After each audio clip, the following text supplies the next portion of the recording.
You and your friends exit a club and step onto the darkened city street. Everyone is in a happy and joyful mood. It's been a great night, one that you'll be reminiscing about with your friends for years. As you walk and laugh together, you don't notice the large man standing in front of you and almost run straight into him. You offer a quick apology and move to go around the man, but he steps in front of you, blocking your path. All of your friends grow quiet, and you finally take a good look at the man. The man towers over you. He is huge, with giant, elaborate tattoos wrapped around his bulging muscles that it looks like he may have gotten to cover up the numerous white patches of skin that are missing pigmentation. His face, though, is bright red and filled with rage. The man begins screaming at you, asking why you ran into him and calling you horrible names. Again, you try to apologize, but the man just keeps yelling as if he can't even hear you. He pushes you hard in the chest, and you fall back into one of your friends. Another steps forward in an attempt to defuse the situation, but the man punches him in the face, breaking his jaw. A melee ensues, though it could more accurately be described as a massacre. The man has gone ballistic and punches, kicks, and bites your entire group of friends. His strength seems unreal, even for someone as big and muscular as him. A large bouncer runs over in an attempt to break up the fight, but even he is no match for this tattooed giant. You've been on the ground since he shoved you, watching this insanity play out, but now, with everyone else lying on the ground bloodied and bruised, he turns his attention back on you. You try to scramble back to your feet, but he's upon you in an instant. He picks you up over his head and tosses you into some trash cans, knocking you unconscious. You open your eyes to see the man standing over you. You can feel the blood from numerous cuts on your face running down into your eyes and mouth. The man picks you up with one hand and holds you by the throat against the wall. He's still in a rage, breathing hard through clenched teeth, bits of white foaming in the corners of his mouth as he brings up his other hand and curls his fingers into a fist. All you can think is this it? But then you notice something. The tattoo that snakes down the man's arm all the way to his hand is moving. The long serpentine dragon is writhing and slithering as if it's alive. Is this really happening, or just a result of the concussive trauma you've received? There's no time to consider it further, though, as the man pulls back and throws a punch right into your face. You can feel your nose flatten and break from the impact, which understandably distracts you from the bizarre occurrence that follows. Right as the man's bloodied fist makes contact with your face, the dragon on his arm seems to swim off of his skin and onto yours. Like a snake moving through water, it glides off his fist onto your face before sliding down your neck onto your body. There is a searing pain as it moves, like you're being poked with needles over and over. You scream from the pain, blood from your broken nose pouring out of your mouth. The man drops you to the ground and steps back. He no longer looks to be in a rage, and instead looks confused. He looks down at his skin to find that the tattoo is completely gone. A look of unbridled joy comes over his face, and he turns and runs away into the night, laughing with glee as he does so. You are left whimpering in pain, curled up in a ball in the pile of trash where he left you, the dragon tattoo now covering your entire body. As you have probably already guessed, this is no normal tattoo. No, this is an anomalous creature that is known to the SCP Foundation as SCP-021, but it also has another name: the Skin Worm. SCP-021 is an obligate parasite that uses the human body as a host. Its visual appearance is in the form of a large, elaborate tattoo of an Oriental-style dragon, which covers roughly 1 square meter of its host's skin. What makes this tattoo truly unique is that it is fully animated and moves on the host's body just as a real animal would, though in 2D like a cartoon playing out in real time on their skin. The movement of the tattoo causes horrendous pain for the host, and has been described as feeling like thousands of tiny needles are stabbing at them all at once, as if a fresh image is being constantly tattooed on their skin, while at the same time, a tattoo removal process is happening. While the tattoo organism is able to move, it seems to prefer spending most of its time on its host's torso, though it has been seen to move around to other parts of the body on occasion. As SCP-021 moves around on the surface of its host's body, it appears to feed on the pigments in the skin. Its favored meal seems to be other tattoos, which it will seek out and devour, though if none are present, or if it has eaten all of the tattoos on its host, it will begin consuming the melanin from the skin instead. Melanin is a naturally occurring pigment found in human skin, and after SCP-021 sucks it from its host, it will leave them with permanent skin damage and patches of unpigmented skin that appear similar to that of the skin condition vitiligo. The feeding itself does not appear to cause the host any pain, and the pigments, whether they are from another tattoo or the natural ones in the skin, will simply disappear as 021 eats them. The pace at which SCP-021 feeds will vary, but it has been observed as being able to clear over half a square meter of skin in roughly 1 hour. One way to prevent SCP-021 from eating all of the melanin present on a human is to quickly add new tattoos of fruits or small animals as a way to continually distract it from turning to the melanin. Thus far, outside of motion, the organism has displayed no elevated intelligence or the ability to communicate. It simply moves and feeds. SCP-021 is not permanently affixed to the skin of any one host, and in fact, can be transferred back and forth between hosts multiple times. The only way to transfer the organism is through physical contact, though skin-to-skin contact does not guarantee that the organism will take to a new host. In the event that it does, the dragon tattoo appears to swim across the touching skin and will affix itself to the new human host. Skin-to-skin contact in the romantic sense has been shown to be the most reliable method of transfer from one host to another, with a 93% rate of successful transmission. However, as you can imagine, the tattooing sensation that comes along with any movement of SCP-021 means that this particular transfer is extremely painful for all parties involved, and the Foundation has deemed that despite its high success rate, it should only be used when absolutely necessary. Contact between two open wounds has been shown to be an only slightly less effective method, and has become the default means of transferring when the SCP Foundation wants to move SCP-021 from one host to another. Transferring the organism from a deceased host to a living one is possible, though more complicated. SCP-021 appears not to mind when its host organism is no longer alive, continuing to feed on whatever pigments are available to it, and does not seem to suffer any ill effect from the condition of its host. It is as yet unknown whether SCP-021 could be transferred to another species.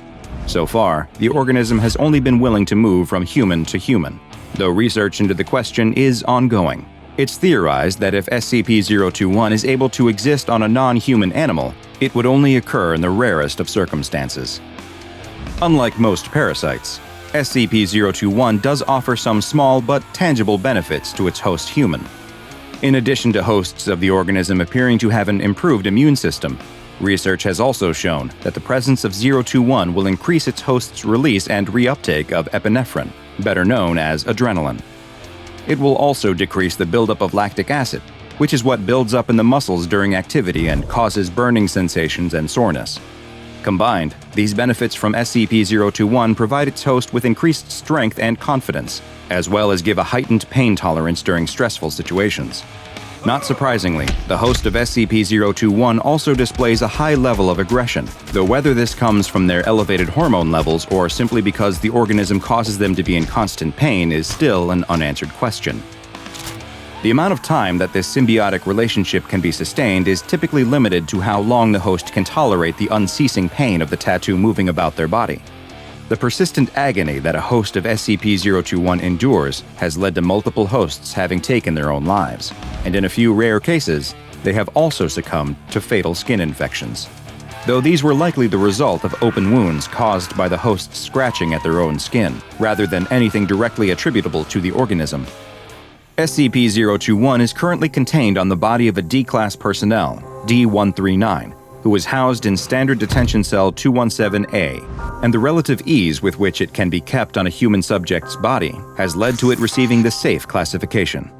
Only D-Class personnel are eligible to be a host to SCP-021, and current operating procedure is to allow the organism to live on the same host's body until they expire. The exact nature of what SCP-021 is, as well as its origins, remain a mystery to the Foundation.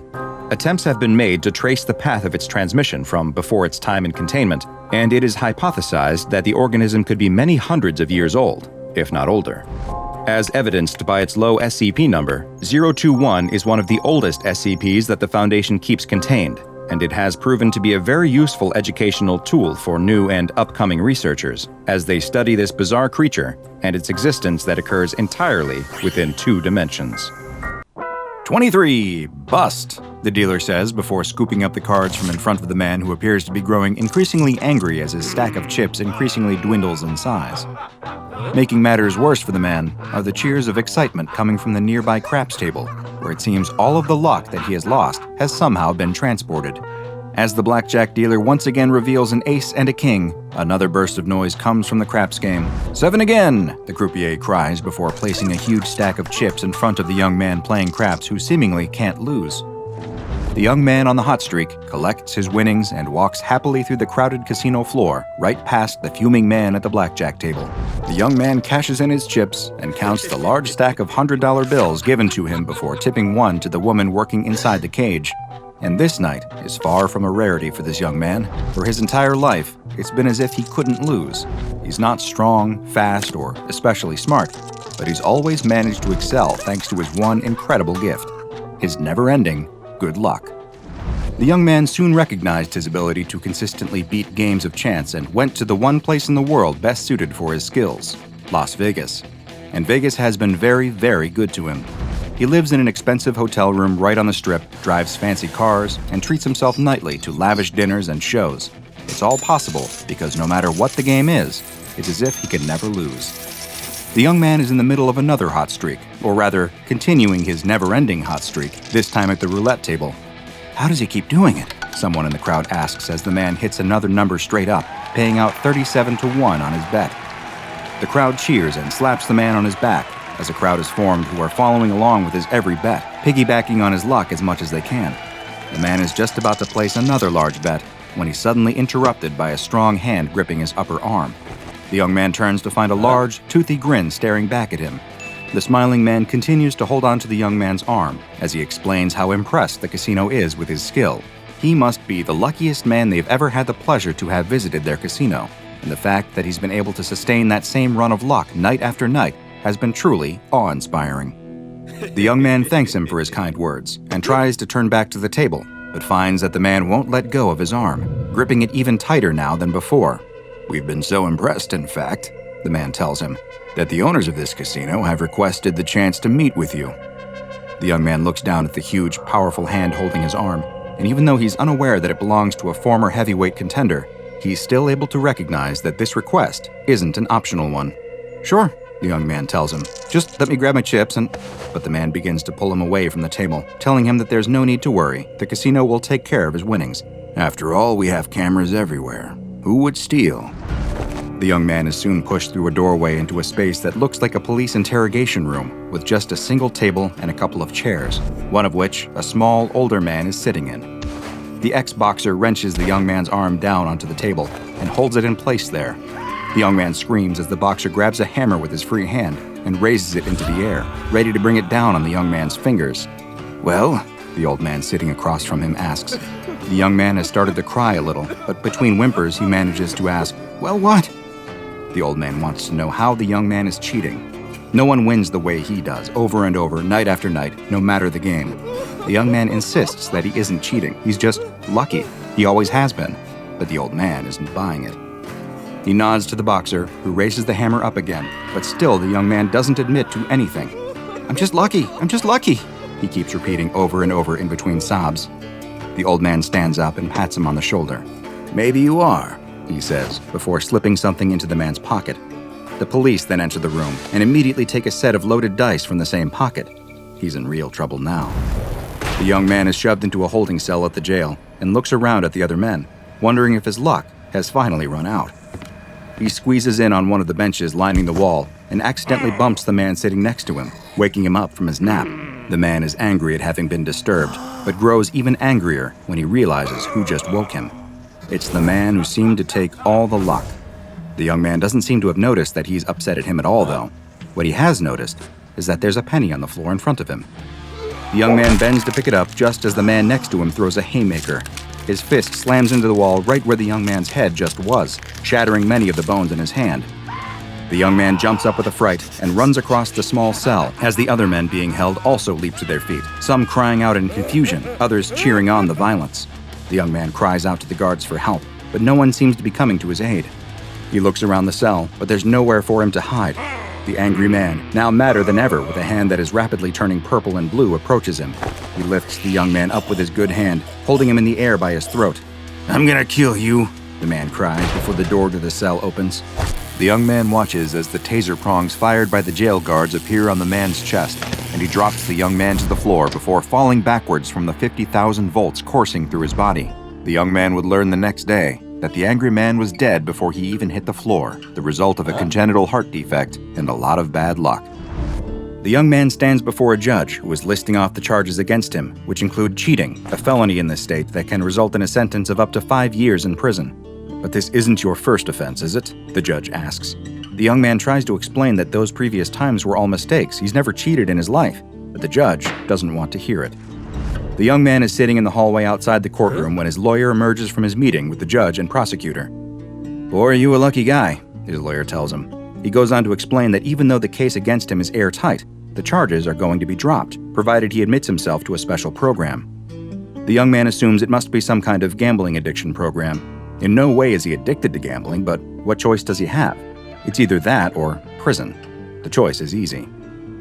As the young man exits the courthouse, he is approached by a man in a suit who leads him to a black van parked nearby. The young man is placed in the back and immediately notices that there is a cage separating the back from the front seat, like a prison transport van. The young man is growing nervous. Where are they taking him? This all seems like it's happening so fast. Can it even be legal? And what about his things that were taken at the jail? "Excuse me," he asks the driver. "What about my things? I don't even have my wallet." "Don't worry about that," the man driving the van tells him. "You won't need any of that anymore. You're D-class now." The man doesn't have any idea what that means, but he can tell it isn't good. His luck may have finally ran out. The young man, who once lived the life of a professional Las Vegas gambler, was given a new name, D87465. But as you'll see, that name wouldn't last very long, and soon would be known as SCP-181, or as the SCP Foundation staff like to refer to him, Lucky. SCP-181 was first noticed by the Foundation following his being arrested for repeatedly defrauding the Nevada Gaming Commission. He was originally made a member of the Foundation's Class D personnel, the guinea pigs of the SCP Foundation who are used for various tests with anomalies in order to better understand their properties. However, it soon became clear that the man's ability to consistently beat the odds had nothing to do with cheating. In his first experiment, which took place at Armed Reliquary Containment Area 02, where he and several other Class Ds were exposed to an SCP that is known to incite extreme anger and murderous tendencies in those who come into contact with it. Just as expected, one of the other D-Class members became enraged and began rampaging, killing all of the other Class Ds present, all except for one. Through what appeared to be a stroke of good luck, the frenzying D-Class seemed to miss D87465, who had laid down on the ground amongst the other bodies and was playing dead. An armed response team soon entered the experimentation cell and put down the rampaging D-Class, sparing D87465. He was next submitted to a test with SCP-075, a creature that resembles a large snail with a muscular foot shaped like a six-fingered clawed hand. SCP-075 is much heavier than its small size makes it seem like it should, weighing approximately 860 kilograms. Despite this, it is able to move at an extremely high speed, quickly leaping towards anyone who comes near it and spraying them with a deadly corrosive liquid. D87465 was placed in a cell with SCP-075 as part of a test to measure its speed and reaction time. But despite SCP-075 having immediately killed all other prior D-classes during tests, D87465 somehow managed to keep avoiding its leaping attacks. He was always able to guess which direction to move in order to dodge the deadly snail, like a soccer goalie who always picks the right way to dive to stop penalty kicks. Having now survived not one, but two experiments that exposed him to Keter-class anomalies, researchers needed to find out if D87465 was himself anomalous or simply a statistical anomaly. In order to test this, the D-Class was placed in the containment cell of SCP-082, better known to most as Fernand the Cannibal, a grotesquely huge humanoid with ogre-like features who often dresses like a Victorian-era aristocrat and will regale his guests with outlandish stories before inevitably eating them. But there was something different about D87465.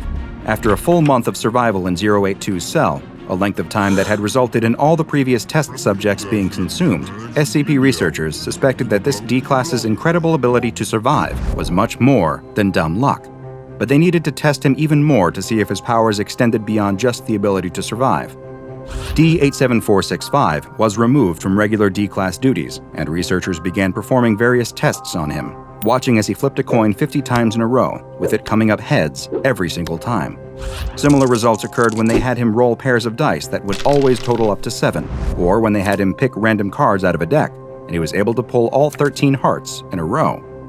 Foundation researchers were now convinced that this man was more than just lucky. He seemed to possess the ability to create an unnatural effect on probability, though researchers suspected that he was generating this effect without being aware of it. At this point, D-87465 was reclassified and given a new designation, SCP-181. Further testing confirmed that SCP-181 is able to affect causal probability and that it really does occur through no action of his own. However, there's more to SCP-181 than simply being lucky, as researchers soon found out. In an audit of death and injury rates at Bioresearch Area 12, where SCP-181 is contained, it was discovered that both had increased dramatically in the time since he was brought there. It seems that SCP-181 doesn't simply create his own good luck. He, in some ways, saps it from others simply by being present. It now appears that every lucky moment he experiences results in the opposite happening to someone else. For every 7 he rolls on a pair of dice, someone else gets snake eyes. And for every death-defying escape he makes, someone else must die. There's no telling how far his ability might scale. Could he survive a nuclear blast? And if he did, what would be the result in order to even out the odds, so to speak? In light of these new discoveries, SCP-181 was removed from his low-level containment cell where he was allowed to occasionally interact with D-Class personnel for entertainment purposes, and was moved to Site 27, where he was placed in solitary confinement and classified as safe. All interactions with staff are now limited to the bare minimum in order to ensure his survival and security, without risking any events that might result in him getting lucky. A climber struggles on the side of the mountain.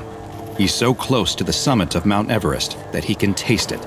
He just needs to triumph over this last difficult section, and he will have fulfilled his lifetime dream of standing at the top of the world. He needs to hurry, though. At this altitude, the air is so thin and the temperature is so cold that your body is slowly dying. There's a reason this topmost section of the mountain is known as the Death Zone. He glances down behind him and spots something. Is that another climber? That's strange, he thinks. He was at the very back of his group, and there shouldn't have been anyone else coming up behind him. It must be a solo climber. The soloist doesn't look to be moving, though. He's just staring at him, and the climber can't seem to take his eyes off him. Suddenly, the climber starts feeling odd. He begins to feel warm and comfortable. The aches and pains of the long journey melt away. He decides to sit down on a small ledge and relax. He watches as the solo climber comes towards him. He must be a professional with the way he effortlessly moves up the mountain. He watches him make great time, getting closer and closer. He loses sight as the solo climber reaches the same difficult section he had been struggling with. He imagines the solo climber will soon zip past him on his way to the summit. But just then, the soloist pops up right in front of him. He clasps his hands on the climber's shoulders and pulls him close, staring into his eyes with those dark, black goggles. They feel like they're pulling him into their depths, and there's nothing he can do to resist it. The climber tries to scream, but all that comes out of his mouth is silence. Hi, I'm Dr. Bob, and this is SCP-1529, also known as King of the Mountain.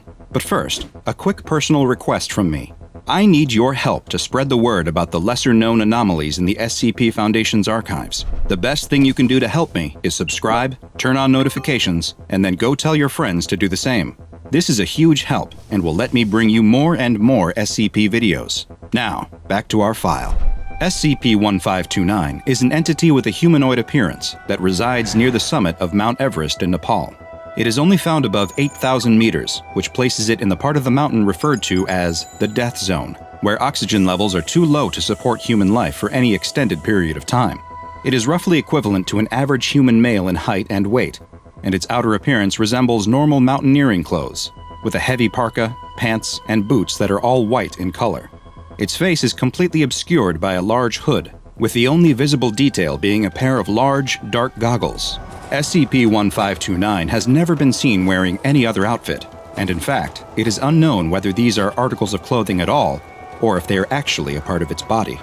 The SCP Foundation first became aware of an anomalous entity lurking near the top of Mount Everest in the 1970s, when climbing expeditions to the summit became more commonplace among professional and amateur mountaineers alike.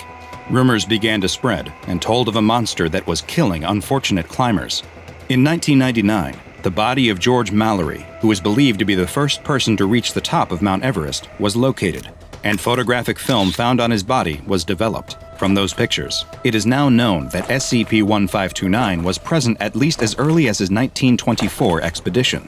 When sufficient daylight and a lack of cloud cover allows observation of the peak by telescope, SCP-1529 can be seen sitting or lying on the mountain, apparently motionless in an inactive state. These motionless periods have been seen to last anywhere from 17 minutes to as long as 8 months. When active, though, it can be seen summiting and descending the upper portion of the mountain, though it never uses any climbing tools and will ignore established climbing ropes and ladders that have been installed by other climbers. It has also been observed easily traversing portions of the mountain that are considered too difficult or altogether impossible by experienced climbers. Additionally, SCP-1529 is not impacted by the freezing temperatures, extreme wind speeds, or low oxygen levels at the top of the mountain, and it has never once been seen to stumble, fall, or even lose its grip. It is unknown what prompts SCP-1529 to become active or enter a resting inactive phase, nor has there been any established correlation of these phases to weather, time of year, or traffic on the mountain. Its active periods have been observed to last between mere hours to several days, but the exact amount is hard to know for sure. Nighttime observation of 1529 has so far been impossible, even with thermal imaging cameras, since it produces no heat, with its temperatures being the same as that of the surrounding environment. When in its active phase, if a human climber passes the 8,000-meter mark, then SCP-1529 will begin to make its way towards them, putting itself in the path between the climber and either the summit if they are ascending, or their camp if they are descending. It seems to prefer to go after solo climbers, or those that are significantly ahead or behind their climbing group, but it has been observed targeting climbers in a group when a solo opportunity is not available. Once SCP-1529 is within eyesight of its targeted climber, it will attempt to gain their attention and then lock eyes with them, which produces a hypnotic effect.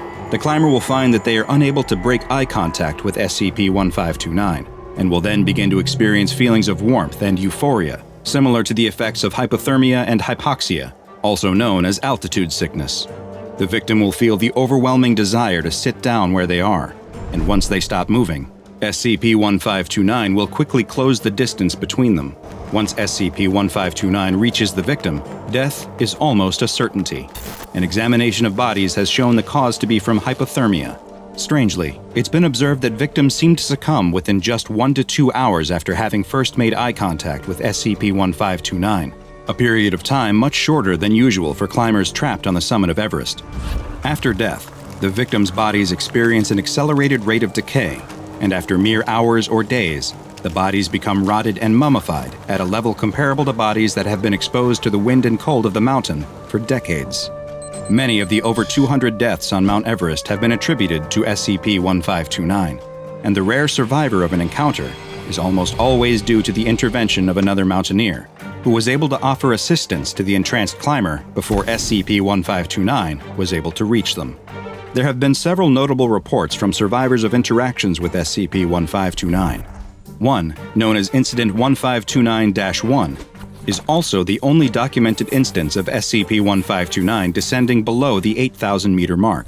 During the incident, the entity entered Camp 5, located on the northern approach of the mountain at 7,775 meters, which resulted in multiple deaths, including 2 Foundation personnel who were operating the monitoring posts.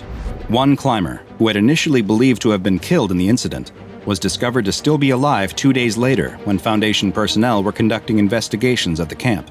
He was safely removed from the mountain, though he required the amputation of several frostbitten fingers and toes.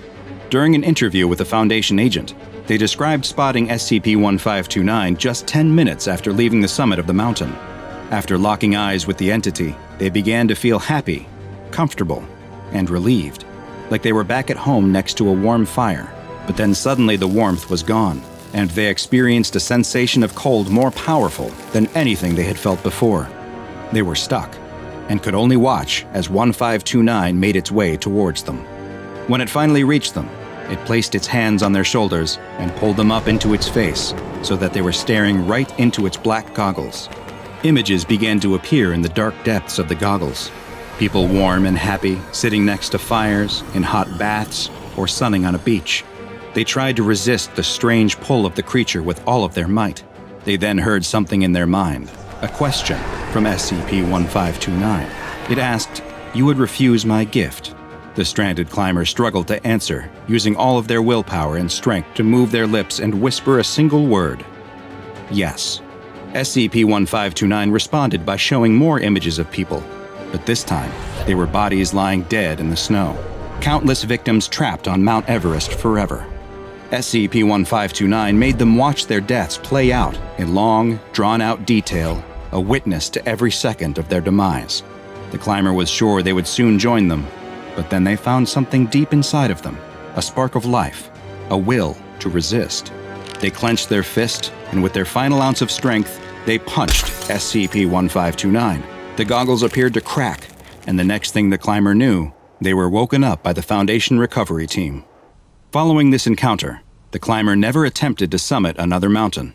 When they eventually passed away some years later, an autopsy revealed that their cause of death was consistent with extreme hypothermia, frostbite, and cerebral edema, despite not having been in a cold environment or above 500 meters in altitude in the previous 12 months.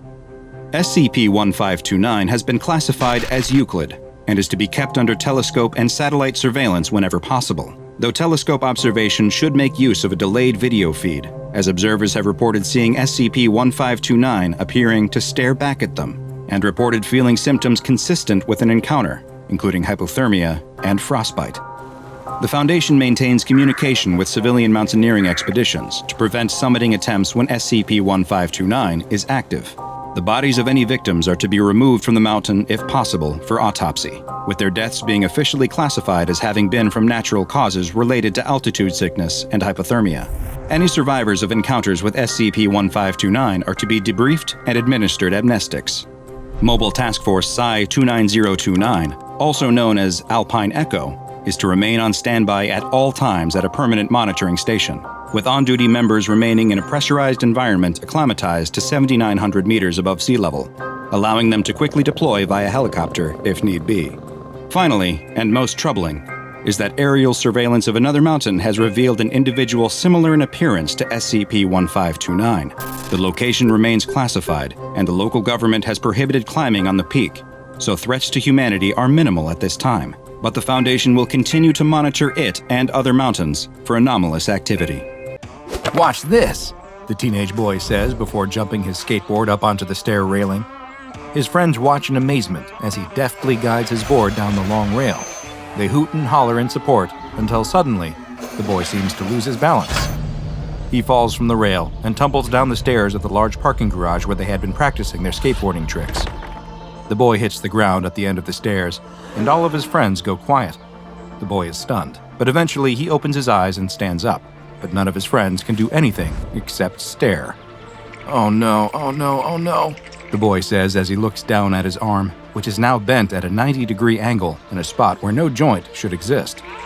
The children watching all begin to scream, and one, unsure of what else to do, turns and runs. "What do I do? What do I do?" the boy with the broken arm says to no one and everyone. Luckily, one of the group quickly collects herself and steps forward to take control of the situation. "Come on," she says. "We're getting you to the hospital." The girl puts her arm around him on his non-damaged side and helps him to the street, where they have a stroke of good luck. Parked just a block away is an ambulance. "Hey!" the girl cries out, waving towards the ambulance.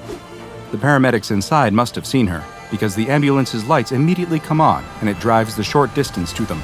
The ambulance stops, and two paramedics quickly exit the vehicle. The paramedics don't even need to ask what happened. They can obviously see from the unnatural angle of the boy's arm that he needs immediate medical attention, and they quickly place him into the back of the ambulance. The girl begins to pull herself into the back as well, but is quite forcefully shoved back into the street. "Patients only," is the sole response from the paramedic who pushed her before he slams the door shut. The girl gets a brief look at her friend's frightened face through the back window as the ambulance speeds away. Several days later, The children are sitting outside of the same parking structure, but none of them are in any mood to skate. All they can think about is their missing friend. Neither the boy's parents nor the police have any idea what happened to him or where he went. There's no records at any of the local hospitals of him ever being brought there, nor does there seem to be any evidence of this particular ambulance having existed at all. No one even seems to believe the children that he got into an ambulance. The whole story just seems too far-fetched and outlandish, but the children know what they saw. As they discuss the events for the 100th or perhaps 1000th time, one of the smallest of the group suddenly stands up and points. "There it is!"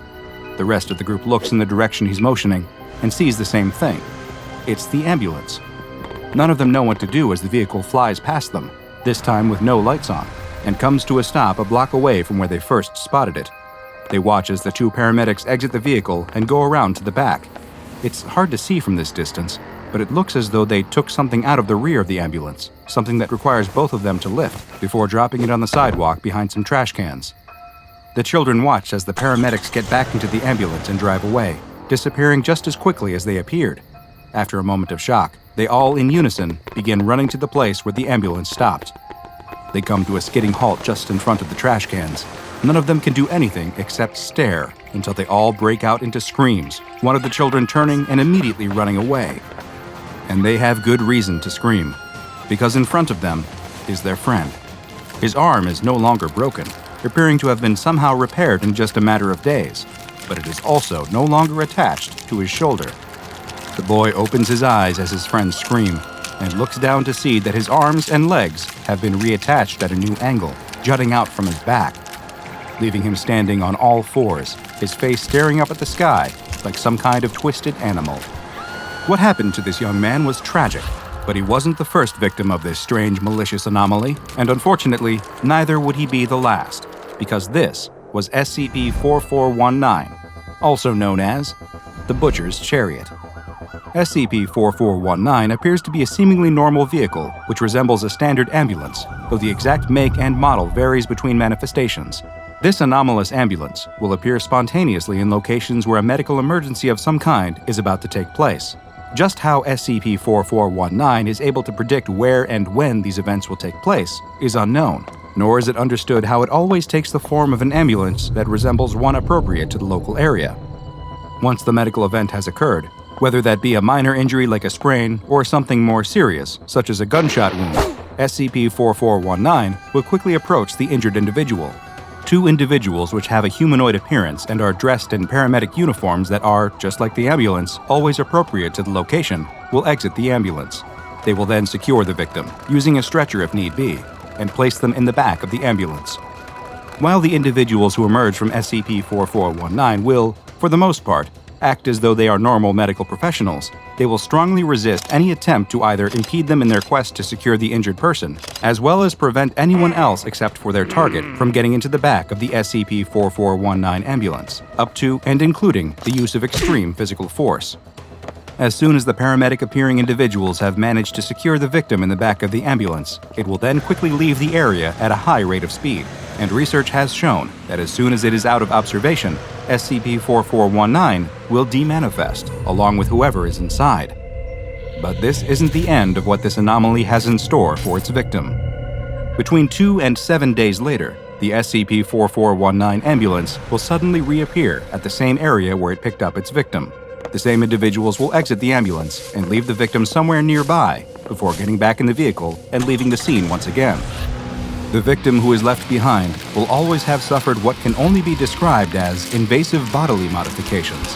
Their injuries are so extreme that in most cases they should have resulted in the death of the victim, and yet they will always somehow still be alive. While the exact form of modification will vary from victim to victim, there does appear to be some correlation between the original medical emergency and the resulting procedure. And the SCP Foundation has documented a number of encounters with SCP-4419, stretching all the way back to the early 1980s. Some notable examples include one from 1983, in which a pedestrian who was crossing the street was struck by an automobile, resulting in them breaking their leg. SCP-4419 was on site and quickly helped the man into the back of the ambulance. When he was returned several days later, all of his limbs had been reattached in such a way that they were protruding from the front of his torso. In another event which occurred in 1994, a man suffered a broken jaw in a fight outside of a bar. To no surprise, SCP-4419 was on hand and took the man away for treatment. When he was next seen, his jaw had been permanently forced open, and a glass window had been installed in the back of his throat, which permitted direct viewing of his heart, which had also been moved to the back of the throat. Unfortunately, there was no way to reverse this procedure, and the man had to be euthanized. In 2003, a husband and wife were in a car accident where they each sustained multiple broken bones.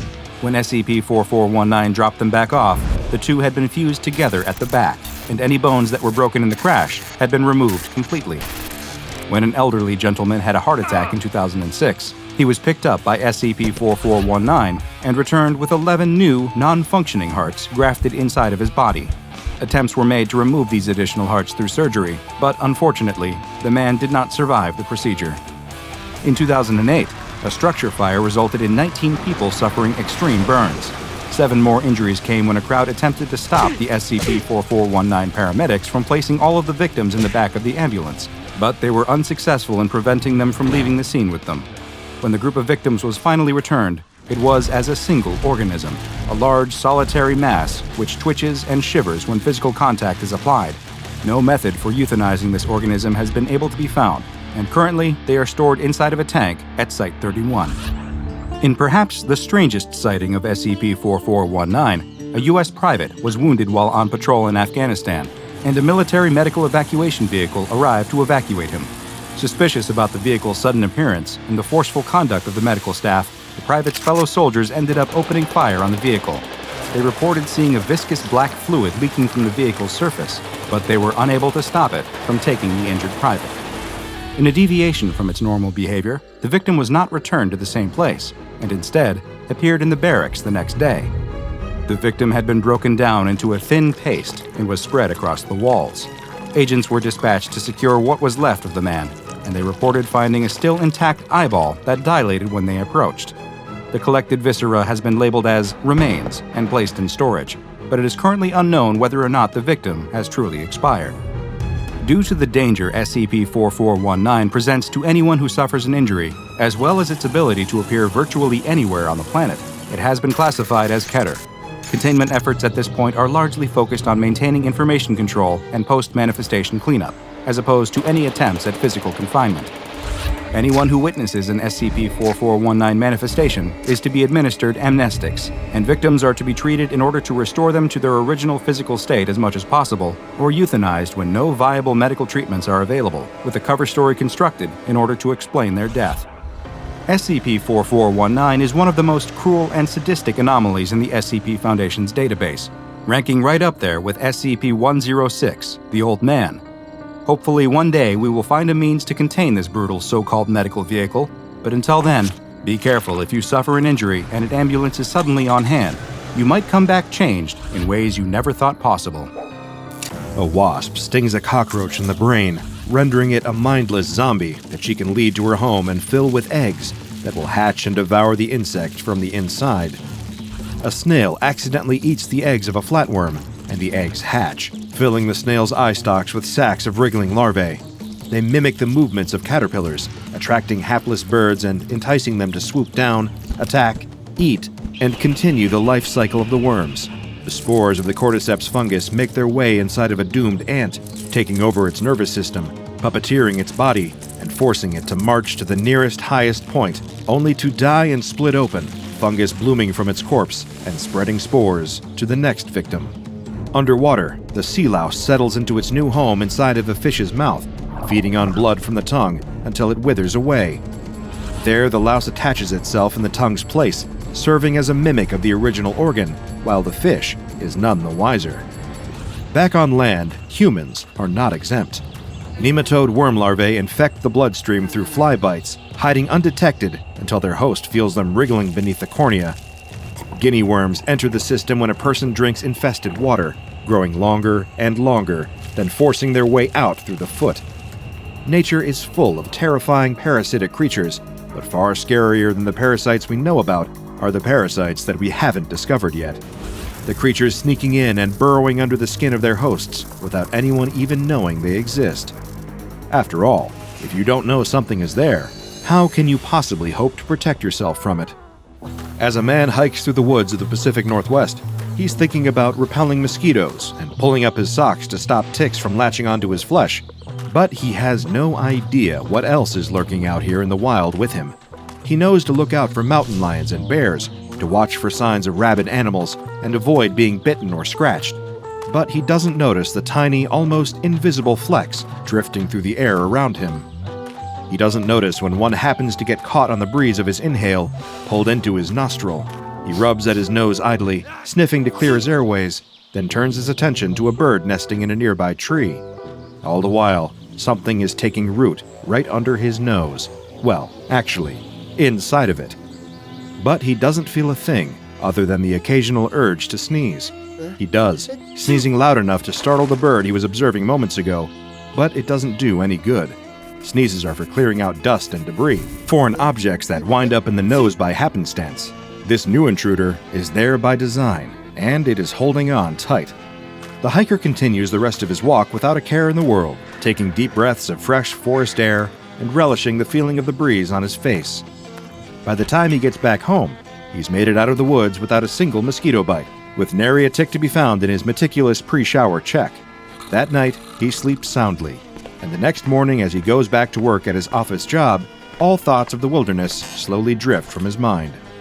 He goes about his ordinary routine for months, all the while carrying a hidden passenger with him from place to place, a tiny little thing steadily growing larger and larger, spreading spindly appendages out and up, through the nasal passages, up toward the skull. One night, about 6 months after that fateful hike, the man is sleeping peacefully in his bed, dreaming of a sunlit forest clearing and the pleasant chirping of birds, when all of a sudden, he's jerked awake by a splitting pain in his head. His vision swims from the throbbing pain, and he clutches his face, pressing against his forehead. It must be a migraine, he thinks. He hasn't had one in quite some time, but this is clearly no ordinary headache. Eventually, the pain subsides, and he's able to drift back to sleep. But the next day, at the office, it returns. That same sharp pain radiating through his skull, like the worst sinus headache he has ever had. The persistent feeling of pain and pressure in his head becomes too much to bear, and he decides to take the rest of the day off of work and go to the doctor. Much to the man's relief, his doctor is not concerned. With no other troubling symptoms presenting themselves, the situation seems relatively straightforward. She writes a prescription for some migraine medication, then sends the man on his way. That night, when the headache returns, the man takes some of the medicine, and the cloud of pain clears. Sweet relief. Once again, things are good. For a couple months, at least. But then, one day, on his morning walk to the office, just as he's lifting his travel mug of coffee to his lips, his vision cuts out. It's as if something is blocking his eyes, as if someone were covering them and preventing him from seeing directly ahead. But when he lifts his hand to feel his face, there's nothing there. Panicking at the sudden loss of sight, he drops his cup, spilling coffee all over the sidewalk. He doesn't even notice the spill, too busy grasping at his face and feeling his eyes with his fingers. He fumbles in his pocket for his phone, hoping he can remember where the numbers on the screen are well enough to call 911. But his hands are shaking so hard that he drops the phone, hearing it clatter on the pavement. He exclaims in frustration and fear, and turns around following the sound of the phone. And as he turns, his vision suddenly clears, the blinders lifted, and he's able to see just as well as he did before. Experimentally, he turns back to face his original direction, and again he loses his sight, something blocking his view. He turns around, and he can see again. He tries this a few more times, spinning back and forth, watching his vision flicker in and out. He only stops when a passing jogger shouts at him, asking what the hell he's doing. The interruption startles him, bringing him back to earth. What is happening? Surely this can't be normal. What is it about facing one direction that causes him to lose his sight, while another direction returns him to normal? A sinking feeling in his stomach tells him that whatever was causing his headaches before, it was not something he should ignore any longer. He grabs his phone off the ground, calls out of work, and schedules an urgent appointment with his doctor. At first, he considers running home and getting his car or his bicycle, but his unreliable vision would make taking either mode of transportation a potentially deadly mistake. So instead, he walks. The walk to the doctor's office is the most difficult walk of the man's life. Every time he turns a corner, he wonders if his vision will flicker out again, if the mysterious obstacle will block his sight, and force him to reroute himself or start from scratch. While trying to maintain a consistent line of sight, he loses his balance several times and nearly collides with the lamppost. Eventually, he reaches the doctor's office. One look at the man's terrified face is enough for the doctor to insist on some immediate x-rays of his head. The man sits on the examination table, nervously bouncing his knee, waiting for the doctor to return with the results. What could it be? Some undiagnosed degenerative illness? A tumor? Irreparable damage caused by looking at a solar eclipse as a child? The man can hear the doctor speaking to a nurse in hushed, frightened tones just outside of the exam room door. He can't quite tell what she is saying, but he makes out one word that makes his blood run cold. Infestation. When the door opens and the doctor enters holding the man's chart, her expression is neutral and professional, but her face is pale, her forehead dotted with sweat. She can't hide the fact that whatever she saw on that x-ray, it horrified her. "What is it?" he asks, though he isn't sure he wants to hear the answer. The doctor is silent for a moment, turning over the right words to say in her mind. After a seemingly endless pause, she pulls an x-ray from the stack of papers on her clipboard and pins it up for them both to see. There the man can see his skull, a white outline against the dark background, his skeleton on display. But inside of the skull, there's a mass that definitely shouldn't be there. It starts in his nose, a rounded shape, but it stretches out in long limbs that travel up into his brain. After a long pause, the doctor speaks. "I've never seen anything quite like this before. At first, I thought it might be some sort of growth, but as I reviewed the scans, I realized that it showed signs of movement. Whatever is in there, I'm afraid that it's alive." The man's stomach turns, and he worries for a moment that he might be sick all over the clean white floor. Instead, he just asks the doctor what can be done to help him. She explains that she plans to give him a local anesthetic, then attempt to get a closer look at the situation. Once she has eyes on the parasite, she will see if she can surgically remove it without causing any additional damage to his brain tissue. All the man can think about is that thing inside of his skull and how badly he wants it gone by any means necessary. He immediately agrees, and after a few quick injections, he's lying on his back, staring up at the ceiling as the doctor performs a nasal endoscopy. She slides the tube up his nostril a little bit at a time, monitoring the image on a nearby screen.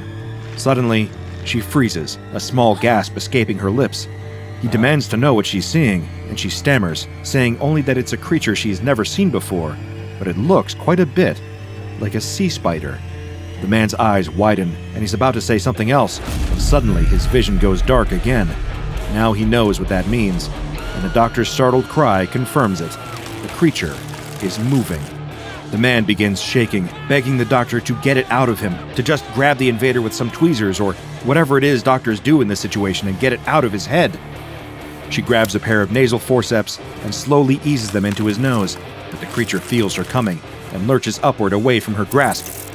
The man feels a sudden burst of pain, and then everything goes dark as he loses consciousness, his eyes fluttering shut.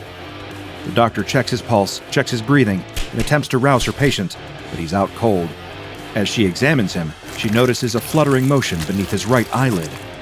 At first, she thinks she imagines it and takes a closer look. The flutter turns into a distinct, undeniable bulge beneath the eyelid, and then a slender limb pokes out from beneath the thin veil of flesh. It curves under the eyelid, tugging it open to reveal the unfocused eyeball beneath, and something else. Something moving, pushing the eyeball aside just slightly without knocking it from the socket. The doctor watches in open-mouthed horror as more long, thin appendages join the first, poking out from behind the eye toward the air. The many-legged creature pulls itself from the ocular cavity and begins scuttling down her patient's face, over his neck, then off the edge of the exam table and onto the floor. As it nears the door, the doctor regains her ability to move and rushes to try and catch the thing. She grabs the jar and the forceps, hoping to capture it without touching it. Even with gloves on, she shudders at the thought of touching the thing. It evades her grasp, darting away from her forceps. It scrabbles back toward the table, and in a moment of primal instinct and revulsion, the doctor brings her foot up and stomps on the little parasite with all of her strength. When she lifts her shoe, all that's left on the ground is a few spindly legs and a small brown stain. She curses herself for acting impulsively and not finding a way to trap the thing and keep it for observation, but that ship has sailed.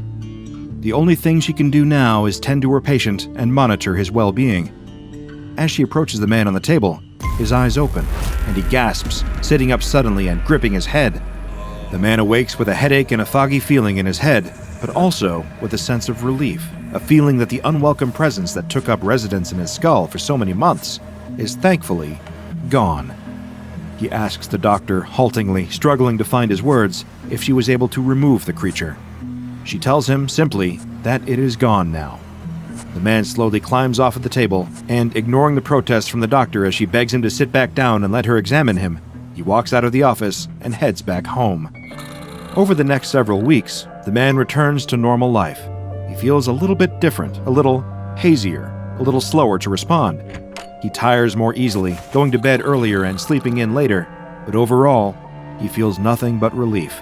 Still, at night, when he tries to fall asleep, he thinks of those X-rays. He imagines what that creature might have looked like when the doctor got it out, how it might have moved. He wonders where it came from, or if it will come back. He never goes hiking in those particular woods again. Meanwhile, the doctor receives an influx of patients complaining of persistent headaches. Sometimes it's a sinus infection, sometimes it's a hormone imbalance, sometimes it's stress. But a few times, well, she knows what to look for now.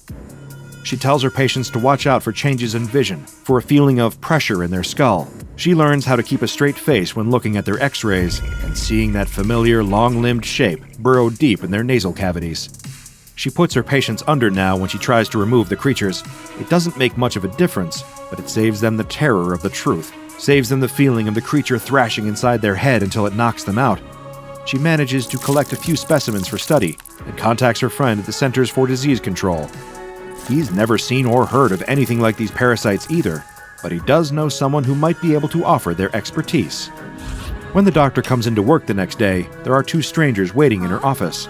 They introduce themselves as employees of a specialized research foundation and ask to see her samples. The next thing she knows, the doctor is waking up in bed the following morning, and she has no memory of ever seeing a patient with a strange spidery parasite in their skull. If she remembered enough to look for the records, she would find that they had disappeared from her office, along with the living specimens she had collected. But she doesn't remember, and her discovery is now in the hands of the SCP Foundation, who have given it an official designation, SCP-1104. SCP-1104, commonly nicknamed nose crabs, is a species of organism tentatively identified as a member of the order Chalicerata, which includes sea spiders and horseshoe crabs. The life cycle of the organism consists of at least two phases. The first of these is a larval stage, at which point the creature is approximately 0.4 millimeters in diameter. At irregular intervals, SCP-1104 larvae are expelled from tubes at a concentration of up to 200 per cubic meter. These larvae drift through the air for as long as 14 hours at a time, and have been spotted traveling for several kilometers under the right weather conditions. Whenever an SCP-1104 larva is inhaled, it will attach to the nasal mucosa of its host and begin to excrete H1 receptor antagonists that suppress inflammation as well as the implantation of any further larvae. Over the next 6 to 8 months, SCP-1104 will grow larger, extending appendages through the ethmoidal canals of the host. Aside from occasional persistent headaches, the host will likely not notice the presence of SCP-1104 during this period. Once the organism has matured, however, it will begin to apply pressure to its host's optic nerves, causing its central visual field to be obstructed. SCP-1104 will apply this pressure selectively whenever the host is not oriented toward the gradient of atmospheric hydrogen sulfide. SCP-1104 can detect this hydrogen sulfide through its host's nasal respiration.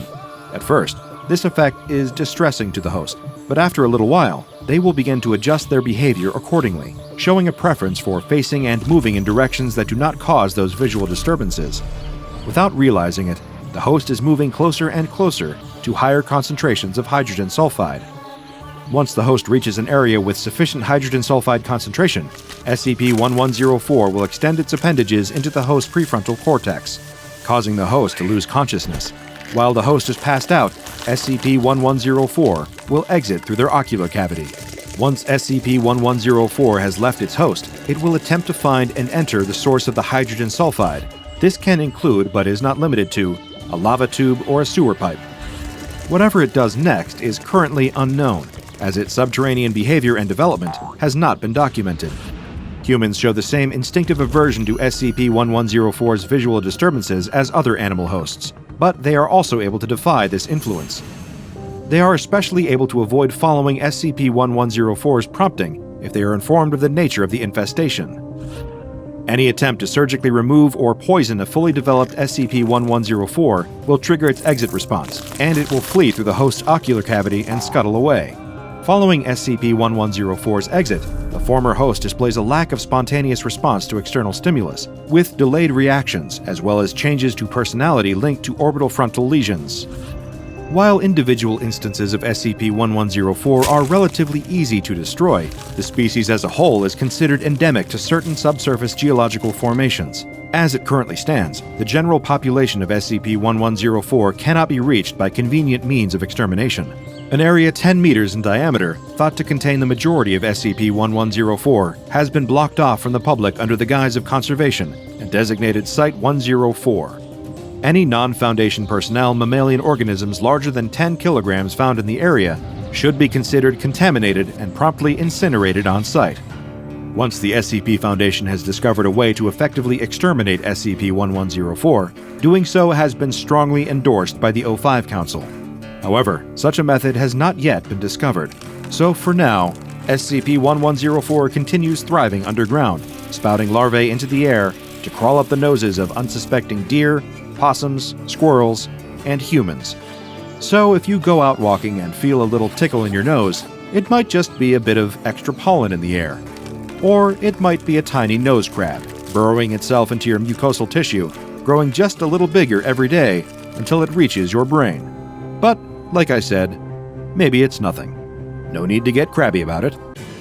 The flashlight beam casts demonic shadows that twist and shift with the trembling of his hands. It makes the feeling worse, seeing those shadows twitch against the walls like they're somehow alive. But shadows can't be alive, can they? Another noise, a creak that sounds distinctly like the weight of someone's soul against the floorboard. Now the man knows he hasn't been imagining it. The beam of light sweeps over the room towards the source of the noise, to reveal the source of his torment is nothing. There's nothing there. And yet every feeling, every instinct, tells him that his eyes are wrong. Listen closer. Someone's here. And yet, there's no one. Not a soul. The man sighs. He swears he thought someone had gotten inside. He decides to double-check, creating more dancing, unsettling shadows with his flashlight as he scans the rest of the living room. Nothing again. Then the kitchen. Still nothing. Back upstairs to the landing. Nobody but him. And in the bedroom? He's alone again. But he doesn't feel alone. In fact, he feels the opposite, the undeniable presence of someone else there. Or something else.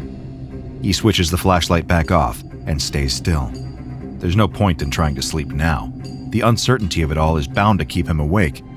So he stands there, surrounded by the dark and the silence, just waiting for the next sign.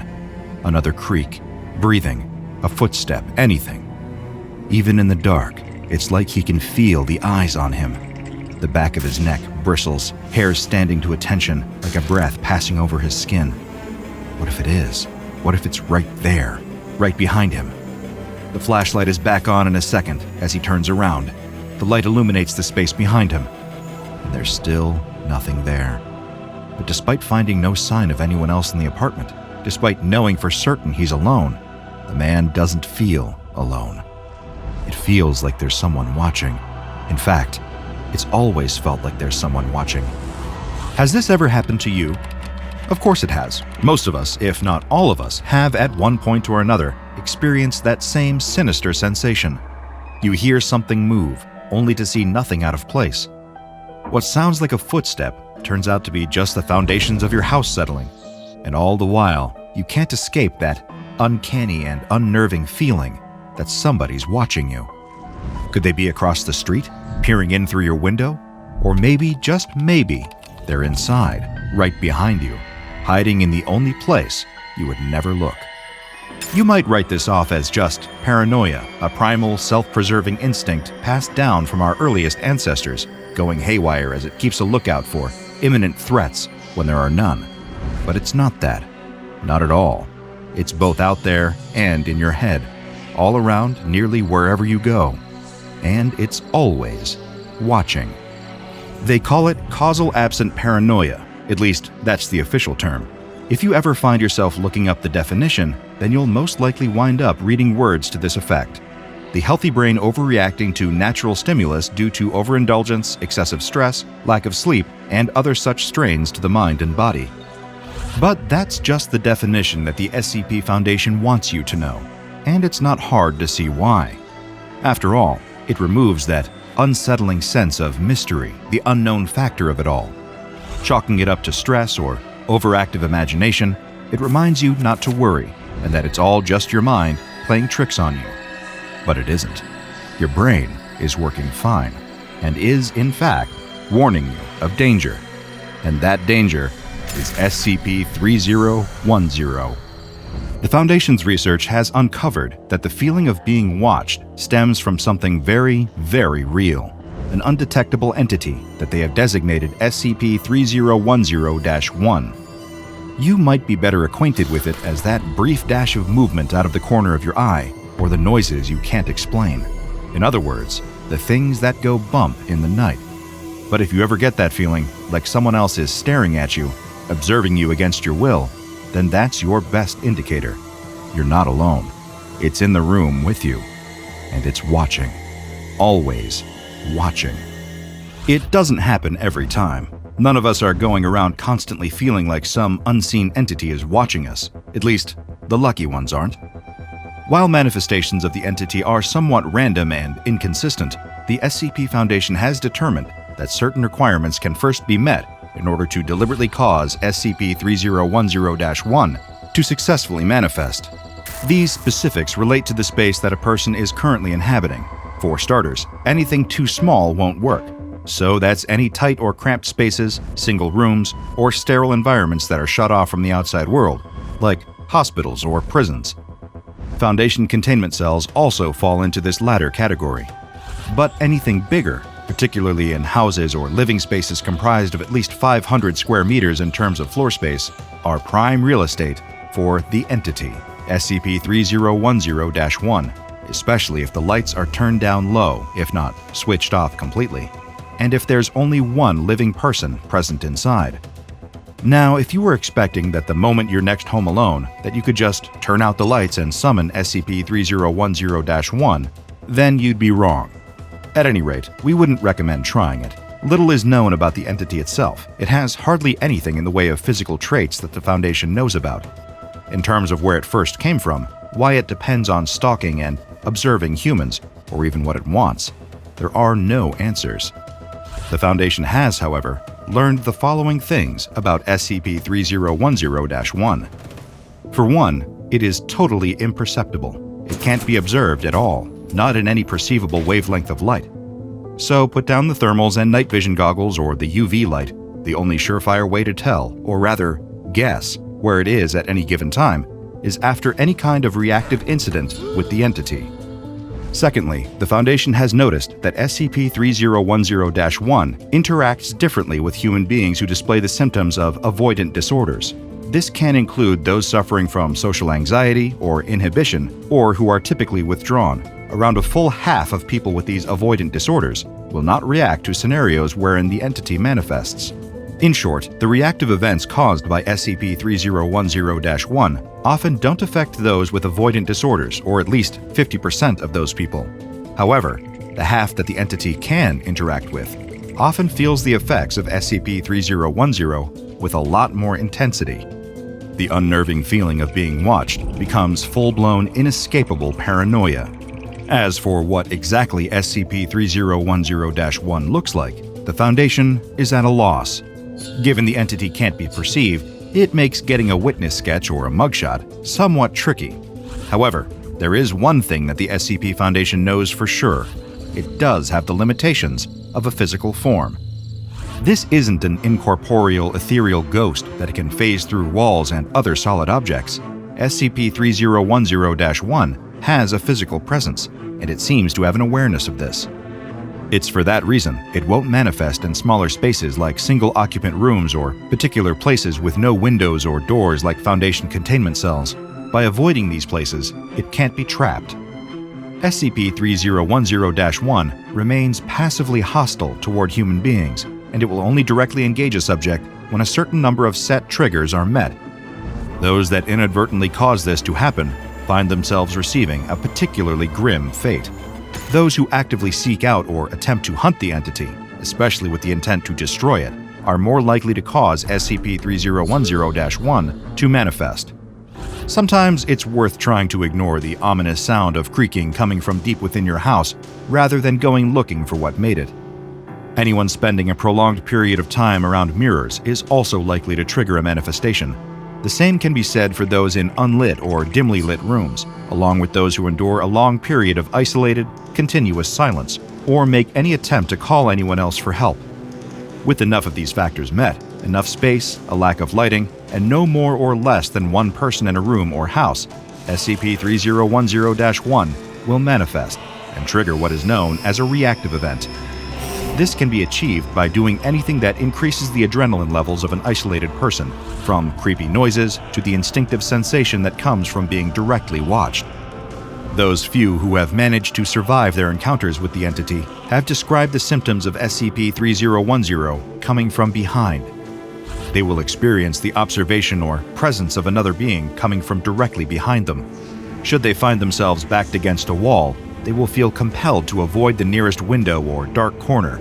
Mirrors are also a cause of major aversion for these victims, often causing those experiencing causal absent paranoia to flee to other rooms without any reflective surfaces present. Anyone currently undergoing the effects of SCP-3010 additionally will not be able to just sleep it off either. The symptoms caused by the impending presence of the entity directly inhibit a person's ability to fall asleep, not just out of fear, but due to a fundamental function of SCP-3010-1. The entity can manipulate the areas of the human brain that are responsible for the production of melatonin, the induction of sleep states, and the regulation of dreams. The SCP Foundation has discovered this disruption to sleep is caused by a gaseous substance that is dispersed into the local atmosphere. In order to avoid detection by the public, this phenomenon has also been given a medical classification: causal absent paranoia-induced insomnia. Being unable to sleep or escape the feelings of being watched, the observed victim will inevitably panic. This is what prompts the reactive event. Usually, SCP-3010-1 will manifest through mirrors or windows. Upon manifestation, the entity then proceeds to kill its target. It extracts some vital material from their body, then sucks what is left of them into the breach that it emerged from. When a reactive event has been triggered, SCP-3010-1 deploys a cognitohazardous effect as well. This total memory erasure acts in the way you might expect.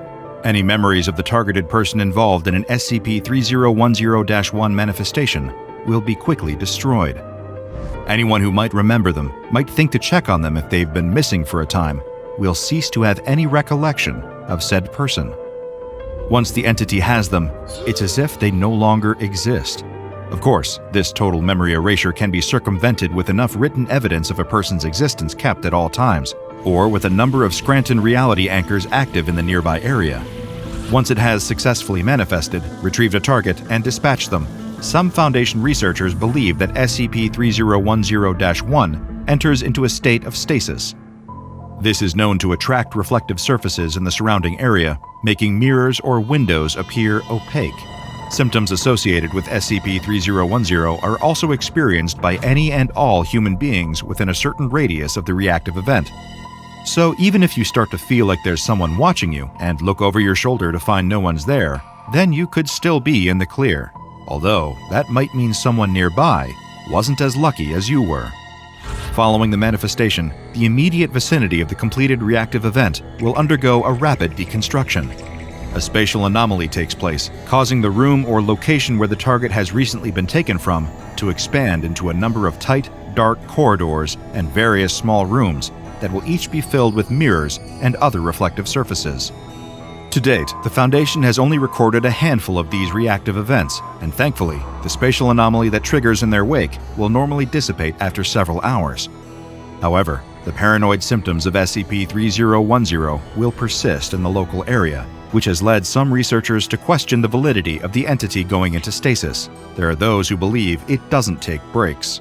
While avoidant personality disorders can either have an extreme repelling or extreme attracting effect on an SCP-3010-1 entity, those with an excessive compulsion for human interaction, in particular sociopaths, produce a far different and far stranger effect on the entity. Sociopathy is a mental health condition wherein somebody will consistently show that they have a lack of regard for the moral notions of right and wrong. While not all are violent, many sociopaths will often ignore the feelings of others, unless they are attempting to manipulate those feelings. For example, appeasing somebody else to make themselves seem more likable and thus garner validation.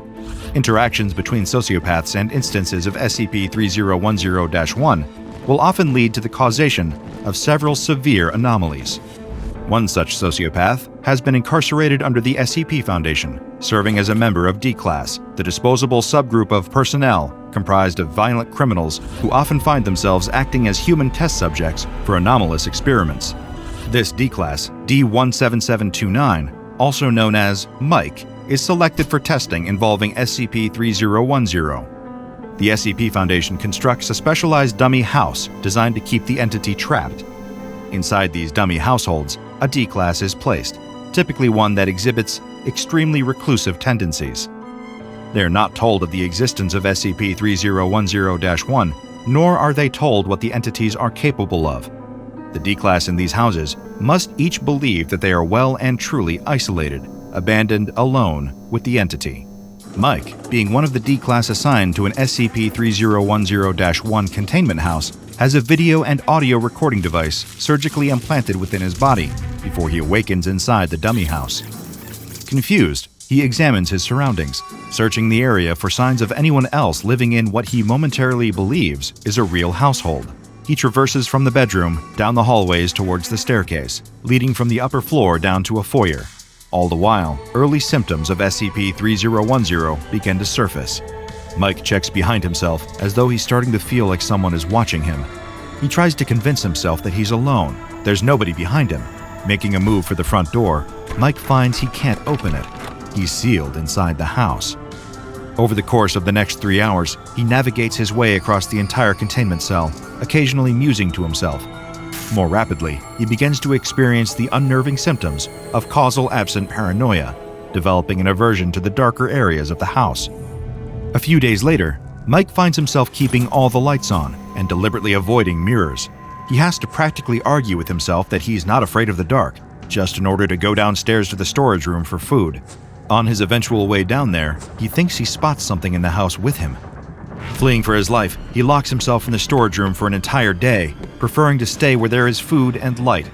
Within a day, his SCP-3010 has become so bad that he's convinced there's something in the containment house with him. He fashions the shelving units from the storeroom into a makeshift barricade. Following his first whole week in containment with an SCP-3010-1 entity, Mike has stayed put in the storage room. He uses additional light fixtures to keep the room bright and begins tearing wiring out of the walls with the use of a makeshift crowbar. Thanks to his previous experience as an electrical engineer, after 9 days, he then creates a makeshift suit covered in light fixtures powered by a portable, hand-crank generator.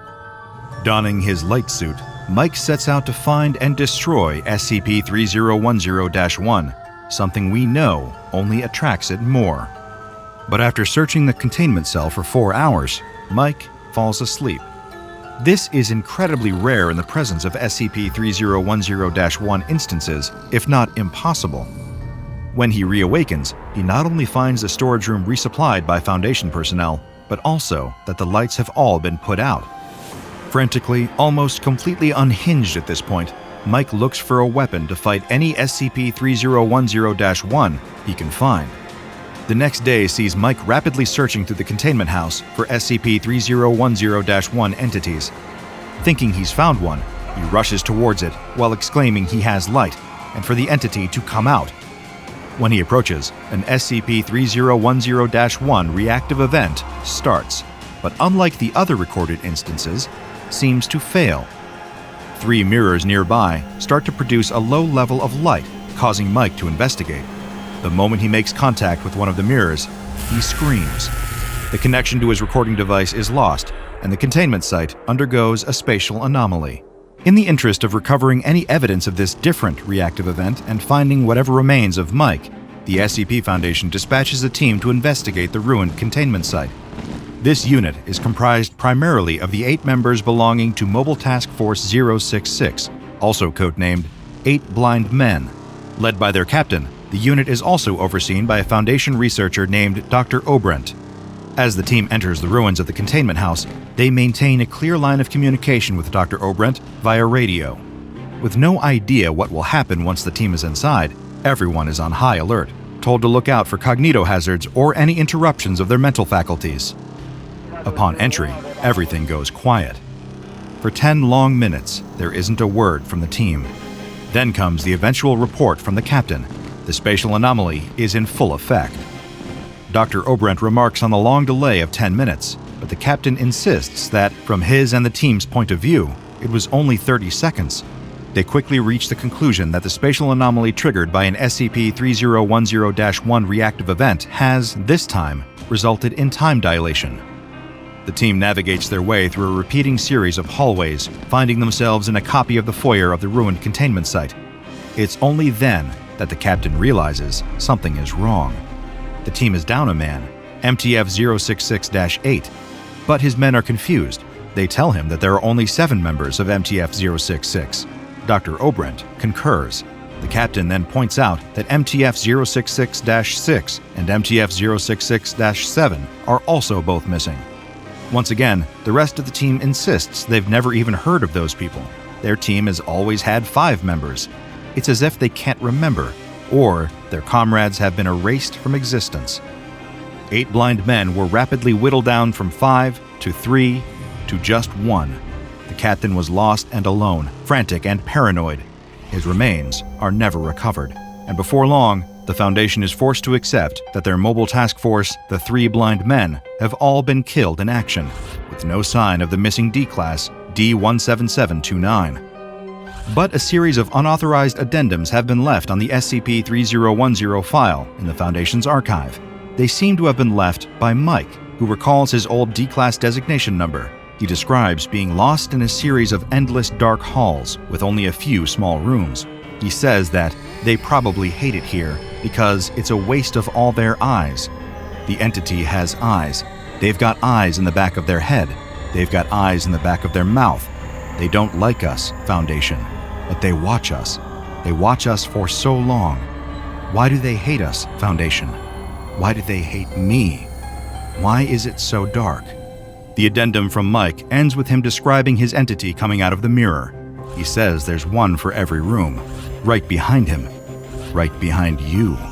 Right behind all of us.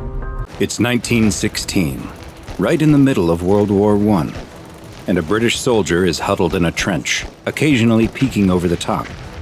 He's supposed to be on watch, but there's little to see in the darkness that hangs over no man's land. But then, he spots something big. It's a shadowy figure, only about 20 feet away, and it looks like it's digging in the mud.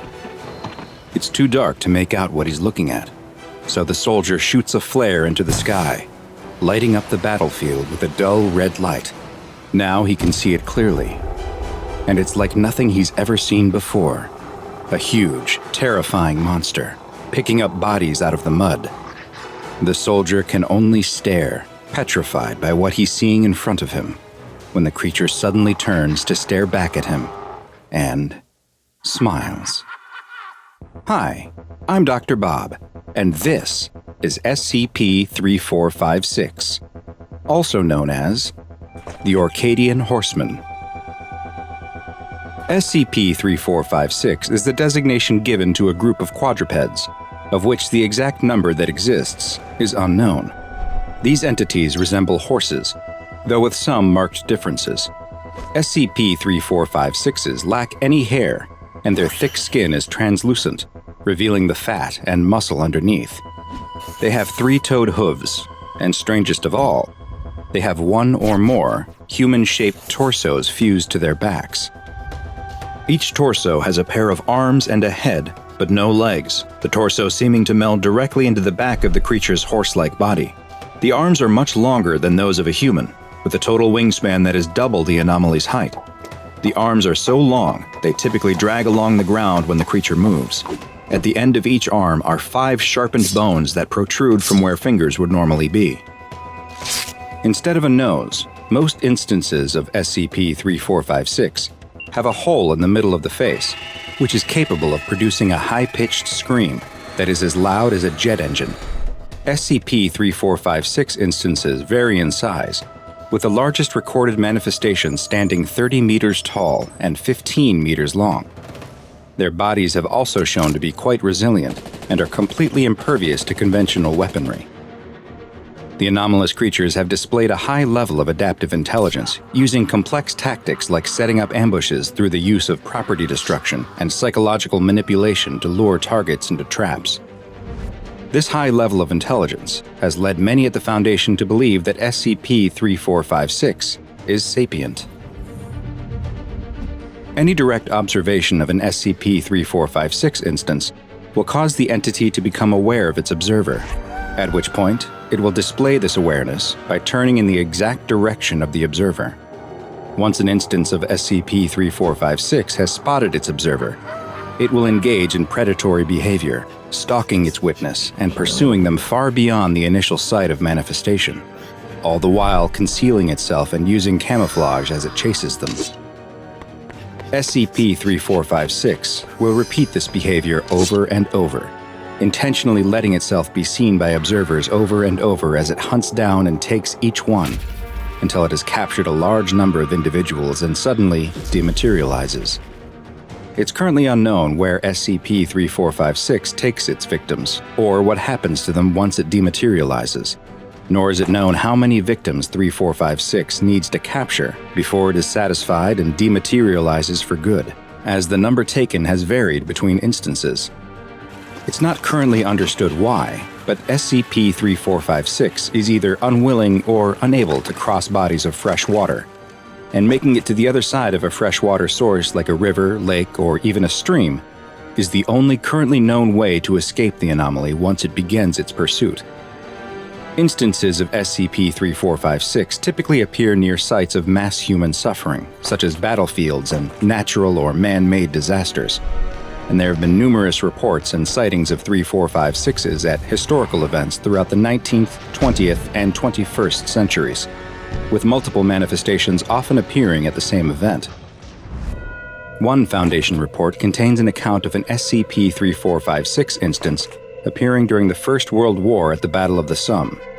Rumors spread through the British troops in their trenches of the appearance of a mythical creature many believed to be the Nukkalavi, a horse-like demon with origins in Orcadian mythology.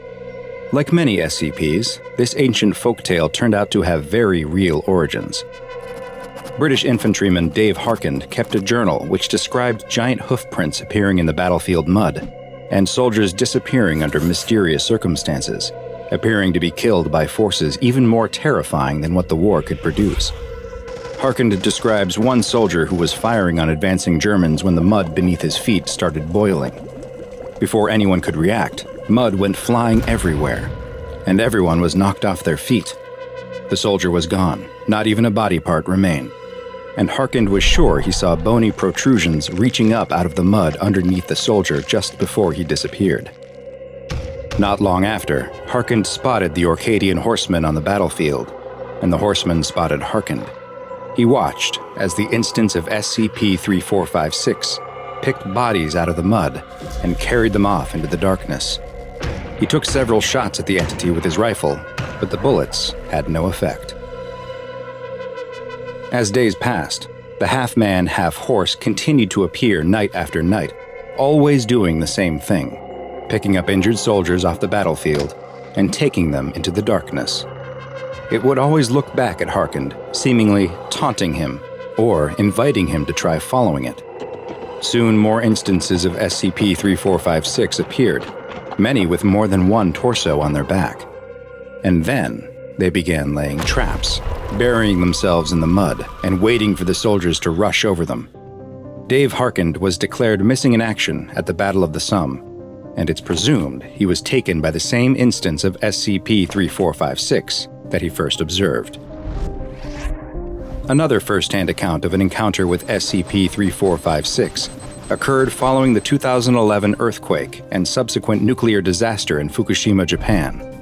With over 2,500 missing persons, several manifestations of SCP-3456 were reported in the areas affected by the quake, and SCP Foundation reconnaissance teams were sent to investigate, 2 of which were quickly wiped out during the encounters with 3456s. One squad, after exploring the evacuated city and not finding anything, spotted an instance of SCP-3456 standing motionless in the middle of an intersection. As they laid eyes on the Orcadian Horsemen, the human torso that was hanging limp off the motionless horse's body stood upright and began swinging its arms, damaging and destroying the buildings and structures around it. It then turned towards the team and emitted an ear-shatteringly loud shriek from the hole where its nose should be, before beginning its pursuit. The team immediately began evacuation procedures, even ordering a drone strike in an attempt to slow down the chasing anomaly. The team took shelter in an abandoned high-rise building, but knew their only chance of escape was if they could make it over the nearest body of fresh water, which would mean crossing a bridge over the Arakawa River, which was a kilometer away. The team was 50 yards away from the bridge with no further signs of SCP-3456 when one emerged from a side street right next to them. Small arms fire was used against the creature, and 2 rocket-propelled grenades were fired at it, but all had no effect. A flashbang detonated in the anomaly's face bought enough time for some of the squad to make it across the bridge and escape. But 2 members of the team were carried away by SCP-3456, with the last image captured by one of the squad's helmet-mounted cams being a shot of the Orcadian Horseman smiling just before it demanifested. SCP-3456 is currently uncontained, and due to its extremely dangerous nature and the lack of any containment procedures, it has been designated Keter Class. Any personnel who observe the entity are to be treated with Class G amnestics, and their assigned treatment facility must be located within 1 kilometer of a body of fresh water.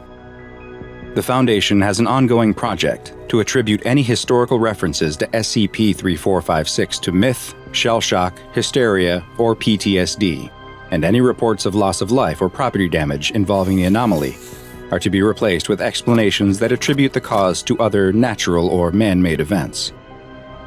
Regions where SCP-3456 is more likely to appear are to be closely monitored with personnel ready to assist in evacuation efforts. But above all else, direct observation of SCP-3456 must be avoided, since once that has happened, there's very little even the SCP Foundation can do to protect you. The old house has been abandoned for going on 2 decades, and as with any place that's been left uninhabited for this long, rumors tend to spiral. Of course, there are the more mundane explanations for why the 2-story, 4-bedroom home on the end of a nice street lays in semi-ruin. Black mold, asbestos, rising house prices. But those weren't the stories that most people told. Everyone in the neighborhood knew what really happened. All those years ago, the family that lived there had been murdered, and their killer was never caught. The 3 young paranormal investigators, with EMF readers in their hands and GoPro cameras mounted on their hard hats, know all about this. They approach the house in the dead of night, mumbling commentary for the recordings. If the old house really is as haunted as everyone says it is, then they could be in for something really good here. Their subscribers always loved brand new paranormal content. They use a crowbar to breach the front door and head inside. It's everything you can expect from a house that had been abandoned for 17 years. Dust, cobwebs, and graffiti abound, broken bottles scattered across the floor. Someone has scrawled, "Welcome to Hell," above the door in faded Sharpie. It all plays perfectly for the cameras. Paranormal content gold. All of them turn on their flashlights, generously provided to them by one of their sponsors, of course. But in this particular situation, they have no idea just how valuable their product really is. After all, there are some frightening things that hide in the dark. The leader of the trio begins ascending the stairs, narrating into his helmet cam, giving the more popular version of the house's legend. The perfect suburban family, torn apart, literally, by a killer hiding in their home. The family had all been brutally murdered by someone in their home, but the police never found any sign of unlawful entrance or exit. There were no clues to the killer's presence whatsoever, in fact. It was as if they were a ghost, a vapor. It was almost as though whoever killed the family had always been in that house, and even after the murders were committed, they never left the place either. As he tells the story, the lead investigator starts to feel a little nervous. Even though he himself doesn't really believe in the supernatural, he just plays up reactions for the views, he still can't help but wonder, should I really be here? Am I making a terrible mistake? Is there a chance that whatever did this all those years ago could still be in the house, waiting for me? But he pushes those thoughts from his mind. This gig is too valuable for him to wimp out now. And really, what are the chances that something actually dangerous would be lurking in the house? The other two investigators are still looking around downstairs, sticking together, their flashlight beams slicing through the darkness. Their boss always insists on going upstairs first. He demands the glory shot, after all. That leaves the rest of them searching the downstairs living room, dining room, and kitchen, where the best they can hope for is maybe a particularly haunted-looking dishwasher. It's why the younger of the two is so surprised when they suddenly feel something happening to their body that they've never experienced before. In an instant, their whole body convulses with an involuntary shudder. They feel the temperature drop, and the world gets just that little bit darker. The best way they can describe the feeling is impending doom. Like any moment now, something terrible is going to happen. But almost as soon as the feeling begins, it's gone. Intensity dropping, the dread starting to dissipate, as though whoever or whatever caused this feeling literally passed right through them. Their fellow investigator asks them if they're okay. Of course, they nod and force a smile. They're fine. It's just a spooky place, is all. Atmosphere like this would get to anyone. Meanwhile, the lead investigator is exactly where he wants to be, ascending a rickety stepladder up into the attic, the very same attic where, all those years ago, the police had found what was left of the family. And from everything he'd read on the subject, their remains weren't a pretty sight, even by true crime enthusiast standards. He enters the attic and shines his flashlight around, capturing all the dusty old boxes left to rot in the cold. He's engrossed in the macabre spectacle of what had once been the worst and final moments of a group of strangers' very real lives. The attic is full of spider webs and shadows. They're so ubiquitous that as the lead investigator pauses to tell his camera the next chapter of the grisly tale, he doesn't even notice one of the shadows peeling off of the wall behind him. It wafts silently towards him like a gust of midnight air. Little by little, the blob of shadow starts to take on a vaguely human shape. It leans forward in the investigator's direction, arms extended like a classic movie monster. Long, dark claws slide out of its shadowy hands. Downstairs, the other two investigators hear the most terrible scream. For a moment, the more fantastical thought crosses their minds. Could this be one of the tormented souls of the departed family, longing to be heard after years of silence? Then it occurs to them that they recognize the scream. It belongs to their boss. The two of them charge up the stairs, flashlights in hand, as the screaming starts to become more desperate and pained, like that of a wounded animal with its leg caught in a trap. Those terrible wails are echoing down from the open hatch leading into the attic. It's so dark up there, something must have broken his flashlight. That's when they notice something else. Red, dripping from the open hatch. For a moment, they hesitate, wondering what could be going on up there. Could they really help, or would they just be running into the danger themselves? But soon, their desire to save their boss's life overpowers their fear. They grab the ladder and start climbing, feeling the dripping blood on the worn wooden rungs. When they finally get up into the attic, it feels like the scream is coming from everywhere, bouncing off the walls in a terrible, echoing cacophony of pain. They turn in all directions, hovering their flashlight beams around the room in wide, sweeping arcs, until both fall on the source of all this terror. And when they see it, they can't help but scream too. The lead investigator's body is floating about a foot off the ground, his screams now fading into pained gurgles. Something huge and dark is lifting him up with one hand and sinking the long, dark claws of its other into his neck. The second the twin flashlight beams concentrate on the creature, it drops the lead investigator's bleeding body down onto the ground. His skin slate gray, his feeble twitching slowing to a halt as the last of his life drains from him. Two glowing red pinpricks open up in the face of the dark figure, eyes like terrible, burning coals etching themselves into their memory. Like smoke, it continues to glide backwards further, seeking refuge in the dark, a safe haven amongst the other shadows. By this point, the two surviving investigators know there's nothing they can do for their boss anymore. All that's left is to get out and survive. They have to save themselves. They turn, wasting no time running towards the exit.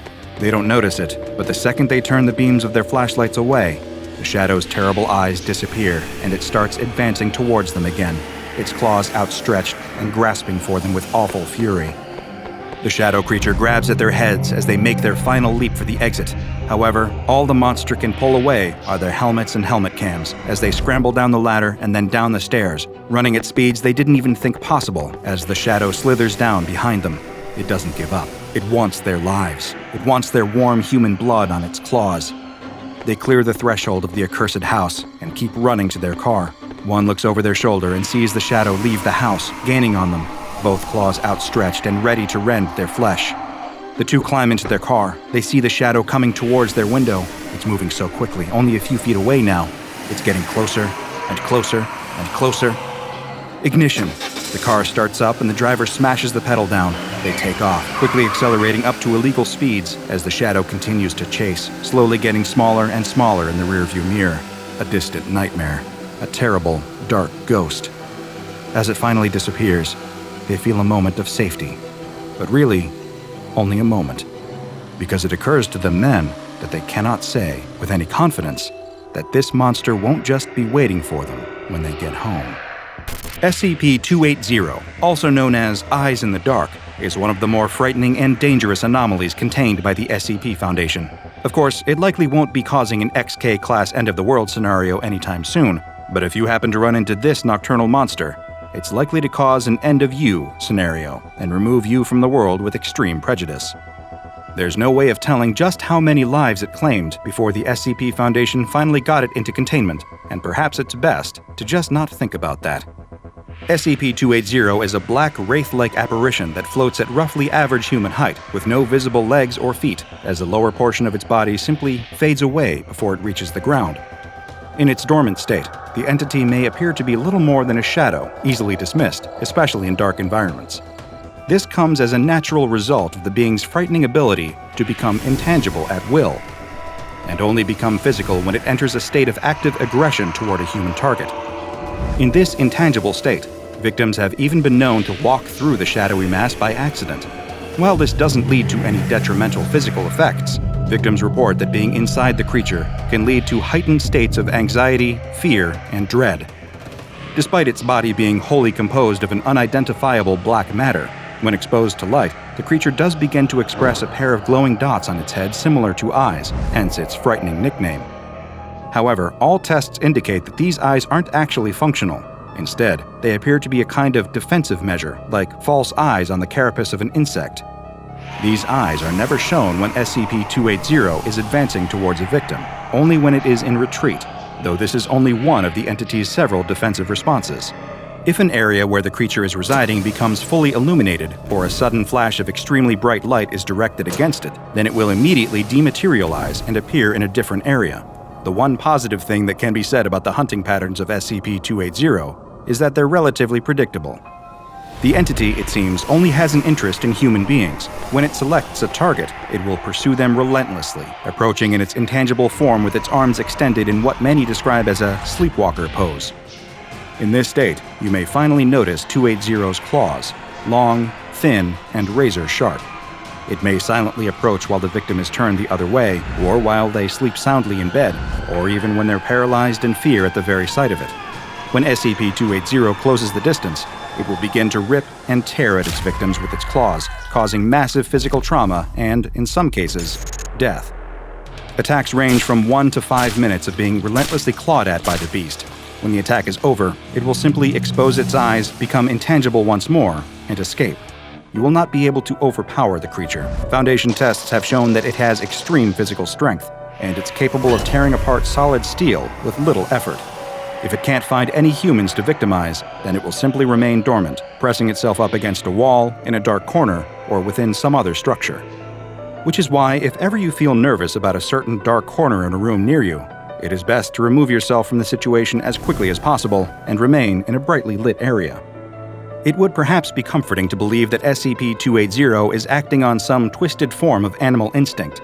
After all, while the results may seem horrific to us, Every organism has to eat, right? Well, sadly, that isn't the case here. SCP-280 does not appear to eat, sleep, or breathe to survive, and it never consumes any of the matter torn from its victims. The best working theory is that the entity simply enjoys the harm it causes, taking a degree of perverse pleasure in hunting down and murdering its targets. There is no better nature to appeal to here. The SCP Foundation's ability to study the creature's biology has also been stunted, in part due to the creature's highly aggressive nature, and also the fact that its selective intangibility makes gaining physical samples almost impossible. Even capturing and containing the creature in the first place came partially out of blind luck. It first came to Foundation attention after a series of mysterious locked-door murders in a small Mississippi township. In the most recent case, an entire family had been brutally murdered in their home, leaving only one survivor. A traumatized 9-year-old boy named David, who'd locked himself in the basement when he started to hear the screaming.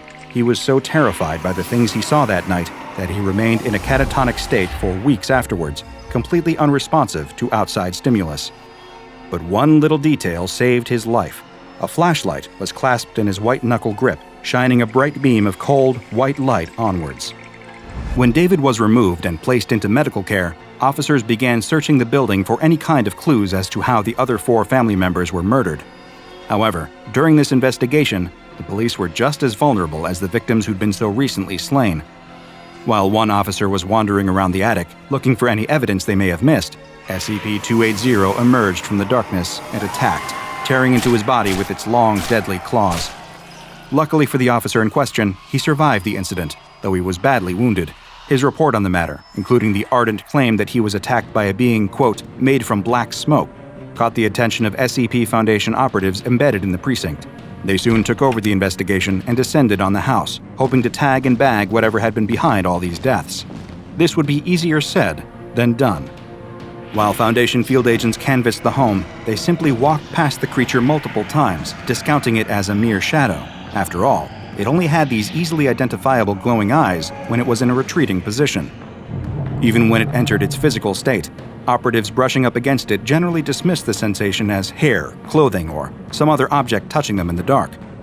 This already bungled investigation got even worse when the Foundation decided to introduce high-intensity lights into the equation, hopefully flushing the creature out. This, of course, only caused it to dematerialize and appear elsewhere. The chase ended in an almost farcical fashion, a cavalcade of Foundation agents chasing a cloud of sneering black smoke across a Mississippi field at 2:30 a.m. Thankfully for the human race, the entity was, at the very least, eventually secured and contained. However, this wouldn't be the last time it was out of containment. During a series of tests with different types of illumination, intending to test SCP-280's reflexes, it disappeared from its chamber. It seemed almost to sink through the different levels of the illuminated site before coming to rest at the containment chamber holding SCP-1591. This made for a fascinating accidental cross-test. You see, SCP-1591, to put it simply, is a unique sculpture of a star that emits an incredibly bright light, and this light will slowly make any being subject to its glow intangible before disappearing completely. When SCP-280 came before SCP-1591, it displayed its eyes, but did not retreat. In fact, it assumed a kneeling position and simply remained before the anomalous sculpture until it faded from existence. It then remanifested in its own containment chamber several hours later without incident. All things considered, it went pretty well as far as containment breaches involving deadly, human-hating monsters go. Because of its ability to demanifest and phase through solid objects, SCP-280 is incredibly difficult to contain, earning it the dreaded Keter object class. In order to avoid the risk of demanifestation, SCP-280 is contained in a 5x5 meter cell that is perpetually left in a state of total darkness. No equipment is to be left in the cell unsupervised at any time, and any items brought into the cell for testing must be removed when the testing is complete. Any staff members entering the chamber for tests must be equipped with infrared goggles, an infrared ID strobe, and also a strong flashlight to ward the creature off in the case that it becomes aggressive. If SCP-280 does attempt to attack anyone in the chamber, all attending staff are instructed to turn on their flashlights and turn the beams against the creature. No aggressive action is permitted, and staff members must remain at least 1 meter away from SCP-280 at all times for their own safety. And if you suddenly feel yourself getting a little nervous in an eerily dark room, I'd like you to remember this, the one thing more frightening than seeing eyes in the dark. is not seeing them. It's a quiet day in a small American town. It's warm, with a slight breeze. A calm, simple Sunday, just like so many others. Very few people set their alarms, and most are still asleep at 8 a.m. It's the kind of town where everyone knows and trusts everyone else. After all, what are good neighbors for? While his wife still sleeps back in their modest home, a retired man in his mid-60s decides to start the day off right. With a rod in one hand and a tackle box in the other, he makes his way down the side of a grassy embankment towards his favorite fishing spot along the local river. He's even got a pair of neatly cut sandwiches in an old-fashioned metal lunch pail, the picture of small-town bliss. But something he sees stops him in his tracks. Something large, floating in the water. He freezes.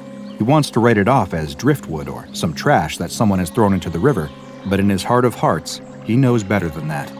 What's floating in the water is a human corpse. Not long after, the local sheriff's department is on the scene, dredging the body out of the water. It's about as small and underfunded as you can expect for a group of police officers from a place where nothing ever seems to happen. There hadn't been a murder in this quaint little burg in years. When they turn over the body, it isn't hard to make a positive ID. The pallid, water-bloated face of a well-known local man stares up at them with blank, dead eyes. Some in attendance gasp at the sight of it. It had been years since the last murder in town, but when that last murder had occurred, the prime suspect had been this very same man. 10 years prior, he had been a successful local mechanic, but that all changed when his wife turned up dead in a field, her face caved in by some kind of heavy bludgeoning instrument. It was a brutal crime, the most horrific the town had ever seen. Reporters traveled in from all over the state to cover it, and that's when the web of secrets tied around this one tragic incident began to truly unravel. It was an open secret in town that the man and his wife weren't exactly on the fondest of terms. He was known for having affairs with women half his age. Rumor had it that his wife was tired of being betrayed and humiliated by her good-for-nothing philandering husband, and was finally going to break it off. With the knowledge of his infidelity being so public, she'd take him for all he was worth in divorce court. And it wasn't long after these rumors began that she turned up dead. Soon, fingers were pointed, most of them, naturally, in the man's direction. He lawyered up and denied every charge, but in the court of public opinion, he'd already been convicted. That, however, was the only court he'd ever be convicted in. Despite the wealth of circumstantial evidence, there wasn't enough to convict him of his wife's killing. He was acquitted of all charges and went free, despite his reputation in town taking a severe dive. In the next few years, he'd marry one of his very young mistresses, and the news story would fade away back into the darkness of small-town rumors and hearsay. The murder of his wife would remain forever unsolved. With all the context in mind, the fishermen, a few locals, and a handful of police officers stare down at the dead face of the man, his soaked body sprawled out on the riverbank.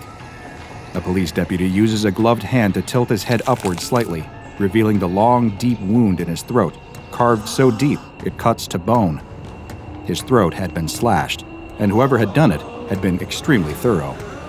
The identity of the victim had been confirmed, as had the method of murder. Only one question remained. Who murdered him?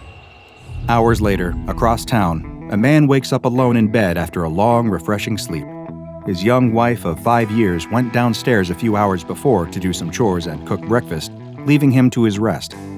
He rubs the sleep from his eyes and yawns. It's a sunny day outside. How wonderful. And he can smell breakfast cooking downstairs. He smiles, gets up, dresses, and makes his way down the stairs at a leisurely pace. He can hear his wife humming in the kitchen. As he passes the threshold, he calls her name, and she freezes up. Her body shakes slightly. Is that fear? He doesn't understand. He steps closer. Suddenly she turns and screams at him, like he's an intruder wearing a ski mask and holding out a knife. He tells her that it's just him, that everything is fine. He begs her to explain what's going on. Instead, she asks what he's doing in her house and threatens to call the police. He has no idea what's going on.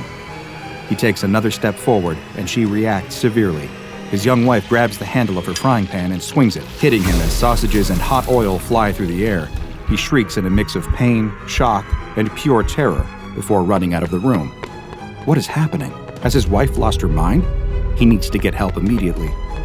He rushes out of his house, but when he reaches the street outside, he finds no safety or comfort, only confused, judgmental stares from his supposed neighbors. They all turn to look at him with the exact same expression as his wife, a look that says, "Who are you?" As he continues to run, calling for help and fighting back the pain of his oil-scalded skin, he just gets more of those same stares from everyone he encounters. They look at him like he's some kind of raving madman, not someone who'd just been the victim of a random and brutal domestic assault. And yet, back at his home, his wife is already calling the local police to tell them about the stranger who'd just broken into her house and tried to attack her. The sheriff's department deputy on the other end of the line can't believe what he's hearing.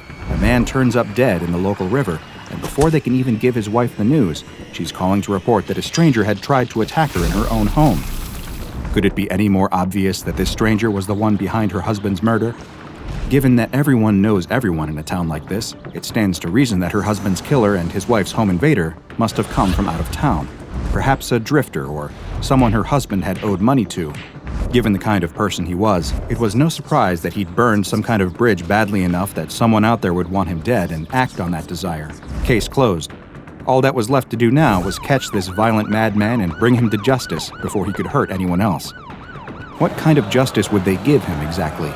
Well, they could decide on the particulars later.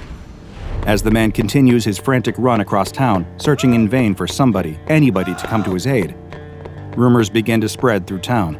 After all, in a place where everyone knows everyone, people have a tendency to talk.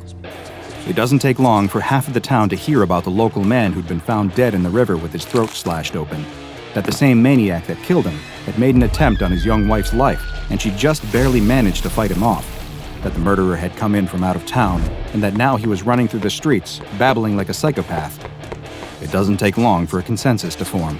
It's clear that, if left to his own devices, this outsider will only hurt more people. Who will it be next? It could be any of them. The townsfolk feel afraid, upset, unsafe, but most of all, they feel paranoid. The shadow of the maniac seems to be lurking around every corner. If they want to keep themselves safe and avenge the death of the poor man in the river, they'll need to take justice into their own hands, or this intruder could completely upend their town's quiet life. It's the only way. They unlock their gun safes and arm themselves with shotguns, handguns, and rifles. Those without guns grab bats, hammers, and knives. Some grab shovels and pitchforks from their tool sheds. This loose maniac may be dangerous, but they have numbers on their side. Together, they'll find him and give him what he deserves. The man is still running through the streets, in pain, wondering where everyone has gone. His life is falling apart around him, and he doesn't even know why. Is this all a nightmare? Is he going insane? Before long, he can hear footsteps. People are approaching in groups, yelling, chanting. He sees a crowd turn a nearby corner and stare. Guns, knives, literal pitchforks and torches. Wide, bulging eyes and boring teeth. Someone points at him and barks, "There he is! Get him!" That's when he realizes that, for some reason, these maniacs have it in for him too. He turns tail and begins to run. He hasn't gone insane. Everyone else has. He can hear the thundering of their many footsteps chasing him. He ducks and screams as gunshots ring out, whizzing past him. Some even throw rocks. All these people. This isn't fear. This is pure, undiluted rage. They want to kill him in the street in broad daylight. He hears some of them screaming, "Murderer! Murderer will get you!" In his terrified mind, he wonders, is this what this is all about? His first wife? He'd been acquitted. It was so many years ago. Why would they all turn on him? Why now? Relief swells and washes over him when he sees a police cruiser making its way towards him from the other end of the street.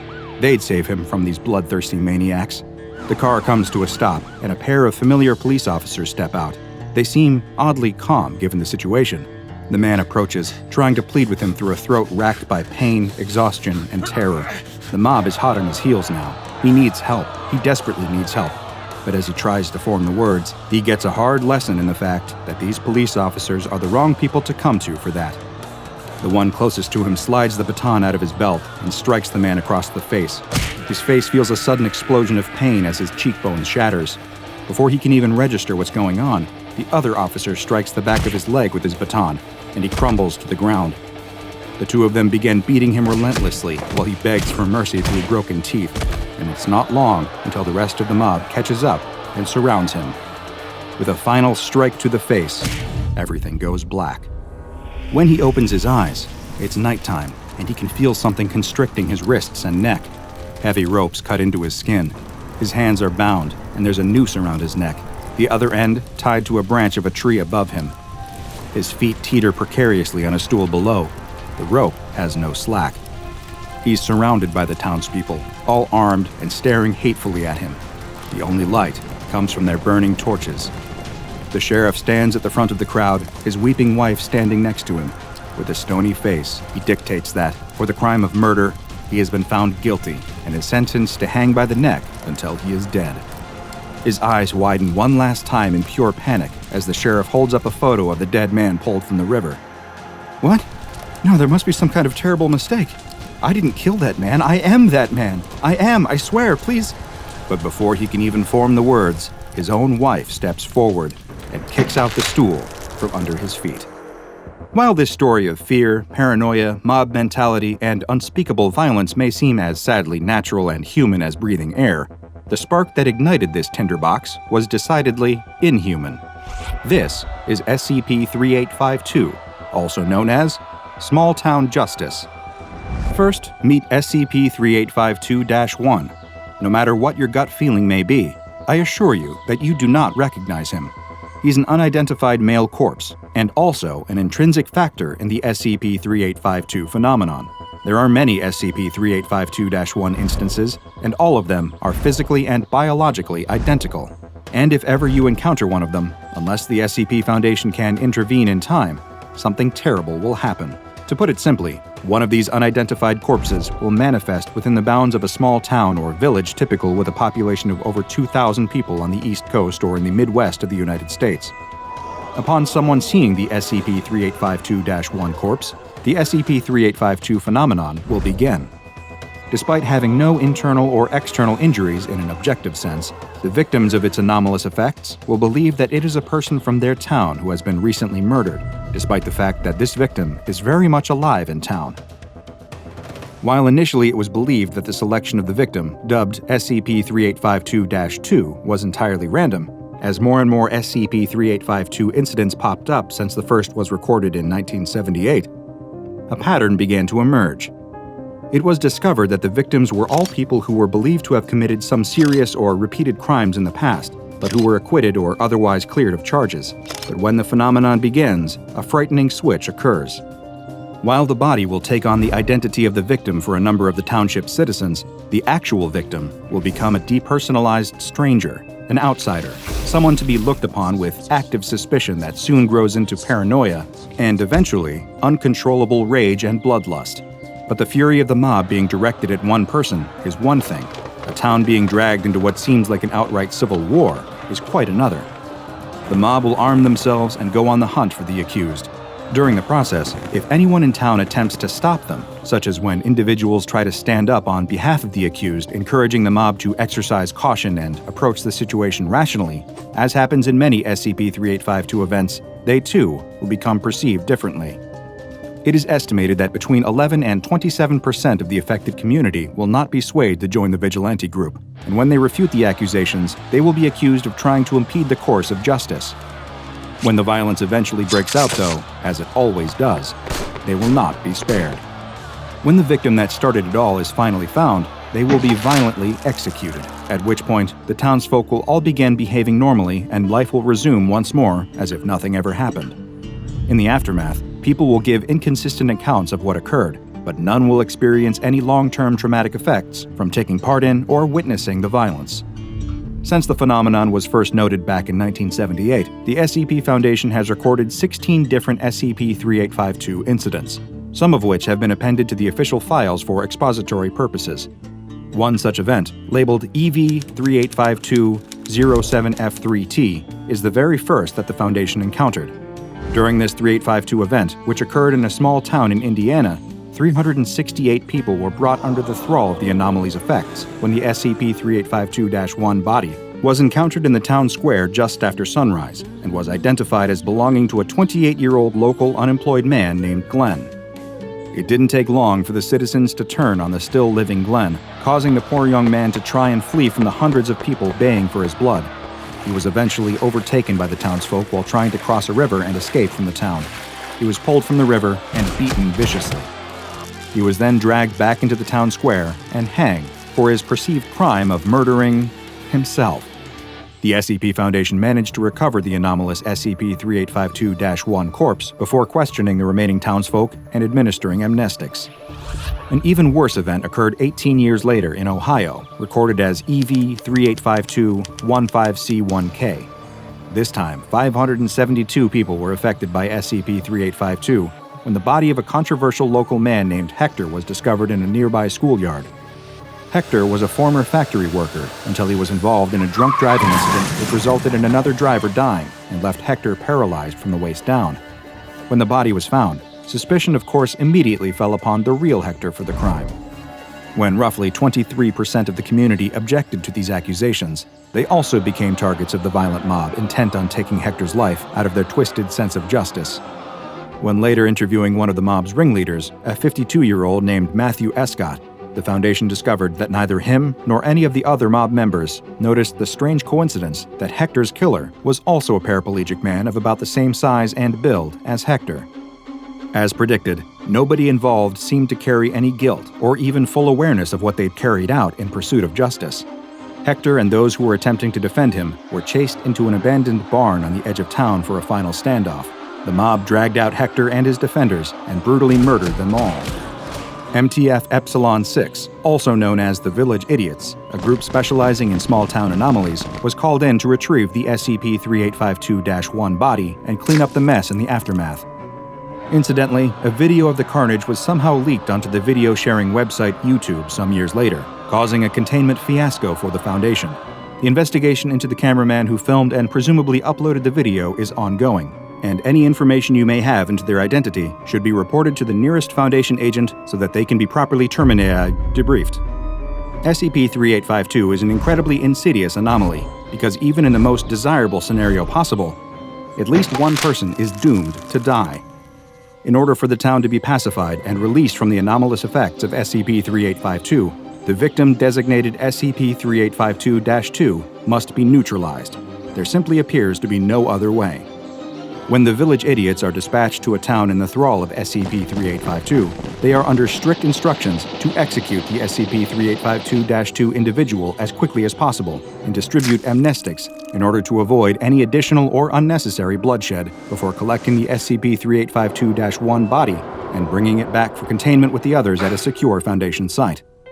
Naturally, the SCP Foundation remains on the lookout for strange, hostile activity arising in small towns, for fear that it could be another SCP-3852 incident unfolding. There is no way of predicting where the anomaly will strike next, given that anywhere with a population over 2,000 on the East Coast or in the Midwest is vulnerable to its influence. As such, it has been given the Keter class to reflect the challenges it poses to reliable containment. The fact that SCP-3852 seems to attack people with some prior history of accused crime does nothing to narrow down this roster either. After all, every small town, no matter how idyllic, holds dark secrets. SCP-3852 just provides a way to bring those secrets into the light. You've seen his face before, probably during a particularly distressing bout of sleep paralysis. His appearance can vary a bit from manifestation to manifestation, but a few traits are always present. He resembles an elderly man. His touch corrodes everything in his path. His presence creates a disgusting, black, mucus-like substance thought to be a method of pre-digestion of his prey. And he is rotting. No matter his appearance, he is always in some stage of decomposition. Gray skin sloughing away from yellowed bone, eyes milky and flat, but brimming with malice, wide, toothless mouth stretched into a wicked grin. The entity is incredibly difficult to contain. Its corrosive properties and ability to vanish into solid matter and disappear into its pocket dimension layer make it a threat as unpredictable as it is dangerous. The smell of decay and the presence of visible corrosion on any surfaces nearby may be the only warning a person gets before the old man grabs them in his decomposing arms, dragging them off to a painful, terrifying demise. We know where the being disappears to and have learned a great deal about how he operates. But where did he come from? It is the year 2000. Dr. Robert Scranton and his wife, Dr. Anna Lang, are the head researchers at SCP Foundation Site 120. Over the course of their happy relationship, the two have been working on an experimental research project, an early prototype reality-anchored device called the Lang-Scranton Stabilizer. After a lot of late nights at the office, working and reworking the theory, it is, at long last, ready for testing. Dr. Scranton is standing in Reality Lab A as Dr. Lang observes from a nearby room. He follows the same routine he has followed each time they tested the LSS, walking down a line of buttons and levers, pressing and flipping each into place. The little red blinking light signifies that the microphone is recording his every comment and observation. Suddenly, the routine is broken by a low rumbling sound from deep, deep within the earth.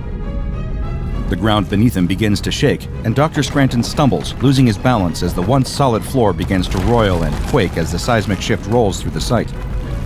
He hears the unmistakable grind and splintering of metal and plastic as the LSS-2 begins to shake, components sliding out of place and breaking off. Nearby, Dr. Lang's monitor goes dark as the security feed is cut short by the earthquake's damage. "Robert!" she screams, making a break for the door and rushing to Reality Lab A, terrified that she will find her husband's body lying on the floor. When she and the guards reach the room, however, they find nothing. Well, not nothing entirely. The room is a wreck, bits of machinery strewn across the floor, the smell of burning plastic in the air. But the Lang-Scranton Scrambler's control panel and Dr. Robert Scranton are nowhere to be found. Dr. Lang falls to her knees in the suddenly empty room, pounding at the floor in despair. "Where did he go?" she demands, but of course, no one knows the answer. No one wants to say what they're thinking. Wherever he is, Dr. Scranton is probably dead. Probably long, long gone, and he is never coming back. But no one says it, not out loud. They just think it, and keep thinking it, for the next 5 years, 11 months, and 21 days. The time passes, and most everyone forgets about Dr. Robert Scranton. Everyone except for Dr. Anna Lang. She never gives up hope, never lets go of the possibility that somewhere, in another world, another time, on another planet, her love is still alive. One day she wakes up, and it's December 23rd, 2005. A day like any other, save for its uncomfortable proximity to the holidays she struggles to celebrate nowadays. But then, in the middle of the day, something impossible happens. The LSS control panel reappears in Reality Lab A. It isn't how anyone last saw it, though. It's coated in some sort of unidentified organic matter, and it reeks of blood, vomit, and decay. As her colleagues try to shield her from the sight, try to warn her away, Dr. Anna Lang wades into the area, desperate for a glimpse at any sign of her husband's fate. As she makes her way into the containment field, she is unable to contain her horror. "Oh God, what the hell? What is all this? This is the... Oh God, Robert? Is this you? Oh God, please, no, don't let it be you, Robert, I thought, how can this thing be?" Her colleagues try to stop her, but she touches the Lang-Scranton stabilizer interface, and it fires to life. It still works. Somehow, it still works. She racks her brain for what to do next, before saying, "Access audio log. Playback starting from January 2nd, 2000. The machine prompts her to verbally state her password, and her voice shakes as she replies, "Password is Anna Bobana." "Request acknowledged. Processing," the machine replies. "I'm sorry. There are no audio logs for January 2nd, 2000. Dr. Scranton accessed log on January 13th, 2000, via voice recognition at time." Anna slams her hands down on the machine with a cry. "Playback now! Damn it, play it back!" A researcher warns her not to touch any of the material with her bare hands, but she doesn't hear him. She's too busy, calling out to Robert, hoping that somehow, somewhere, he can hear her. "There's so much blood here, there's so much... Honey, are you okay? Where did you go? Oh God, oh God, oh God." Something small and metallic clatters to the floor, lost in the sludge. She retrieves it, wipes it off on her lab coat, and holds it to the light. She would recognize it anywhere. She slipped it onto her true love's finger on the happiest day of her life. It's Robert's wedding ring. Her knees buckle at the realization. She collapses to the ground, and her head cracks against the floor. One of her colleagues snaps into action. "Report, this is Dr. Matthew Skinner reporting from Site 120 Reality Lab A. I need medical attention here immediately." Once Dr. Lang recovers from her fall, she demands access to the rematerialized control panel. She's going to go through the audio logs one by one and find out exactly what happened to her husband, even if the truth is as ugly as she fears. The machine whirs to life, and her lost love's voice emanates from the speakers. Name, Robert Scranton. Age, 39. Birthday, September 19th, 1961. Favorite color, blue. Favorite song, living on a prayer. Wife, Anna. She has green eyes. I love her very much.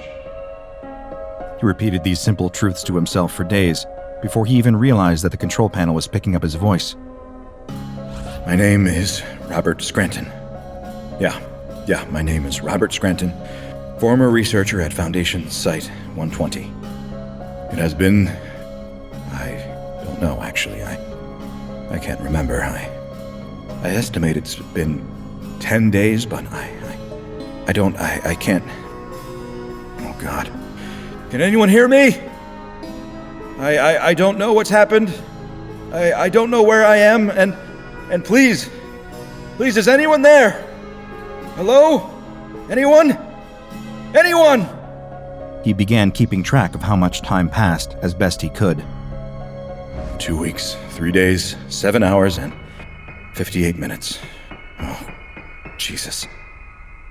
Back at the Foundation, with at least a tenuous knowledge of where Dr. Scranton could be, personnel try their best to stage some kind of rescue effort. A mobile task force team is ordered to attempt to replicate the experiment with a hastily assembled Lang-Scranton stabilizer copy. The result is an explosion that kills 3 of them. Senior researchers also approach SCP-343, a powerful reality warper known to some as God, hoping to get some insight from him about where Dr. Scranton could be found. His response is, He's beyond any of us now. I'm truly, dreadfully sorry. Anna starts having nightmares. She twists and turns in bed, haunted by visions of her beloved Robert consumed by darkness. A strange specter starts to appear in her dreams, a man with a horrible, rotted face. She turns to her bedside table in the night, numbers blurry on the screen of her alarm clock. The photograph of herself and Robert that she keeps there. Something is wrong with him, wrong with his face. Is it that same awful, rotted man? She screams and closes her eyes. When she opens them, the photo is normal again. She weeps into her pillow. It can't keep going on like this. This place, it's some sort of reality gap, I think.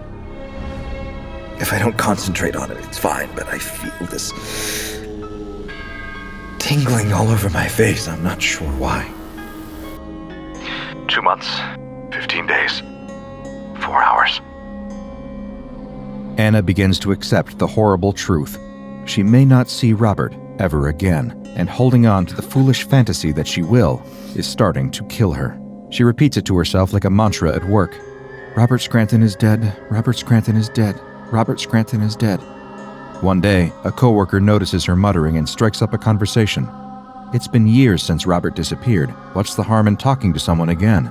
She even finds herself smiling and laughing at his jokes, but when he asks if she'd like to go for coffee, she gets a flash of Robert screaming in the darkness, of that terrible, rotted face, grinning. She runs to the bathroom to throw up and weep. The tingling in my face has worsened. I wish I could sleep here, but all this damn gunfire overhead, can't take it anymore. Can't take it. Trenchfoot, shell shock. Hell would be a reprieve in a place like this. And all the men, all the poor souls who look up to me, call me Corporal. What a jerk. To think I have any more idea of what's going on here. Anna can hear it in his voice. He's getting worn down. As Anna feels her emotions start to dull and fade, she begins accepting more dangerous assignments from her superiors, perhaps hoping just to feel something again. She works on the SCP-682 case, trying to devise more futile termination methods. She spends time with SCP-939, the abominations known as With Many Voices, until they start to imitate Robert's voice, and she knows that she can't do this anymore. She works with SCP-280, Eyes in the Dark, feeling no fear whatsoever as it floats towards her. The worst thing that could possibly happen to her has happened already. Now, she's just waiting, killing time. She has no idea of the further horrors to come. Lately, I've been hearing whispers in the dark. I think the rats are talking to me. Oh, funny. My troops must think me mad. What does it matter? This is a mad place, a mad time. A mad man is perhaps best suited to a time like this. So many went over the top yesterday, only to be cut down by machine gun fire. Isn't it odd that I laughed? It was so funny. I think perhaps this mental malady is connected to a physical one. Nosebleeds and vomiting spells. A strange, black liquid. Faintly acidic to the touch. But so delicious. So fun. My troops tell me I look unwell. Like anything about this is well. Maybe I'll sneak into one of their bedsits tonight and teach them to lighten up a bit. None of them smile anymore. Me, I'm always smiling. I'll teach those little cowards to smile too. But as she listens to more of the logs, she's forced to reckon with the fact it really isn't him anymore. Not as she'd ever known him. He'd become something else. All the others are dead. All my good, hard work, making them dead. I followed them down the length of the trench. Their silly little bullets didn't hurt me. Oh no. Oh no. The look on their faces. All the screaming as they saw me. How thrilling to savor their fear as I approached. All those screams. What are you, you horrible old man? I showed them what I am. I can walk through walls now, you know. Have all the fun I want. Yes. Nothing can hurt me anymore. And I can hurt everyone. And when the war is over, I'll go home. Go home to my sweetheart. I know she's waiting for me. I can't wait to see her, to touch her beautiful face. My lovely Anna. Hearing him like this, so broken, so utterly transformed, it's too much for her to bear. But the work always needs her, and she returns to it day after day. One night, she sits up late, making her way through a stack of paperwork, when she hears it. A curious sound. Drip, drip, drip. Something thick dripping steadily onto the floor behind her. The smell of rot fills her nostrils, making her gag. She turns and comes face to face with SCP-106, dripping its slimy black mucus onto the floor, bringing decay to everything it touches. It reaches out toward her, grasping at her arm. She breaks free, but not before its touch melts away the fibers of her lab coat, threatening to seep through the fabric to her skin. All the while, it's staring straight at her, like it knows her. Anna runs out of the lab as fast as she can, shouting for help. A guard tries to come to her assistance, firing his weapon at the old man, but the bullets don't leave a dent, don't even slow him down. The old man grabs the weapon from the guard's hands, letting the metal rust, warp, and melt in his grasp. Then he turns his corrosive touch on the guard's face. Anna screams in horror at the sight, but she can do nothing to help him. All that she can do is keep running and hope that the monster doesn't catch her. She runs as fast as her legs can carry her, but she isn't as young as she once was, and years of sitting at a desk have made her muscles stiff and weak. Her foot hits the ground at just the wrong angle, and she stumbles, falling to the ground. She scrambles back to her feet, but when she looks up, something is horribly wrong. Her surroundings have changed. It looks like the Foundation site, but it's not quite the same. It's as if someone tried to recreate the facility from memory and couldn't retain all of the details. Then she hears it again.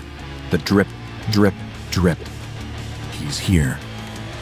She spins around, and there it is. That awful face, so close to her own.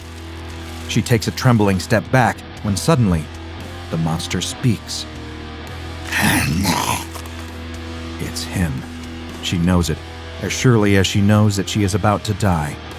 The monster that once was Robert Scranton reaches out and caresses Anna's cheek with his wrinkled hand. She screams as the skin begins to droop, and he seals her lips with a kiss that makes her insides drip like melting wax. The two become one once again. What is it that you want? Not just what you want in this moment. That's fleeting. You get it and move on. Or you don't, and you forget. No. What do you want? What do you yearn for? That humming dissatisfaction that underscores every moment of your life. The constant rumbling, always beneath the surface, that you can never put your finger on. Behind your computer monitor, at the bottom of your $4 coffee. That quiet moment when you go to the toilet at a friend's wedding and look at yourself in the mirror, asking, why am I not happy yet? This moment, this object, this feeling that I was looking forward to, why does it feel empty? A night in with your best friends, a promotion at work, a new car, a new house, all empty. So when I ask you again, I want you to be serious. None of that fake surface-level fleeting drivel. What is it that you want? What will genuinely make you happy? The words buzz around the student's head. He hasn't listened to a word of this lecture, not for a moment. Last night's therapy session had clearly struck a bit too close to home. He'd never expected this new therapist to be so direct. What was it that he really wanted? The student looks down at his laptop. He'd really wanted that. He'd spent months researching it, holding off on buying other models, waiting and saving up for the perfect computer. And here it is, with the same old boring lecture notes on the screen as his old one. Within a week, he'd been back online looking up new phones. Here he is, 21 years old already, and studying for a degree he doesn't really care about. Surrounded by happy, smiling students who are all clearly going to be far more successful and happy than he'll ever be. Beautiful people everywhere he looks. People who know how to dress well, know how to have a conversation, how to smile and laugh with friends, how to have friends in the first place. His therapist is right. What's he got to be happy about? That dissatisfied humming running through his life is steadily turning into a roar. What would actually make him happy? The more he thinks about it, the more the sense of dread creeps in. What has he actually got to look forward to in life? What can fill that void? The lecture is over. He hadn't even realized. Everyone around him is already on their feet, putting notepads and laptops into bags, chatting away with their friends. The student doesn't have anyone else in his row. He's somehow picked the only row in the lecture hall with just one person in it. No, that's not the case. This is the only row in the lecture with just one person in it because he picked it. His only company on this row? A fly.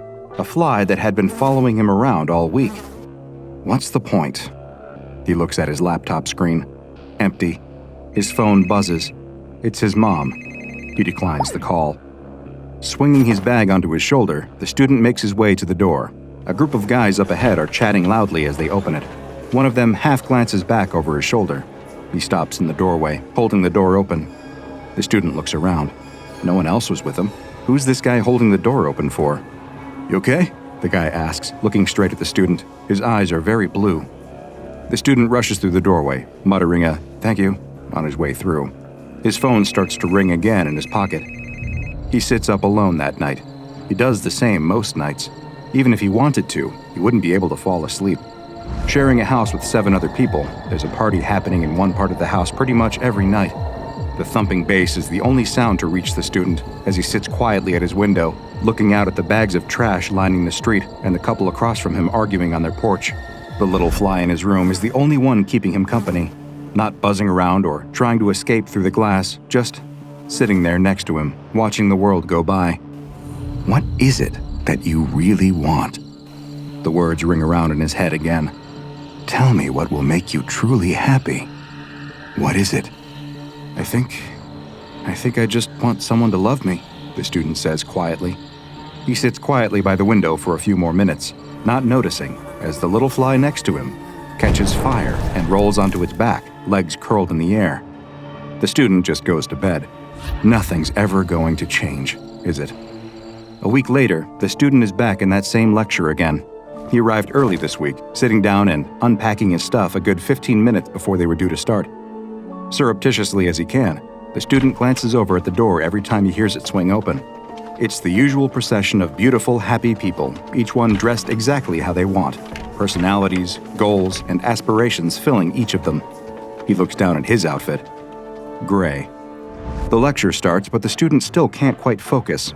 He keeps his head half turned towards the door the whole time, waiting. 10 minutes go by. Nothing. He slumps down in his chair and starts taking notes just as the door softly creeps open behind him, making a gentle hushing noise on the carpet. The student turns. There he is, the guy from before with the blue eyes. The student tries his best to swallow his grin. He's the only one in his row. If he can just get the guy's attention, maybe he'll come and sit with him. But no, that's a stupid plan. Why would anyone want to come and... The bag lands in the seat next to him. The student turns to see those same piercing blue eyes. "Anyone sitting here?" the guy whispers. The student opens his mouth to reply, but the words get stuck. After a second, he manages to shake his head. The guy with the blue eyes grins and sinks into the seat. After a moment, he asks if he can borrow a pen. That's funny. The student can see a pen right there in the side pocket of the guy's bag. Why would this guy choose to sit with him? There are plenty of free seats in this lecture hall. They're everywhere. One thing's for sure, the student definitely can't talk to this guy afterwards. No way. He's too weird, it'll be obvious. No one ever wants to have a conversation with him. Everyone he talks to is always sidling their way out of the room after just a couple of minutes. Besides, what if this guy finds out what he's really like? That he's been seeing a therapist. Not just a therapist. That would be pretty normal. Normal people do that. No, what if this guy found out that his therapist was a fly? A fly that had been following him around, that he'd been talking to every night before bed. A fly that had been asking him what his deepest desires were. A fly that he'd woken up to find dead and burnt on his windowsill this morning. Nope, no way is he going to have a conversation with this guy. It would just be a disaster. There's no other option. He has to call his mom. As soon as the lecture is over, he'll call her and deal with whatever it is she has to say. He takes the phone out of his pocket and stealthily gets his mom's contact details up, ready to hit the call button as soon as the lecture finishes. There, the final slide. The student hits dial and immediately turns away from the blue-eyed guy next to him, getting up and putting it to his ear. He shoulders his bag and marches out of the lecture hall, not looking back until he reaches the little square of grass outside where he sits. His heart doesn't stop hammering until he's sitting there. His mom takes a long time to pick up. When she does, it's clear that she's been crying. Not this again. The student swallows and prepares for her to start ranting. Only she doesn't. Instead, she just asks where he is and if she can drive over and get a coffee with him. He says yes, hangs up, and looks down at the phone, brow furrowed. What's she got to say to him this time? A shadow falls over him. Turning, the student just sees two blue eyes. The guy is holding out the borrowed pen, a gentle smile on his face. His mom doesn't come for coffee in the end. Instead, she invites herself over to his house. It's the first time she's visited. As they make their way up all the flights of stairs to his floor, the student holds his breath, waiting for her to start complaining about the cigarette butts, ashtrays, and pizza boxes lining the hallways. But she doesn't. She doesn't say a word. He closes the door to his room behind her, and she lets out a sympathetic little sigh looking around. He probably should have tidied first. Here it comes. He can feel it. She's about to start lecturing him on his dirty clothes, leftover dishes, his unmade bed. But no, she just quietly picks up a sweater and starts folding it. Then another. As she tidies his room, she shoots him a sad little smile. This house really won't do. He explains to her that it's all he can afford at the moment. Well, then let me help you so you can find somewhere better. What's going on here? He doesn't know how to react. This is surely one of her games. Any second she's going to lash out at him. But no, she just gently brushes the dead fly off the windowsill into the trash and turns to him. They stand across the room from each other, the same way they always have, 8 feet between them. Plenty of space, not too close. She closes the distance and pulls him in for a tight hug. As his mom buries her head in his chest, he notices for the first time how short she really is. Has she always been that height? Didn't she used to tower over him? Her muffled voice speaks into his chest, right into where his heart is beating. I'm so sorry for how I responded before. I didn't know what to say. You're my son, and I'm proud of you. I always have been. You love who you love. Don't let anyone take that away from you. Even your silly old mother. For a long time, the two of them stand there, crying together. It is a busy week moving everything into his new apartment. It's still a pretty basic place, but at least it's his own. The neighbors are quiet, the street is clean, and there are no flies. By the time the student sits down for his lecture, he's completely exhausted. He barely registers the bag landing on the floor next to him and the guy sitting in the seat. He's so tired, in fact, that the conversation catches him off guard. He hadn't prepared anything to say. But suddenly, they're talking. About the weather at first. It's sunnier now. Then about the class. then why they chose to study here, then their teenage years, then their homes and families. The lecture starts, but the two of them keep muttering away to each other in hushed tones. The student cracks a joke, and the guy with blue eyes laughs. Properly laughs. He isn't just being polite, he actually found it funny. So funny that the lecturer tells the pair of them off, which just makes them laugh more. Is this what it's like? To be one of the beautiful, happy people? Days go by, and the student wakes up every morning expecting it to be over. He's going to wake up any minute now, and he'll be back in his old house with a talking fly waiting for him by the window. But he doesn't. It's sunny, day after day, week after week, no flies in sight. He calls his mom. He doesn't just pick up the phone to her, he actually starts to call her. He goes to parties, discovers he likes white wine, and finds out what it's like to have a bit too much of it. He has his first kiss and opens his eyes to see a pair of perfect blue ones staring back at him. He makes friends, more friends than he can count. Friends who text him asking to hang out, who help him move house, then move house again, and who fill up rows and rows of seats the day he gets married to the man he loves, the man who loves him back. Is this what it feels like? Is this happiness? Maybe, just maybe, this is it. Until one day, the man wakes up. Everything's perfect. The sun is still shining. He can hear his daughter's squeals from downstairs. His world is still happy. Except for one thing. His ear hurts. Not that much, but there's a little something, a kind of dull itch deep in his ear canal. The other ear starts to hurt as he makes his morning coffee. He should probably go to the doctor about it. He'll book that this week. But by that night, he knows he probably shouldn't wait any longer. He lies awake deep into the night, feeling his lungs tightening. You're not supposed to feel your lungs, are you? But it's not just his lungs. It's his throat, too, and his bowels. All of a sudden, his stomach starts convulsing. He throws off the sheets and rushes into the bathroom, not quite making it to the toilet. His vomit splatters across the tiles. He must be getting delirious. That can't be right. It looks like his vomit is moving, wriggling, and crawling. His husband appears behind him, switching on the light. The two of them stare in horror at the writhing maggots covering the bathroom floor. The X-rays and MRIs paint a grueling picture. Each progressive scan over the next couple of days looks worse than the last. What had once been healthy flesh and organ tissue steadily has deeper rivets chaotically eaten into it. The maggots work their way through the man's throat, lungs, stomach, sinuses, ears, bowels, and urethra. In some places, they run out of flesh and end up burrowing their way out of the surface of his skin. By the time the maggots mature into flies, the man is on his deathbed. Excessive blood loss, organ failure, and multiple infections have worn his body down to a husk. There's nothing left to be done for him.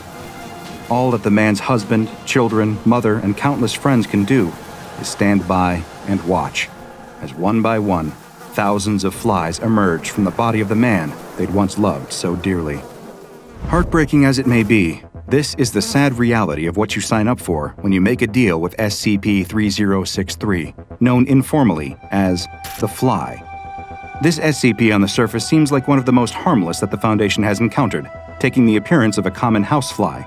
It has no extraordinary physical properties, nothing apparent to distinguish it from any other fly, and yet, it is one of the most powerful entities with an apparent ability to somehow alter reality itself. It is believed that SCP-3063 only exists in one instance at a time, though this is very difficult to prove given the sheer number of flies that exist around the world. As soon as one instance of SCP-3063 dies, a new one seems to manifest in a random location. Naturally, this makes studying the fly very difficult indeed. As far as the Foundation is aware, the fly communicates with its human target telepathically. It interrogates them, trying to discover what they want most in the world. It will then offer the individual that exact thing. If they refuse, it will make increasingly grand offers, tempting them with greater and greater promises until they accept.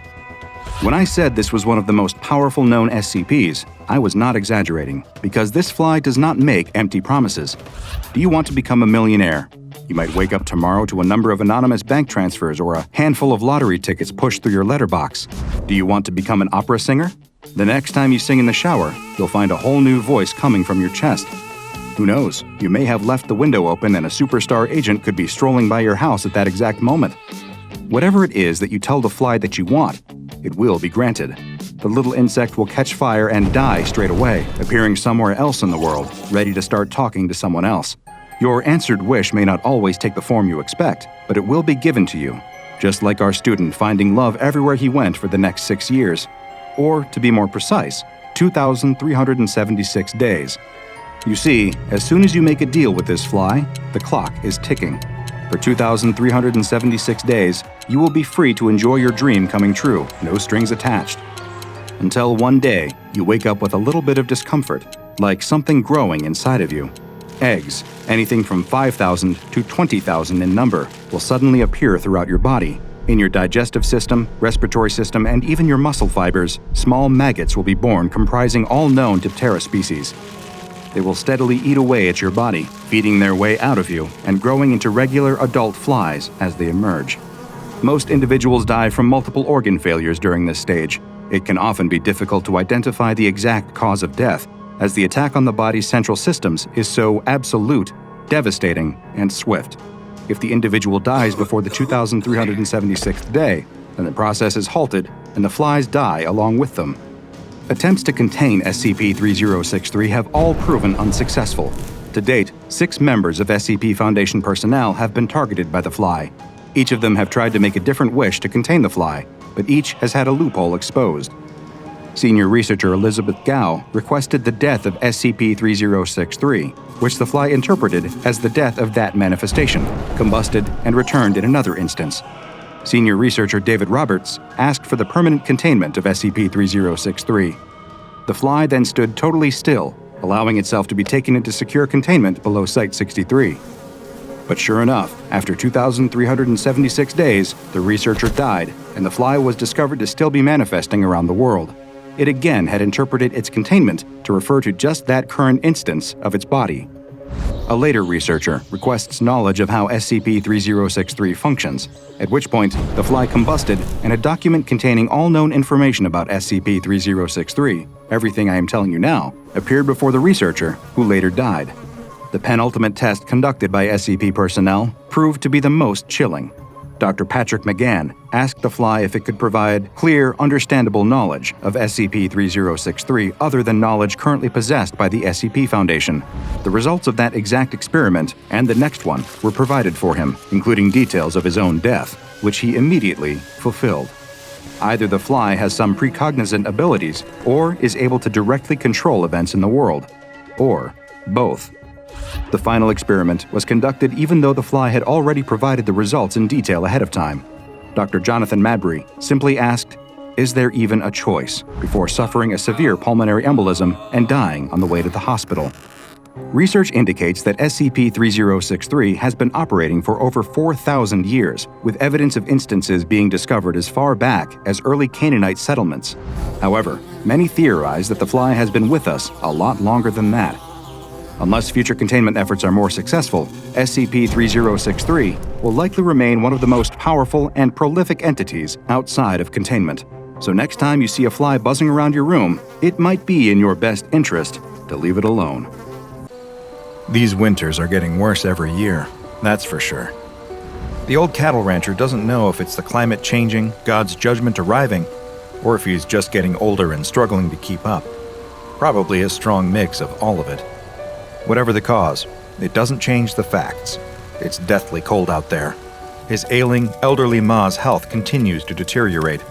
He hasn't heard from his delivery driver Jorge in days, and on top of it all, his loyal dog Maribel is out there barking into the darkness of the barn. The rancher heads out to fetch her. He doesn't know what he'd do if she froze. He whistles, but she doesn't look back at him. She just carries on barking up that road into the snowy night. The rancher wades through the snow and peers in the direction she's looking. "There's nothing there, girl. Get inside." But Maribel keeps barking. She's insisting. He looks again. Is that? The rancher takes off running up the road. All thoughts of cold immediately gone from his mind, he races towards the figure as fast as he can. His frozen fingers fumble at the zipper on his parka. Icy wind stabs the insides of his lungs. Maribel shoots off ahead of him. There, he pulls the zipper down and wrestles the thick coat off of his shoulders just as he reaches the tiny figure. He drops to his knees and throws the coat over the shoulders of the little girl standing alone in the snow. Quick as he can, he wraps it tightly around her, pulling the hood up and over her head. He takes her tiny shoulders in his hands and gives her a shake. "You okay? Hello? Can you hear me?" The girl sways for a moment, then collapses. He catches her, and in one deft motion, scoops her into his arms and takes off back down the road in the direction of his farm. Where the hell had she come from? There are no buildings around here for miles. No one uses that road except Jorge. And in this weather, she couldn't have walked all the way over those mountains. She'd have frozen solid. He bites the finger of a glove and pulls it off. With his bare hand, he clasps one of hers. By the feel of her skin, she pretty much is frozen solid already. He needs to get her warmed up, now. He kicks open the front door and bundles inside with a flurry of snowflakes and an anxious dog at his heels. The fire's not quite dead yet, so he rushes over to the hearth and lays the little girl down next to it. He can barely see her at all wrapped up in his enormous coat. She doesn't seem to be moving. "Ma, I'm home. I found someone." The rancher grabs 2 dry logs from the side and throws them onto the fire. He piles kindling high on top of them and blows steadily into the embers at the bottom. They glow and swell in size. No taking yet. He blows again for longer, and again. He feels his head starting to swim. A crackle, a lick of flame. It's taken. Panting, he turns back to the bundled-up coat on the floor with the child inside. Still no movement. A sickening knot tightens his stomach. What if she's... No, don't let yourself think that. Not yet. He reaches down and gently undoes the zipper on the parka. His trembling fingers push back the hood. She's pale. Deathly pale. Her dark brown hair is wet and clings to her scalp. The tips are frozen. At a guess, she must only be 9 years old. Eyes closed, lips a sickening blue. But that's not the color that scares him the most. On her neck, there's red. Delicately as he can, the rancher takes the coat off her shoulders and hangs it up by the fire. She's dressed only in a plaid shirt, way too big for her. It looks like an adult's shirt, similar to an old one he used to have years ago. But on her neck, her hands, her feet, is that same deep red, layers of blood frozen to her skin. He sits back, his mind blank. He's seen that much blood before. Sure he has. When you work with cattle, it's an unfortunate part of the job. He's seen cows bleed out during childbirth. The girl in front of him, she's the same color as those orphaned calves that lie crying on the floor. A groaning sound fills the room. The rancher looks across at the armchair where his ma sits. She doesn't look at him, doesn't look at the girl on the floor. She just stares into the fire, same way she always does. Ma groans again, trying to express something she doesn't understand, being in a world without living in it. "Ma, it's okay. Sorry if I startled you. We have a guest with us." But she just keeps on groaning and staring into the fire. The rancher buries his head in his hands and lets out a deep breath. Only the sound of his breath is joined by another, a tiny breath rattling and rasping through a damaged child's throat, trying its best to keep its host alive. The rancher opens his eyes and stares at the child. She isn't conscious, not by a long shot, but she's breathing, a little at a time. The icicles in her hair have turned into rounded droplets of water that glow by the heat of the fire. He snaps back to his senses. He's not doing her much if she's just lying there soaking wet. He runs off upstairs and grabs some towels and a fresh flannel shirt to wear. After several minutes of drying her off, he's confident enough that he's got most of the water off. There's still a lot of blood caked to her skin, but as far as he can tell, there's no wound anywhere that it could have come from. Brow furrowed, he leaves her under a bundle of blankets and fills up the kettle with water. Hanging it carefully over the fire, he walks over to the cabinet and fishes out a tin of cocoa from the top shelf. Hasn't been used in years, but should still be fine. He would make it with milk, but she's probably dehydrated. Lifting the kettle's lid with the poker, the rancher pours the brown powder inside and waits for it to boil. The little girl's eyes are open now. She's staring into the flames. Her lips are looking a little more pink, her skin a little more blotchy. "You're safe here. Just stay by the fire and warm up a bit. You like cocoa?" The little girl drags her eyes away from the flames. Her expression is mostly blank. She looks too tired to be confused. "I don't know." "I think you will. Ma always gave me cocoa." "Okay." And with that, the farmhouse falls silent. The little girl stares into the fire. The rancher watches her, finally feeling the wave of exhaustion crashing over him. His ma has fallen asleep in her armchair. Only Maribel stays awake through the whole night, staying close to the little girl by the fire, occasionally licking her toes to try and warm them up. By the morning, the snow stopped, but the huge drifts remain. As the rancher walks across to the barn, he finds it hard to believe that just a few hours ago, the winds were whipping at his face as hard as they were. The world this morning is totally still. What the rancher finds even harder to believe is that there's a little girl in his house right now, fast asleep by the fire. He checked her forehead when he woke up this morning, and she miraculously hadn't caught a fever. She couldn't have been out in that weather for too long, but it only made the question more mysterious. Where did she come from? Maribel didn't get up this morning. From all of the excitement last night, she must have been too tired for today. Walking through the crisp morning air, he can't really blame her. He shoulders the barn door open. A column of steam curls out of the opening.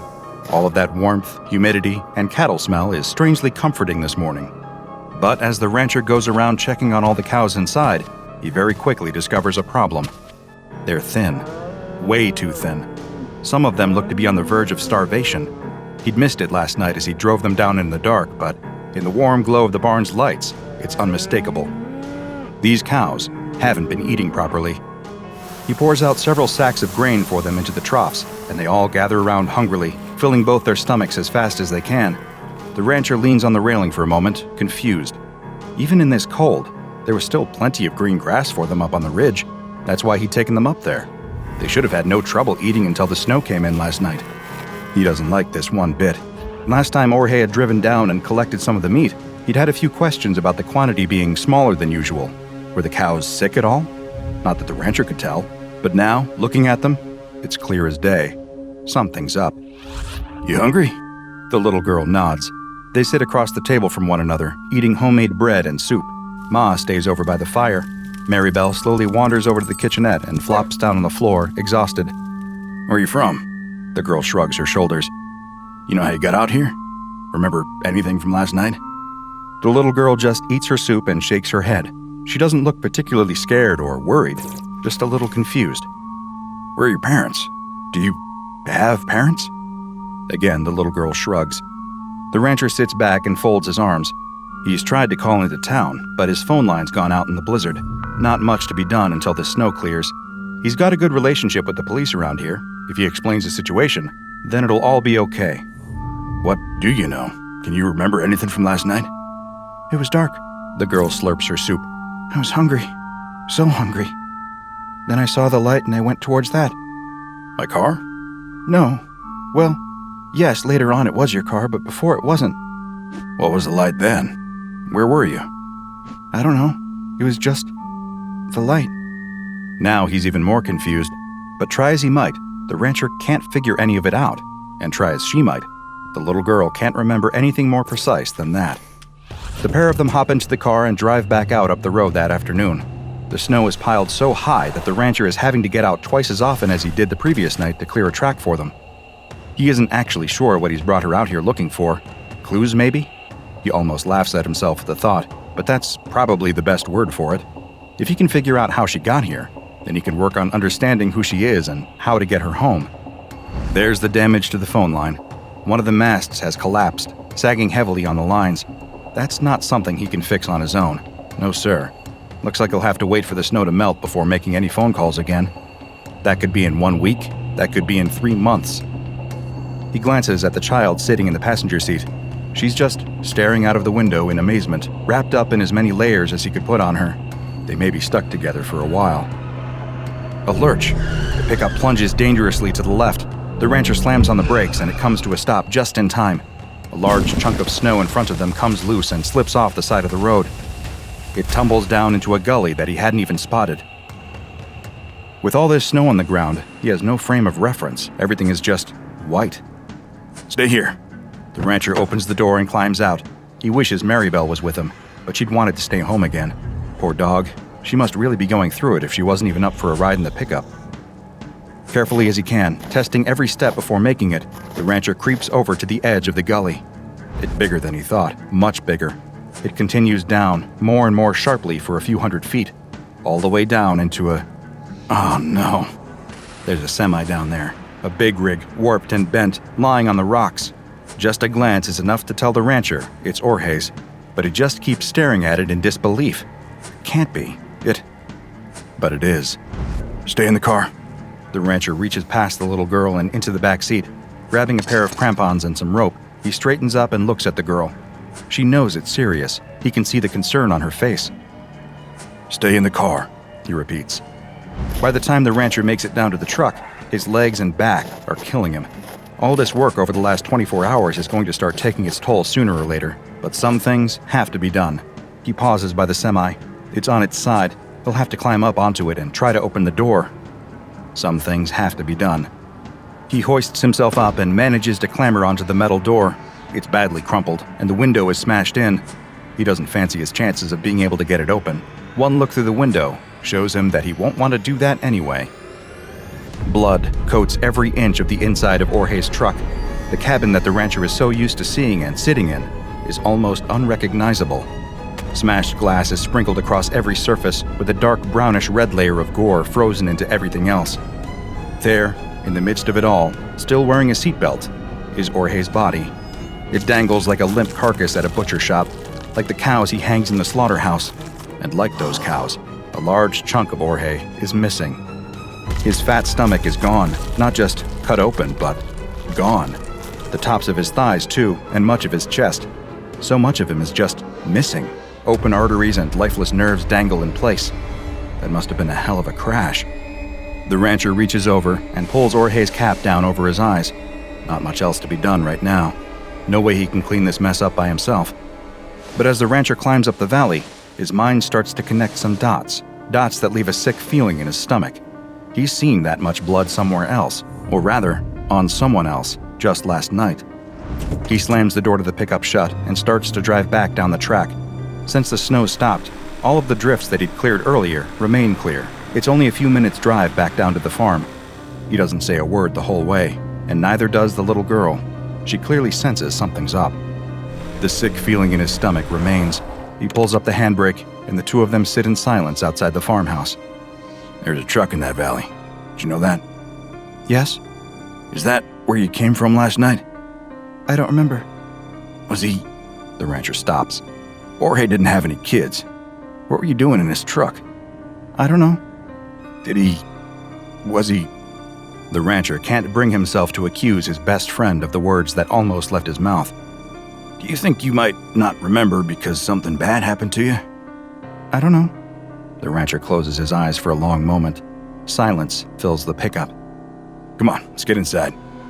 But inside wasn't the safe haven he'd been hoping for. Ma's been throwing up. Not just once, but a few times. She's distressed, groaning aimlessly for someone to come and save her.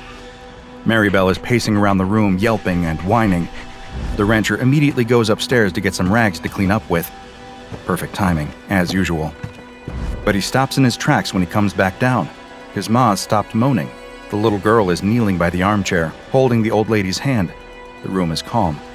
The little girl gently places the frail hand back on the armrest and comes over to take the rags from the rancher.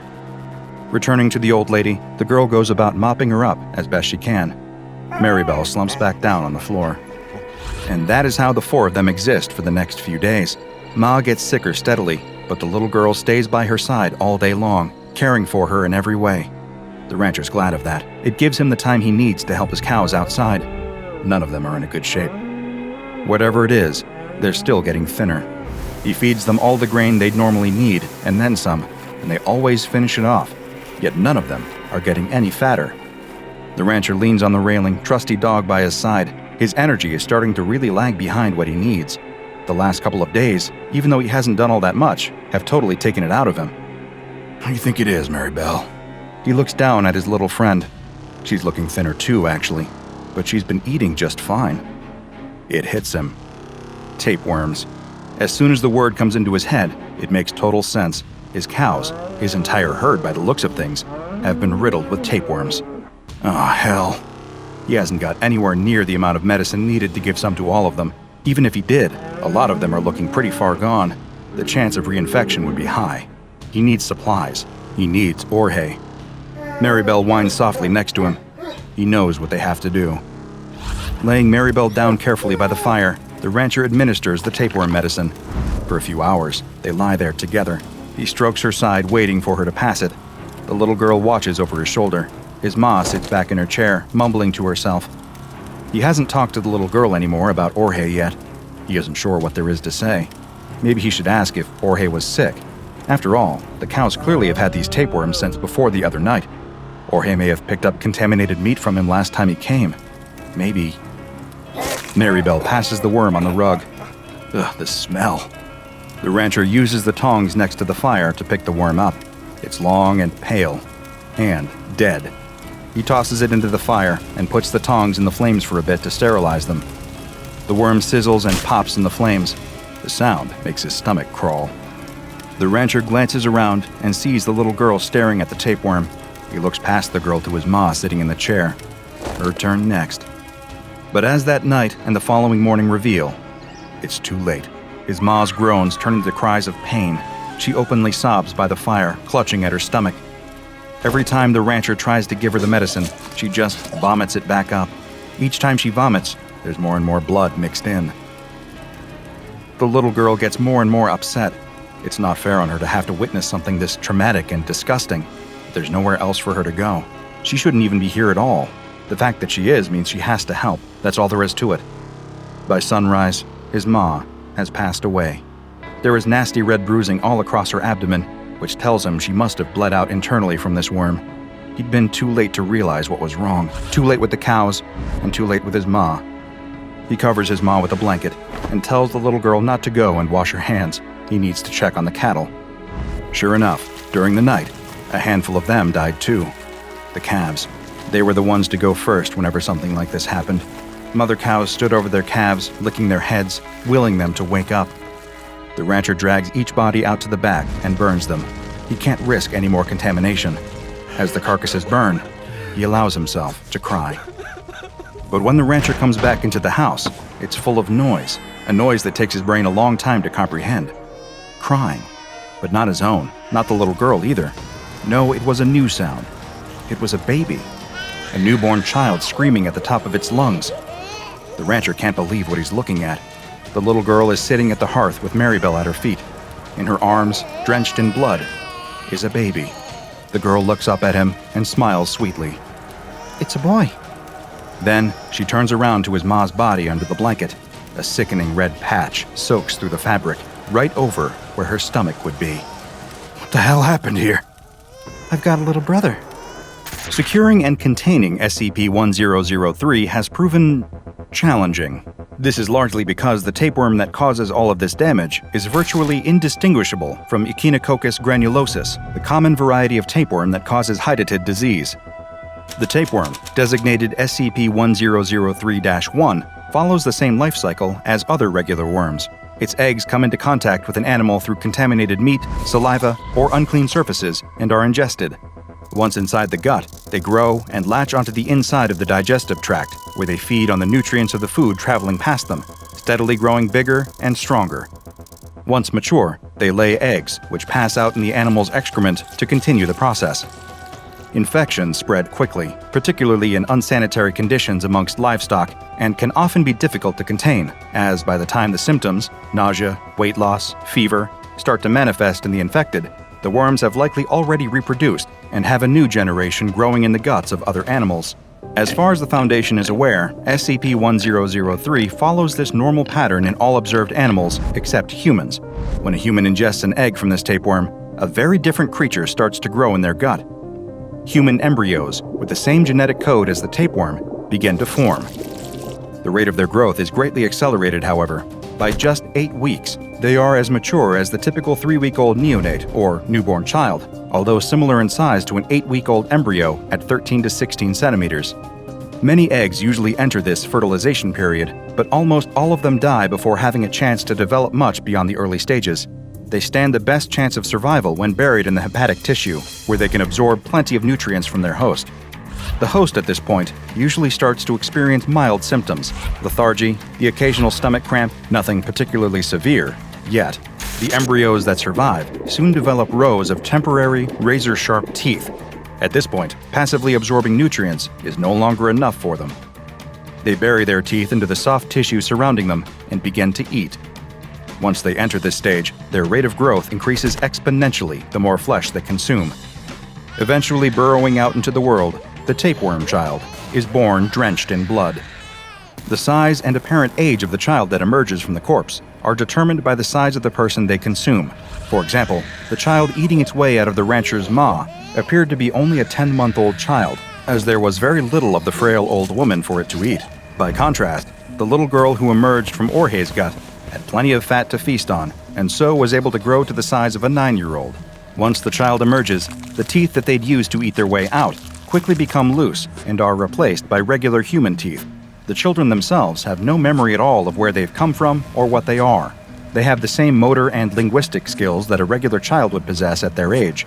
Nothing, aside from their DNA, marks them out as being any different from the children around them, blissfully ignorant, just like the children around them. It is theorized that many of these children end up in orphanages. With no birth certificates or identifiable parents, they fall through the gaps in the system, quickly lost to the world. The only way to really track them at all is to follow the infections they cause.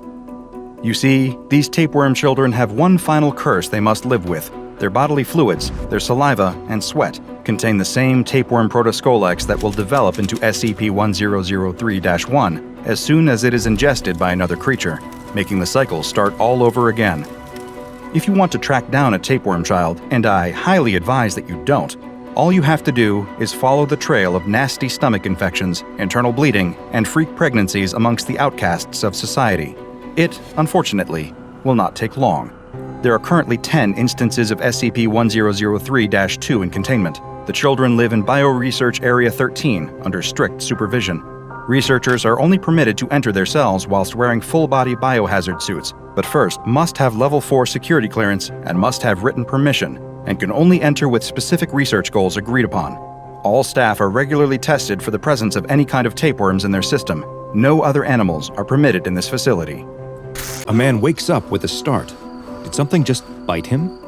He looks down at his hand. Something definitely bit him. He can see the red welt already forming. He looks around for the culprit, but can't find it anywhere. He really hopes he doesn't have bed bugs. That's the last thing he needs right now.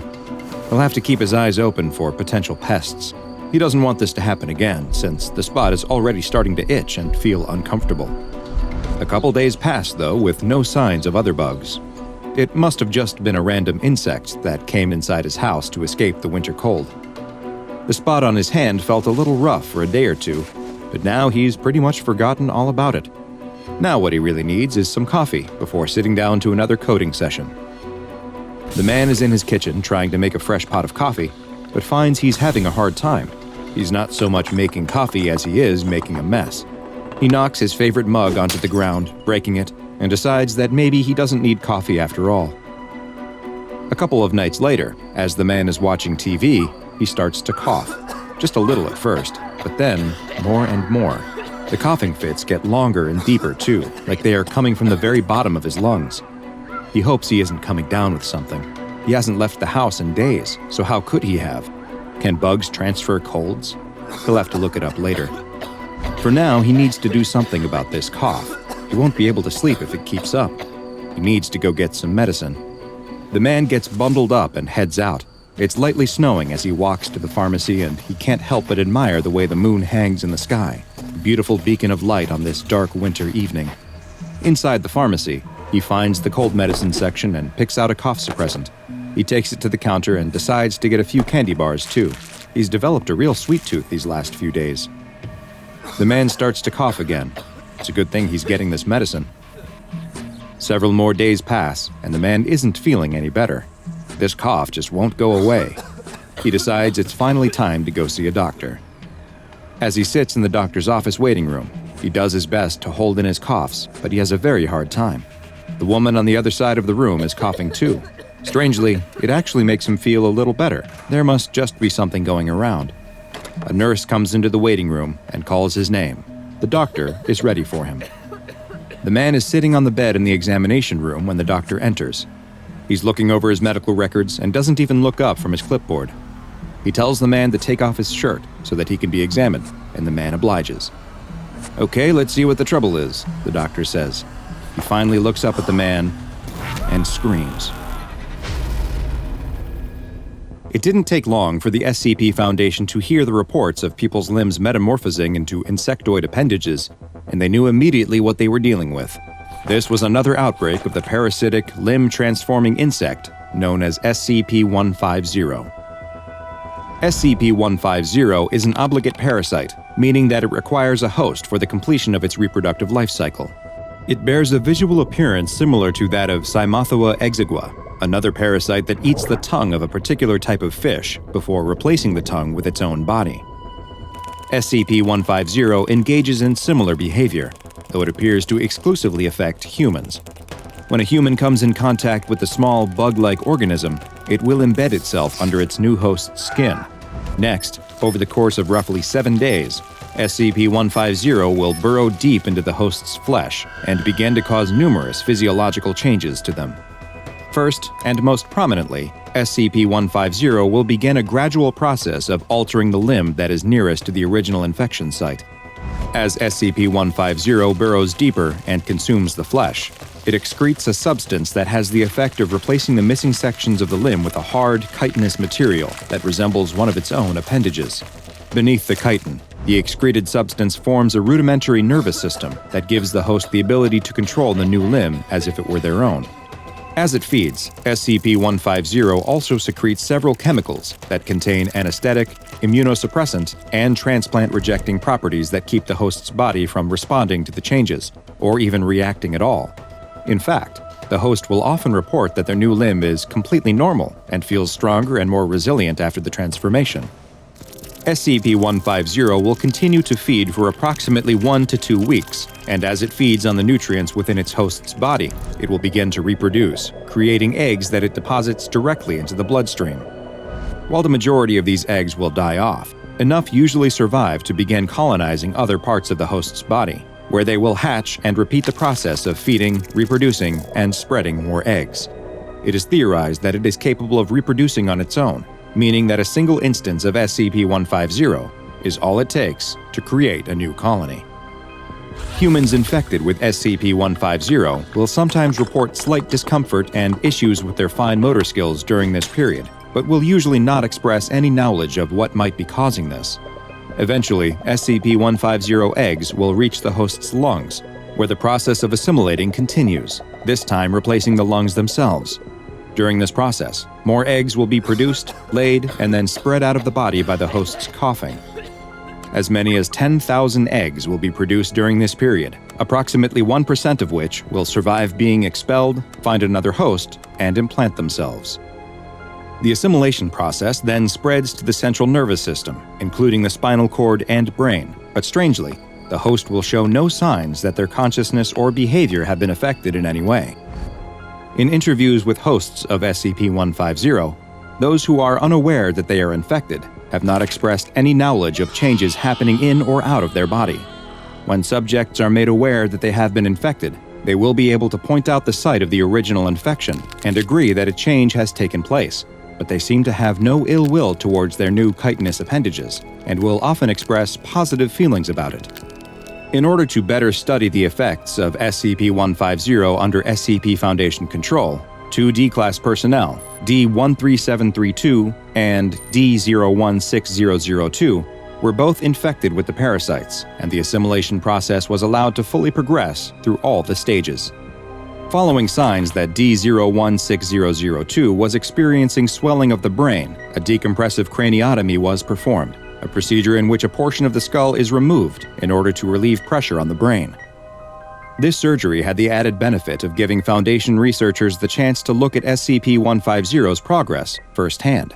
But after a flap of her skull was removed, the attending scientists did not find that her brain was swelling.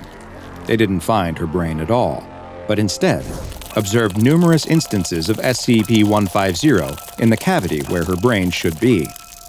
The D-Class had been partially anesthetized to numb her skull but remained conscious during the procedure, and the scientists asked her several simple questions to which she was perfectly able to answer. They began removing some of the parasites, and as they did so, her answers became slower and less clear.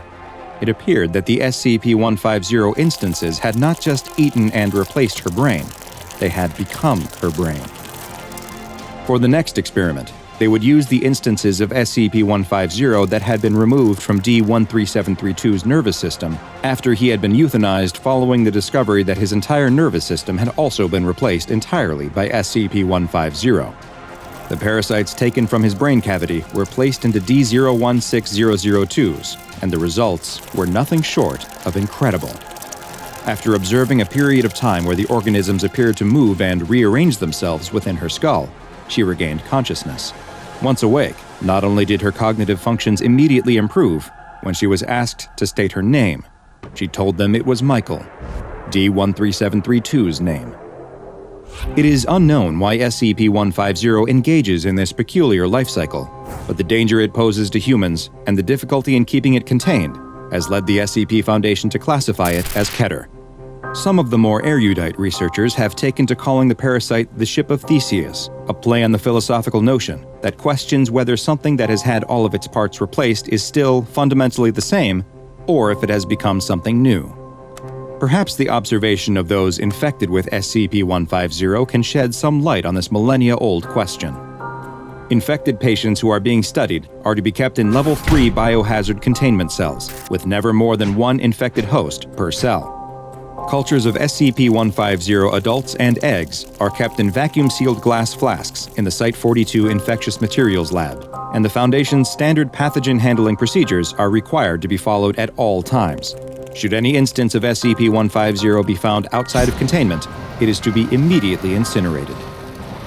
A young woman on her way home is walking down a city street, and just like most nights, the downtown empties out after the working day ends, leaving the streets empty of both cars and pedestrians. She hates when she has to close the shop and walk to her bus stop alone, and she is excited that in just another week, she will be starting a new job that's just around the corner from where she lives. She just has to get through these last few nights of being the last one at the store and having to walk home alone. Her more immediate concern now, though, is that her music has stopped. The young woman takes her phone out to check it. Dead. She must have forgotten to plug in the charger. She hates when she does that. Now she'd have to spend the bus ride staring out the window at nothing. What was that? The woman looks up from her phone. Did she see someone? She turns around and sees something on the other side of the street. It's dark, and all she can make out is a big, shadowy figure. She doesn't stare for long, though, and starts to walk again, picking up her pace slightly. She can hear the sound of footsteps and glances over her shoulder. The person across the street is moving too, and they seem to be matching her pace, avoiding any streetlights to remain in darkness. She starts to move a little quicker, and so do they. The young woman grips the pepper spray in her pocket. She doesn't know what this person is doing or what they want, but she's going to be ready for them. She keeps walking and glances over her shoulder again. They're crossing the street towards her now. She ducks into an alley, and as soon as she's around the corner and out of sight, she starts to run. She sprints through the alley as fast as she can. She looks behind her, frightened of what she might see, but no one is there. Maybe she was wrong and they weren't following her, but she's not about to stop running and find out. She emerges from the alley still running as hard as she can. She reaches her bus stop and finally stops to catch her breath. She checks her watch. The bus should be pulling up right now, but it's nowhere to be seen. She looks around, and what she does see is a shadowy figure coming out of the alley, and it's coming straight towards her. She backs up into the bus stop and takes the pepper spray out of her pocket, her finger ready on the trigger. The shadowy figure keeps moving towards her when suddenly, the dark street is lit up. The woman looks behind her to see her savior. It's the bus. She turns back to see the shadowy figure retreating to the alley, as if the light is pushing it away. The woman breathes a sigh of relief, and finally lets some of the tension in her body release as the bus comes to a stop in front of her. The door swings open, and the woman steps inside. "I've never been so happy to get on the bus," she says to the driver as she scans her transit card. The driver doesn't respond, though. In fact, he doesn't react to her at all. He just keeps staring straight ahead. The woman doesn't push it, though. She's just happy to be on the bus, even if it is completely empty. She heads to the back of the bus and takes a seat. As the bus pulls away, she can almost swear she could see the shadowy figure standing in the alley, watching her. The bus rumbles along the empty city streets as the woman looks out the window and takes deep breaths, trying to calm herself after her harrowing ordeal. After a while, she notices that the bus doesn't seem to be stopping as much as it normally does, or at all for that matter. Did they change the route? Or did she get on the wrong bus? They are approaching her stop, though, so it doesn't matter, and she reaches up to pull the cord. A bell chimes, and the stop requested light illuminates in the front of the bus, but the driver doesn't show any sign of stopping or even slowing down. She pulls the cord again, but still no reaction. As she sees her building go by, she calls out, "Hey, this is my stop!" But the driver doesn't acknowledge her at all. She stands up and walks to the front. "Didn't you hear me? This is my stop." Still no reaction from the driver. "Hey, I said..." She reaches out and grabs his shoulder, spinning him towards her, only to find herself staring into the eyes of a fresh corpse. The woman screams and jumps back as the driver slumps forward towards her.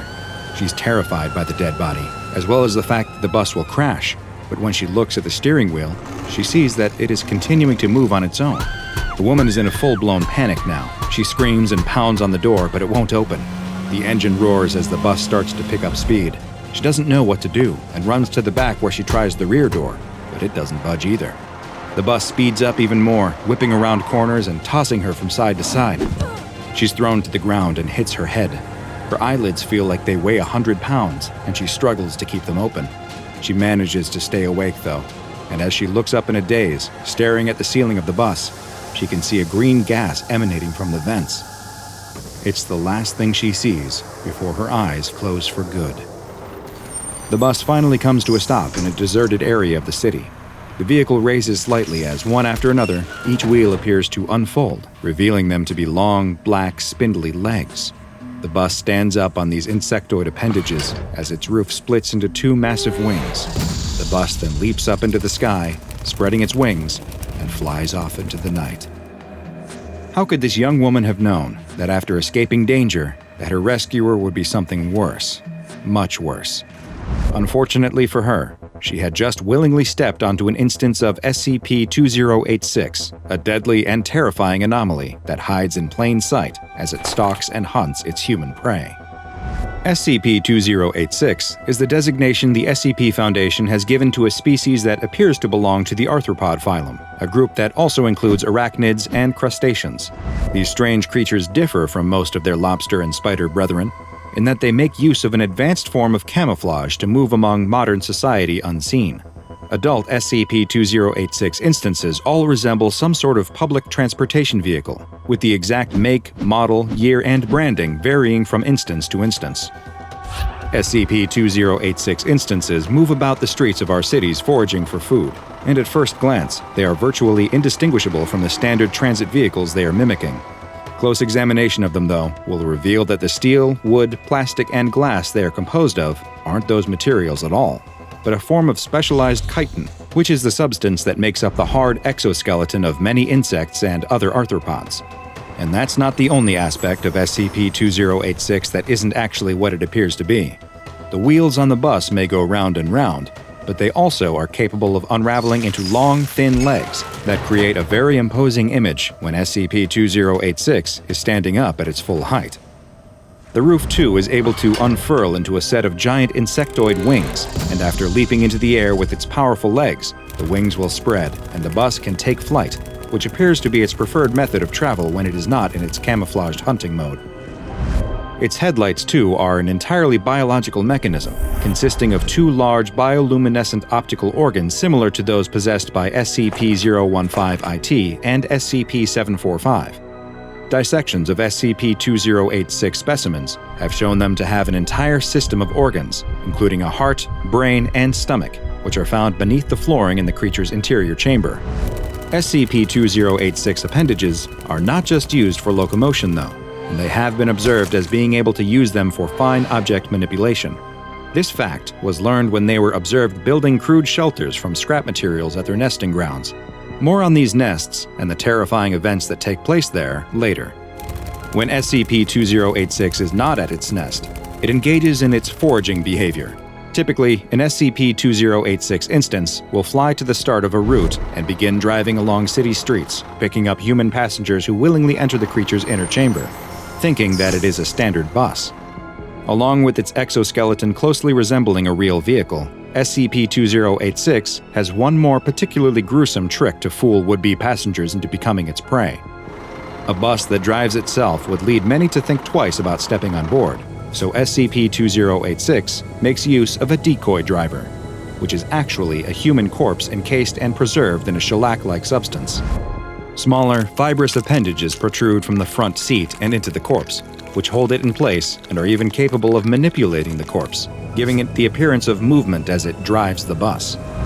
Once SCP-2086 has gathered up what it considers to be enough victims, a number that appears to vary from instance to instance, it will release a noxious gas from its interior vents. the gas produces an effect in humans similar to chloroform, and everyone on board will be rendered unconscious. The creature, now filled with its prey, does not feed on the humans trapped inside it though. Instead, it will take them to its nesting grounds, which is where the real horror begins. These nesting grounds are most often localized in scrap and junkyards that have fallen into disuse or are completely abandoned, and it is in these nests that the juvenile instances of SCP-2086 are found. While a full-grown instance can weigh as much as 17,000 kilograms, which is the approximate curb weight of a normal bus, extensive field research and observation into SCP-2086 has led to the identification of the smaller, juvenile instances, which are much smaller than their adult counterparts, weighing under 200 kilograms. But they don't stay this size for long. When an adult SCP-2086 arrives back at the nest with its interior chamber filled with human prey, it will open its doors and allow the juvenile members to enter inside of it so they can feed and grow. Once inside, a juvenile will remove a passenger from the bus and take them outside. The effects of the chloroform gas will often begin to wear off at this time, but by this point, it is already too late. The juvenile instance will then proceed to force the human into a hole located under their hood. This leads to a sort of digestive tract that connects to its inner chamber where the driver's seat is located. Small, hair-like appendages will then emerge from the seat and protrude into the prey's body, which hold them in place in the driver's seat and trap them there, while at the same time acting as feeding tubes, draining the blood from the now doomed passenger. Once the person has been completely drained of blood, the feeding tubes will begin secreting a saline solution as the internal compartment fills with a shellac-like substance, and the effects of both combine to effectively embalm and preserve the corpse, which will serve as its own decoy driver once it enters adulthood. And this process happens quite quickly. A newborn SCP-2086 will reach adulthood in just 1 week, provided that it has had access to nutrients, at which point it will begin searching for new sources of prey for its own offspring, of which it will likely have plenty. 2086 instances become capable of reproduction at 8 days, and females are able to produce up to 20 offspring, but their lives are quite short, with their entire life cycle usually lasting just 12 to 15 days. Prior to feeding and beginning the process of becoming a full-size adult, juveniles will also leave the nest and will covertly move about the city, removing bus stop signposts and relocating them, often creating a route that leads back to its own nest. These are the routes that adult instances will then typically follow as they hunt for more prey to bring back to their colony. SCP-2086 instances have been found in metropolitan areas around the world, and news reports are closely monitored by the Foundation for missing persons that had recently used public transport, with Foundation field agents being dispatched to potential high-threat areas to investigate further. Any nests that are discovered have their locations condemned, if they weren't already, and demolished using chemical explosives. Previously, an effort was made to capture and contain live instances of SCP-2086, and currently the Foundation has 5 such specimens in its custody, which are stored in a converted airplane hangar. Due to their short lifespans and high rate of reproduction, the amount of live specimens contained at any given time can vary widely, and will often depend on the number of available D-Class personnel who can serve as drivers. Terminated specimens are either destroyed or sent to a specialized cold storage container at a secure site for further biological research. SCP-2086 continues to be one of the most dangerous anomalies for common, everyday users of public transportation, and the SCP Foundation has classified it as Keter. While identified colonies are able to be destroyed with minimal effort once discovered, there is no telling how many nesting grounds still remain in the wild. So the next time you're about to board a bus, pay extra careful attention to it. Or you may find that your bus is rerouting you somewhere you never wanted to go. A worker presses down on the plunger, and moments later, a huge explosion rocks the quarry. When the dust clears, the 3 quarry workers look on at the pile of rocks that they'll now spend the next days and weeks hauling out. But then, they spot something strange. There in the newly exposed rock face is an opening. The 3 men stand at the mouth of the previously hidden cave. They poke their heads inside, but it's too dark to see much of anything, except for the fact that the tunnel in the rock stretches on for at least a few meters before it turns and prevents them from seeing any further. One of the quarry workers slaps his coworker on the back and dares him to go inside and check it out.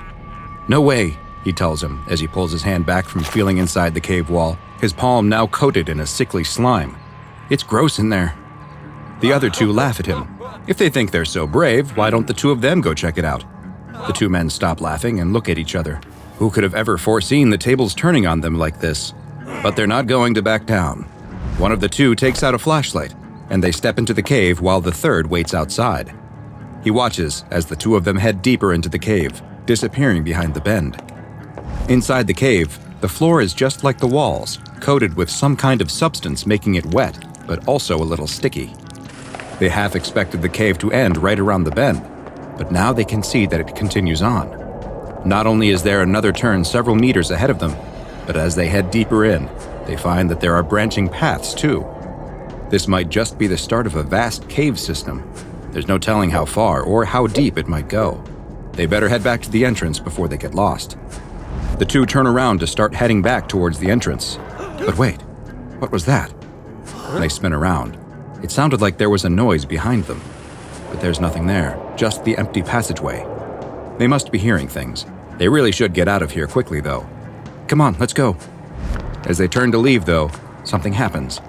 With a sickening squishing sound, the walls of the tunnel constrict, closing up between them.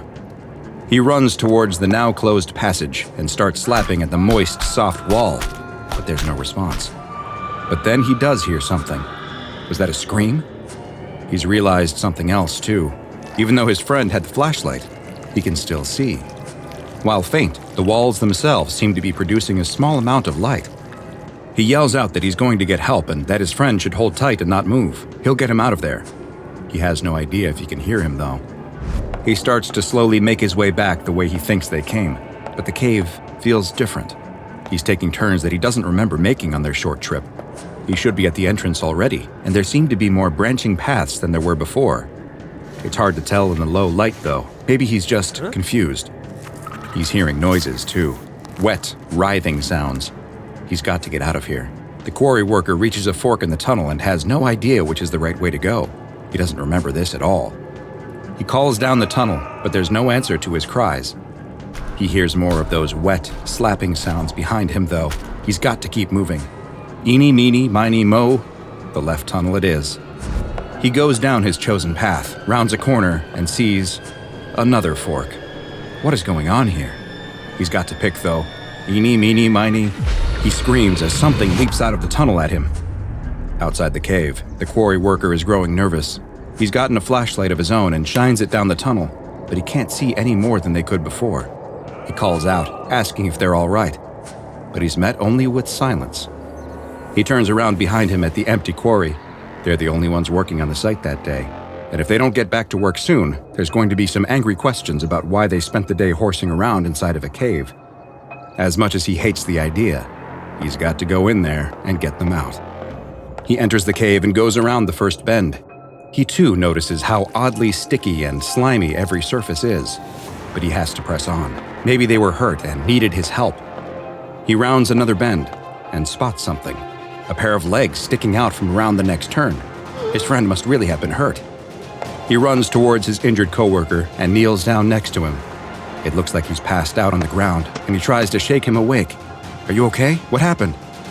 His friend moans a bit, but doesn't even open his eyes. He moans again, and this time blood starts pouring out of his mouth. The quarry worker steps back, scared at the sight of his friend's state.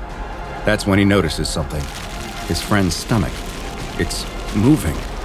He leans in close. He can see bumps swelling and moving around his abdomen. Is that? The SCP Foundation soon learned of the troubling reports and moved quickly to purchase the quarry and the surrounding lands. Those who had seen or heard rumors about the missing workers were amnesticized, and all further access to the area around the quarry was strictly controlled. The cave itself that had been unearthed was designated SCP-2385, but the Foundation needed to learn just what they were dealing with. So after a research outpost was constructed over the entrance, the investigation into what was happening inside this strange anomalous cavern system could finally begin. The first to enter the cave is D-11424, a Class D personnel, who is equipped with a shoulder-mounted camera, a Ruger LC-9 pistol, a machete, and 1 week's worth of rations, since it was unknown just how vast this cave system may be.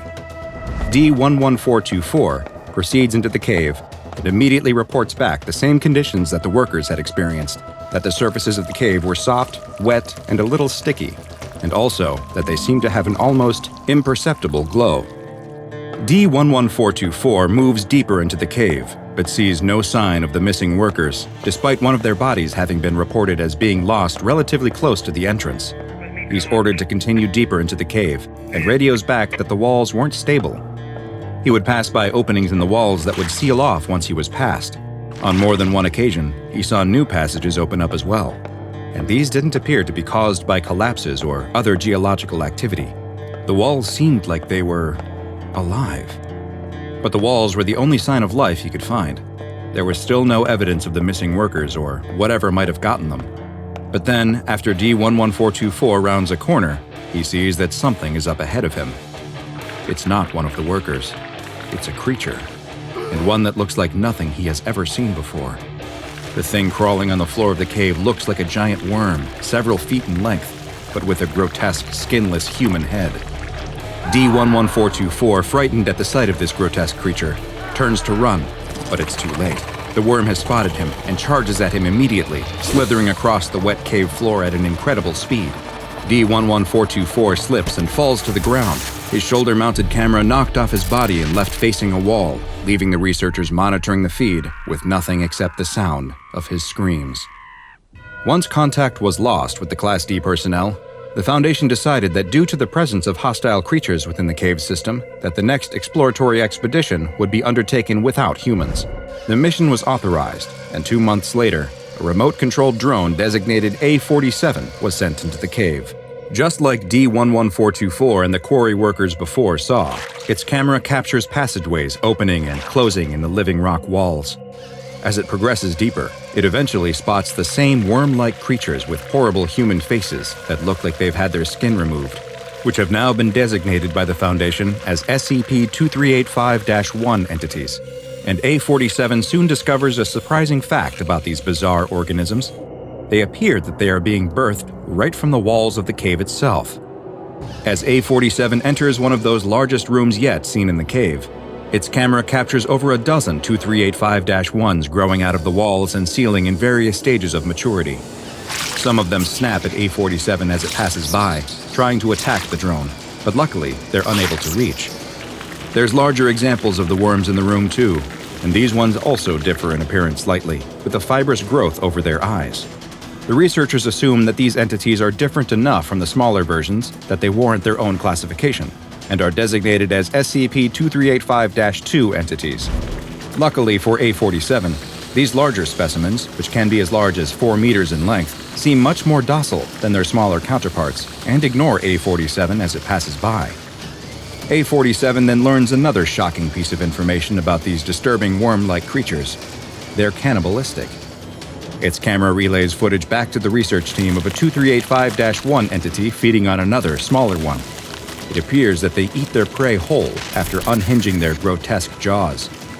The one feeding tries to lash out at A-47 with its tail, but can't reach him with half of another instance in its mouth, and the drone continues deeper into the cave. Just when A-47 enters the next chamber, a 2385-1 instance growing out of the ceiling drops down right in front of it, leaving no way for the drone to get around it in the narrow section of cave. A-47 quickly turns around to seek out another path, but its camera captures the passage closing in front of it. A-47 is trapped. The 2385-1 entity charges towards the remote-controlled drone and attacks, biting and slapping it with its powerful tail. It then attempts to consume it, but is unable to ingest the bulky drone and, instead, leaves the heavily damaged robot for dead, slithering away deeper into the cave. The battered drone lies immobile on the cave floor for several hours, its camera broadcasting until the last of its battery is finally about to run out. Just before it stops sending signals back to the research outpost, though, it captures something. The wall next to A-47 opens up, and 2 of the larger SCP-2385-2 entities emerge from the new passageway. One of them approaches A-47, as the other probes at the wall next to it with its head. It seems as though the larger of the entities are actually able to form new pathways in the cave, or at least open up doorways between existing ones. With the last of its battery power, A-47 sends back a truly remarkable sight. Out of the hole opened by the 2385-2 entity appears D-11424. He's dirty, disheveled, sporting a month's worth of beard growth, and brandishing a machete. The wall opens up from the -2 entity prodding at it, and the odd group exits through it. It's the last thing A-47 transmits back to the Foundation. 2 months later, after several more failed manned missions, there was finally a success. An SCP-2385-2 instance that had wandered close to the entrance was retrieved from the cave system and brought back to a Foundation research site where a camera was surgically implanted in its head. The entity, which was designated as Subject Alpha, or SA, was then amnestetized and released back into the 2385 caves, allowing researchers to monitor how it behaved as it traveled through its home environment. The researchers watched as SA made its way through the cave system and stopped in another of the rooms filled with young versions of 2385-1. The larger entity approached several and appeared to nuzzle its face against theirs before moving on, which looked to have a calming effect on the extremely aggressive smaller versions. As it continues through the tunnels, SA sees a group of 2385-1 instances feeding on a deceased 2385-2. It appears that when 2385-1s are unable to swallow their prey whole, they burrow into the body and consume them from the inside out. Luckily, they are too distracted by their meal to pay any attention to SA, and it is able to pass by. SA then runs into 2 other 2385-2 entities, and the 3 begin traveling through the caves together. They are soon attacked by a smaller -1, but the group is able to pin the biting and thrashing entity to the ground with their powerful tails, allowing SA to nuzzle it. Just like with the ones being birthed from the wall, this seems to calm the creature, but there is another effect as well. As the 2385-1 entity becomes more docile, the same fibrous growths that can be seen on the larger 2385-2 entities start to grow over its eyes. Is this how 2385-2s are created? The group of -2s continues their journey through the tunnels, often stopping to prod at the walls to open new pathways. It appears that they are searching for something, looking around each new room they enter before moving on. Eventually, they run into something, but it doesn't appear to be what they wanted to find. They enter a new section of cave, and blocking the path in front of them is the largest SCP-2385-1 entity yet recorded. It's as big as the -2s at over 7 meters in length and weighing an estimated 400 kilograms. It appears to be extremely hostile, but the -2s seem to instinctively know that the only way forward is to go past this massive -1. The trio nuzzles their heads together as if they are saying one final goodbye before one of the -2s charges straight ahead. The -1 attacks and quickly incapacitates it with its powerful tail and snapping jaws. It begins feeding on the -2, giving SA and its one remaining companion the time they need to get past. As the now duo moves past, the other is attacked from a side tunnel by a group of regular-sized but ferocious -1s. SA can't do anything to help. It seems to pick up the pace and continues on, but as it rounds a corner, it comes face-to-face with another large -1 instance. It turns down a side tunnel to avoid it, but finds itself in a dead end. It prods at the wall as the -1 rushes towards it, but no new passageways open. It turns around, seemingly resigned to its fate as the -1 begins attacking. But just then, something else appears in the tunnel coming towards them. It's D-11424, charging forward with his machete raised in the air, his hair and beard both long and wild. He begins fighting the large -1 entity, hacking at it with his machete until it finally dies. With the vicious entity now dead, he kneels down next to SA and begins stroking its head in a calming manner. "Hey there, little guy. You all right?" he asks as he pets the 2385-2. "Yeah, you're fine. Get up. I know where it is. Come with me." SA struggles from its injuries, but is able to follow D-11424 as he leads it through the tunnels, with D-11424 stopping at one point to carve a piece off of the fleshy walls and consume it. The tunnels eventually open up into a large room that looks similar to the rest of the cave system, except there is a huge glowing orb at its center. It's a beautiful sphere of warm light that appears to be at least 10 meters in diameter. "Here we are," the D-Class tells SA, and motions towards the orb. "It's all right." SA nuzzles against D-11424, perhaps one final thank you for saving its life, then instinctually seems to know what to do. The camera feed shows that it began crawling towards the sphere, and after a brief pause, started pushing itself inside. The camera recorded the brilliant light of the orb engulfing SA and its implanted camera before the feed finally cut out. The SCP Foundation would later discover that on that very same day, in the city of Elgin, Illinois, a local woman was admitted to the hospital after complaining of abdominal pains. Doctors performed emergency surgery and found something they did not expect. a micro camera had somehow become embedded inside of her body, which upon later investigations would be found to bear the same serial number as the one that had been implanted in SA. Following this strange event, SCP-2385, which had previously been classified as Euclid, was upgraded to Keter. An observation site has been built at the quarry and no further human expeditions are allowed inside. In a bit of good news, sometime later, D-11424 finally emerged from the cave system. He was taken back into SCP Foundation custody and continues engaging in exploratory missions on behalf of the Foundation to this day. A doctor frantically writes in his journal, "It's almost impossible to believe everything that's transpired has taken place in such a short amount of time. It all began 3 days ago. It was just another day down in the mines. A worker was drilling into a seam of coal when suddenly there was an issue with the rig. From what I've gathered, it sounds like the drill bit exploded due to some kind of mechanical defect, sending shards of metal flying throughout the tunnel. The worker was lucky that none of the large pieces struck him, as they surely would have been fatal. He had, though, still been grazed by a piece of shrapnel from the ruined drill bit, and it had left a deep cut across his upper arm. Other miners who were working nearby heard the commotion and quickly came to his aid. They applied a tourniquet to stem the flow of blood and helped him to the mine shaft elevator for the long ride to the surface. Once they reached the safety of daylight, they brought the injured man to the on-site medical clinic, where I was on duty at the time. I cleaned the wound since there was a substantial amount of coal dust that had gotten inside, before suturing and bandaging it. The miner was sent to his bunkhouse to recover, and I thought that would be the end of it. Of course, it was only the beginning. Roughly 24 hours later, the same miner presented himself to me once again. I asked about his injury, and he explained that while his arm was fine, he now felt like he might be coming down with an illness.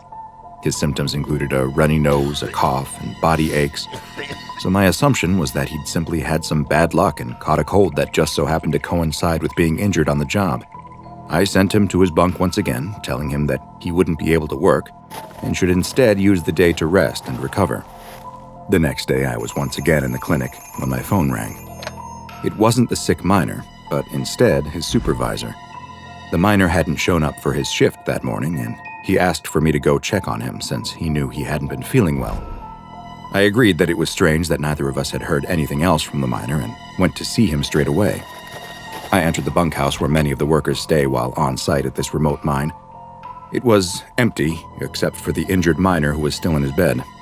As I approached, I could immediately tell something was very wrong. The man was curled up in the fetal position and was sweating profusely while also shivering. A quick touch of his forehead revealed that the man had a high fever, too. He was practically incoherent, seemingly delirious from his high temperature. The miner was moved to the empty bed inside the clinic so I could better observe and tend to him, but very carefully since I assumed now that he was actually suffering from influenza and didn't want to risk an outbreak at the mine. I was getting ready to administer fluids to the miner, who was still mumbling incomprehensibly, when I noticed something on his face. It appeared that he was crying, but the tears that ran down his cheeks weren't made of water. They were blood. I hadn't seen anything like it before. There was no reason why influenza should be causing this man to cry tears of blood. I could see the veins in his forehead starting to pulse, as if his blood pressure had suddenly skyrocketed. And just as I was leaning in to get a closer look, something horrible happened. The miner suddenly opened his mouth and expelled an enormous stream of blood. The blast of blood struck me in the face and knocked me backwards in fright as the man continued expelling more and more blood from his mouth, which soon covered the walls of the clinic. With seemingly all the blood having been discharged from his body, the man then went limp. I attempted to resuscitate him, but strangely, there was no need. The man was comatose, but he was alive. There I was, standing in the middle of the clinic over the man, both he, myself, as well as the room completely covered in blood. It was one of the worst things I'd ever experienced as a doctor, and yet, somehow, it was about to get even worse. I was still in shock from what had just happened when I heard the door to the clinic open behind me. I turned around to see a group of half a dozen more miners from the site, each one coughing, sweating, and shivering. One held a cloth to his ear that was stained red, while another attempted to stop his nose from bleeding. Whatever had infected the first patient wasn't a one-off medical event. This had the makings of an epidemic. I knew that I was in way over my head. I was just a general practitioner, not an infectious disease specialist, and I called the Center for Disease Control to get their guidance. I was told to quarantine the sick men as best I could, and that a rapid response team would be sent who were better equipped to deal with potential outbreaks. While I waited for the CDC to arrive, I began moving the afflicted men to a bunkhouse that had been designated for quarantining. Several more also began expelling huge amounts of blood, though unlike the first patient, none of the others survived the traumatic event. As I was putting the final infected man into a bed, I noticed something, though.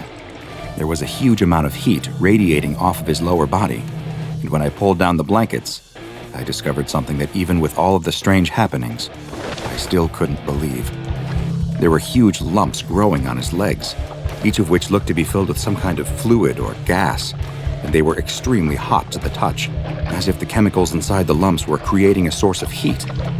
As I was investigating the bizarre growths, I suddenly looked up to see that the man was no longer in a state of delirium. Instead, a crazed look had come over his eyes, and he suddenly leapt out of bed, flailing and clawing at me as if he wanted to kill me. I don't know how, but I was able to fight off the man and run out of the bunkhouse. He gave chase, though, and with no other option, I ran into a nearby storage shed. The man was beating and scratching at the door, but I was able to barricade it by dragging a heavy shelf in front of it. After several minutes of trying to break inside, he finally gave up and left. And here I remain. I'm too afraid to go back out. It seems that if the disease won't kill me, then whatever it is turning people into will. All I can do is wait for the CDC team to get here and hopefully know how to deal with whatever this situation has become. The doctor closes his small notebook and notices a drop of something fall onto the cover. He reaches up and wipes his hand across his mouth. It comes back, covered in blood. The doctor didn't know what the disease was that had so rapidly spread through the workers at the mine, nor did the CDC response team when they arrived. No, it wasn't until the SCP Foundation caught word of the mysterious outbreak that someone would finally determine what was happening with what would soon be called SCP-016, which is also known as the Sentient Micro-Organism. SCP-016 is a blood-borne pathogen that was first discovered after a worker at a remote mine was injured while drilling into a coal seam deep beneath the earth. It is theorized that coal dust entered the wound, dust which perhaps carried dormant spores of what would become SCP-016. Over the next several days, all of the remaining employees at the mine were infected, as was the CDC crisis team that was sent to the mine to investigate the outbreak of what was potentially an undiscovered pathogen. Following the CDC's inability to deal with the disease, the SCP Foundation took over the site and quickly terminated all affected personnel in order to prevent further spread. The first infected person, Patient 0, was taken into Foundation custody for further investigation, and the mine shaft itself was collapsed by an explosive device in order to seal it off. After studying Patient 0, the Foundation learned a great deal about just what they were dealing with. What they found was that SCP-016 has an incubation period that can vary wildly from just 24 hours to as long as 2 years, with the length appearing to be dependent on the number of other potential human hosts in the immediate area. Once symptoms begin to present in an individual, they will at first look to be quite similar to the common cold. They can include coughing, a runny nose, itchy eyes, and body aches. Roughly 48 hours after the first symptoms, the infected person will experience a form of hemorrhagic fever similar to the Ebola virus, which causes a small amount of bleeding in the lungs. This leads to the infected blood becoming aspirated, most likely in order to better spread through the air. The third stage of the disease leads to the host crashing and bleeding out as they start to bleed profusely from multiple body orifices, including the nose, tear ducts, mouth, and even through the pores of their skin. Their blood pressure will also skyrocket during this final stage, and in some cases have vomited blood as far as 5 meters. Oddly enough, although most die from the traumatic event, this almost complete exsanguination will not always result in death. Sometimes, following the removal of almost all blood from the body, the patient will somehow survive, and the pathogen inside their body will return to its dormant phase once again, before eventually repeating the process. But SCP-016 is more than just a rapid and often deadly blood-borne disease, as you will soon see. As SCP researchers studied the disease, what they discovered was that it had a very strange property that sets it apart from other hemorrhagic fevers like Ebola and the Marburg virus. What they found was that when someone infected with SCP-016 is placed into a high-stress situation, such as one where their life is being threatened, SCP-016 will transition from rapidly reproducing inside of its host's body to instead begin rewriting their host's actual DNA. This genetic manipulation, combined with the stimulation of rapid cell division, leads to the host undergoing major physiological changes and in extremely small amounts of time. In just 24 hours, the host can begin showing physical changes to their body, and a complete bodily reconstruction can occur in less than 2 weeks. Most of the hosts who begin to undergo physical changes will not survive the process, due to how heavily the transformation stresses the body, but those that do will be changed in more than just physical ways. They'll exhibit hyper-aggressive behaviors, not dissimilar to those infected by rabies. And it's theorized that the pathogen may cause this behavior in order to better spread the virus. When the Foundation realized that SCP-016 was capable of these transformative effects, they immediately undertook a number of experiments on D-Class personnel in order to better understand their full extent.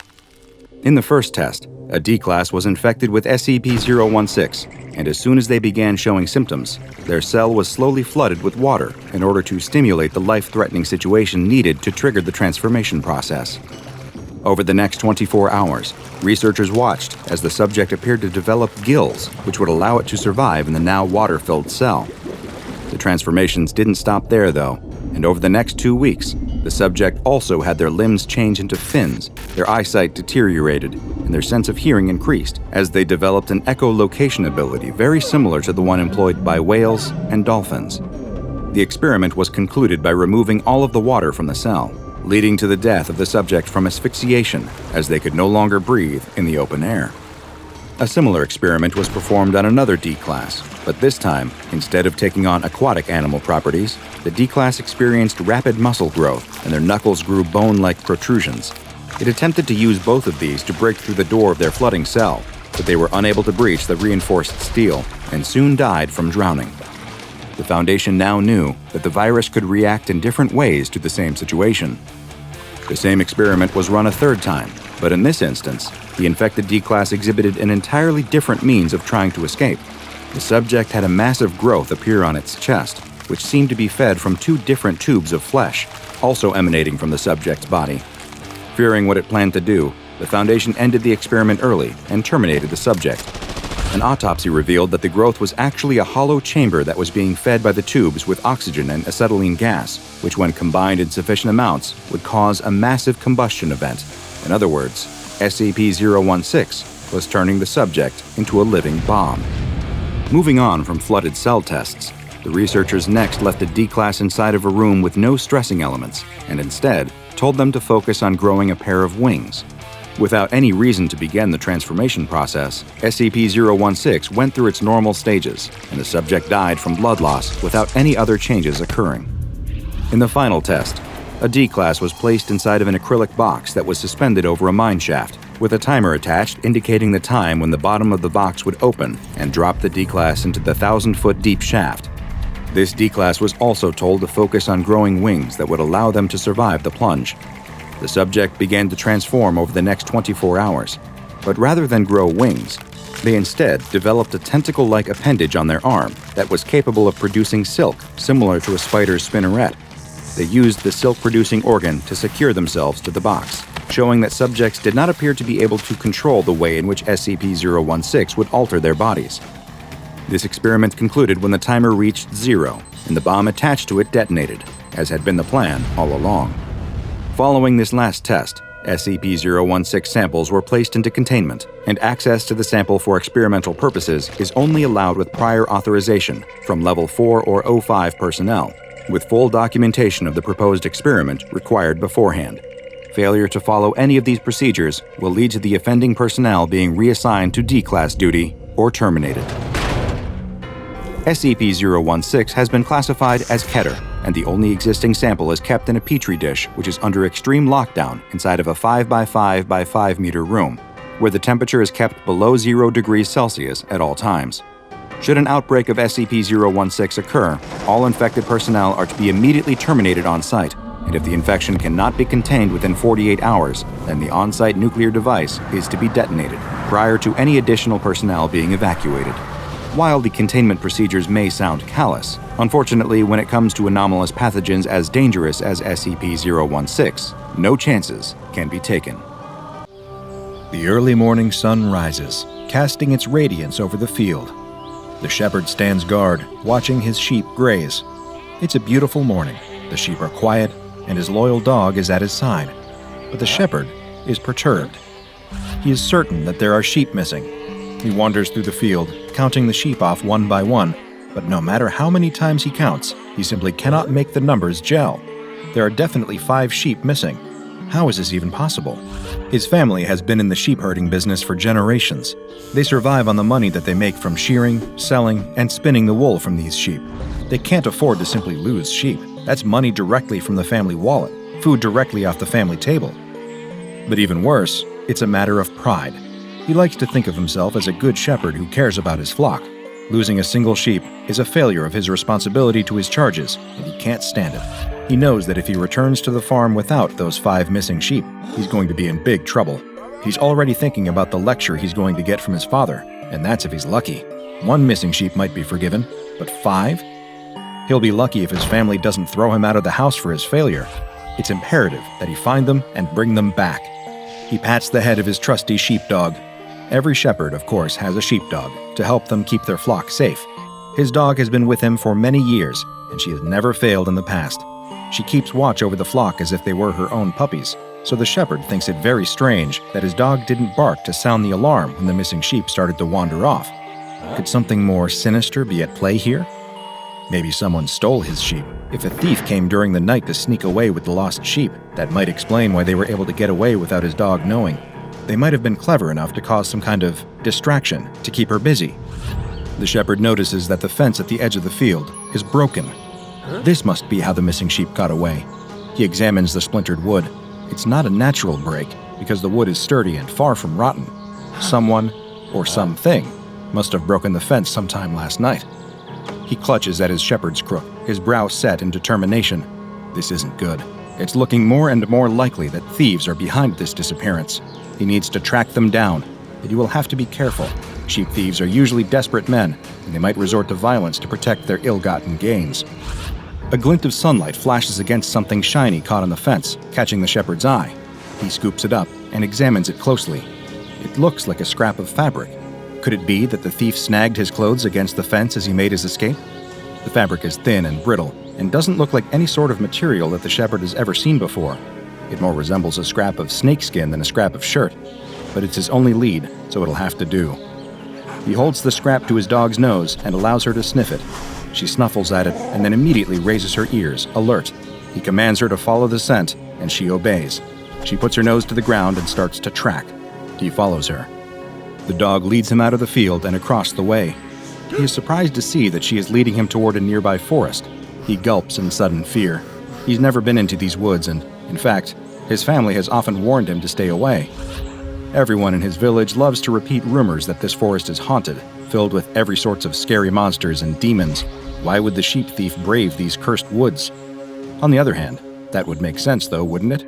A thief would need a lair that was hidden and difficult to approach, so that they wouldn't have to worry about getting caught.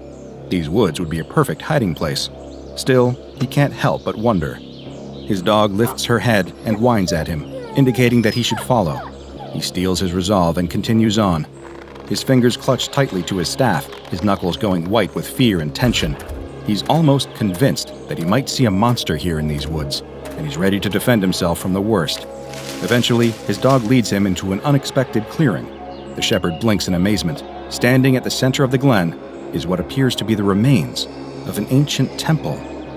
He hasn't given much thought to the history of this place, to all the people who lived here in ancient times, and to what monuments they left behind. The crumbling ruins are overgrown with vines, and the columns look like they might disintegrate at a touch.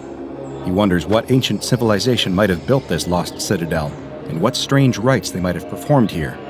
But he doesn't have time to wonder about that, because his dog is barreling ahead, right through the ancient temple archway and into the interior of the building. He wants to turn and run. Everything that he's ever heard about these cursed woods makes him think that this is a very bad idea, but he knows he can't return home without those sheep. Just as he's about to enter the temple himself, he suddenly hears loud barking, followed by whining and whimpering. He rushes inside, and a terrifying sight meets his eyes. Indeed, it seems like his family was right when they said that these woods are full of monsters, because his dog has cornered one right here. The creature looks like an overgrown lizard with scaly skin and a long whip-like tail. Immediately, the shepherd surmises that the scrap of fabric that he found earlier didn't come from a person's clothes after all. It's obviously a piece of shed skin, no doubt from this creature. That long tail definitely looks especially snake-like, so it's no surprise to think that this thing might also shed skin just like a snake would. In the gloom of the temple, he can see his missing sheep standing in the corner, perfectly still and perfectly quiet. He's surprised to see that they're still alive. What kind of predator kidnaps its prey and then keeps it alive instead of devouring it instantly? It's also very odd that the sheep are being so still, but it's probably just that they're petrified with fear. The good news, though, is that if his sheep are alive, that means he can rescue them. The creature spreads a large frill around its neck as it hisses, apparently hoping to intimidate the shepherd's dog. The dog is not frightened, though, and only barks louder. She's bravely guarded the shepherd's flock for years, and she's never been one to back down from a fight, even when she's threatened by a bear or wolf. So of course, she's not going to back down from a lizard. The shepherd feels nervous being so close to this creature simply because it's so strange, but the truth is that it doesn't look like it could do that much damage. That hissing feels like bluffing, because, realistically, what's it going to do? Bite? The shepherd is no expert, but he's never heard of a venomous lizard. He steps forward to get a better look, and the creature tenses. It's obviously nervous. It's not even that big. His dog is way bigger than this creature and shouldn't have any trouble taking it in a fight. He's seen his dog fight off rats bigger than this lizard. The creature spreads its frill again and hisses even more sharply, but that only makes the shepherd even more confident in his assessment. It's trying to look bigger than it really is, he realizes. It's trying to intimidate him. Well, that's not going to work. But then, to his astonishment, his dog stops. The dog and the creature stare at one another so intently that the shepherd thinks they are actually gazing into each other's eyes. After holding its gaze for a beat, the dog suddenly collapses. The shepherd yelps in fear and confusion. His first instinct is to run to his dog to see if she's hurt, but suddenly, the creature turns its gaze on him. He stands frozen. The creature's eyes almost seem to cast a spell on him, and he feels mesmerized, unable to move or even to think. All his thoughts drain away, and the whole world starts to fade. Nothing is real except those two malevolent red eyes. The shepherd is absolutely paralyzed. It's not just terror. He finds that he can't move a muscle. He can only watch as the strange reptile approaches his frozen dog and suddenly bites her on her exposed flank. It lashes out like a snake would when it injects venom into a victim. The shepherd was sure that there weren't any venomous lizards in this area, but now he's not so sure when he's watching this scenario play out. He expects his dog might start to convulse or spasm if she's been poisoned, but she remains completely still. Suddenly, he sees something so shocking that he's certain he must be losing his mind. Could it be? The area around the bite is starting to change color, becoming a dull gray. But as he watches, he realizes to his horror that he's not just watching a color change. This is something more. His dog is slowly petrifying, hardening, her fur stiffening into stone. She is literally turning into a statue right before his eyes. He can't move, but his eyes flick to the corner of the room where his sheep are still standing. Now he understands. It was hard to tell before, because of the darkness and also because the very idea was so preposterous that it didn't even occur to him. But the reason that the sheep were so still and quiet was because they weren't sheep anymore. They were mere statues. Somehow, this creature was able to turn things to stone with the force of its venom. He wants to scream, he wants to yell, he wants to break free and run away, but he's powerless to move. Fear wells up inside him as he sees the creature turn its attention from his rapidly petrifying dog and start to move toward him. It hisses again and strikes out, sinking sharp, needle-like teeth into his leg. The shepherd is so frozen that he can't scream, not even at the unbelievable pain as those teeth sink deep into his flesh. But the pain doesn't stop when the creature retracts its teeth. He can feel the pain spreading outward from the site of the bite, spreading down his shins and up his legs, through his whole body. His body is hardening fast, making it hard to breathe and impossible to move. But even as he turns into a statue, he can still see everything around him, still sense the presence of the creature, still think. His thoughts aren't affected at all, other than being nearly out of his mind with terror.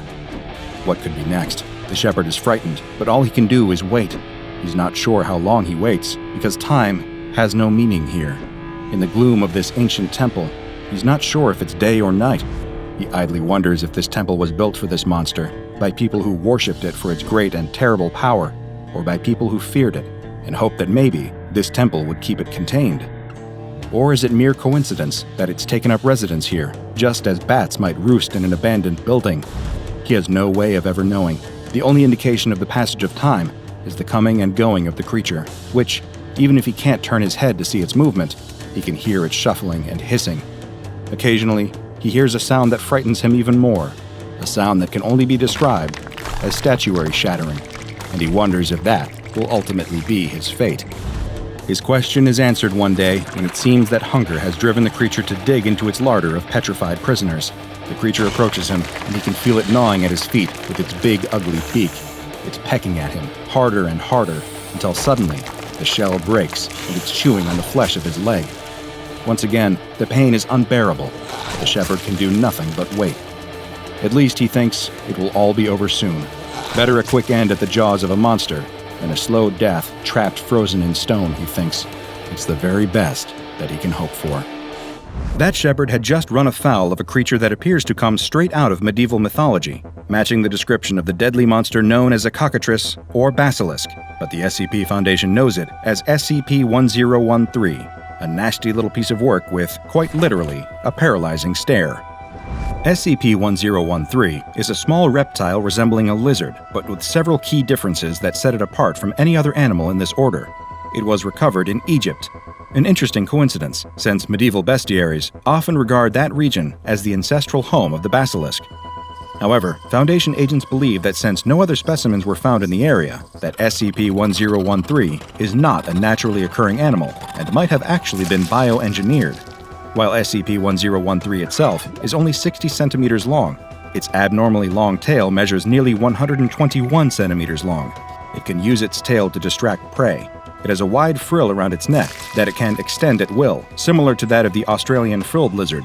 Its head does not look like any other known lizard, though, with a serrated beak and a distinctive head wattle that many researchers feel gives it the appearance of a rooster.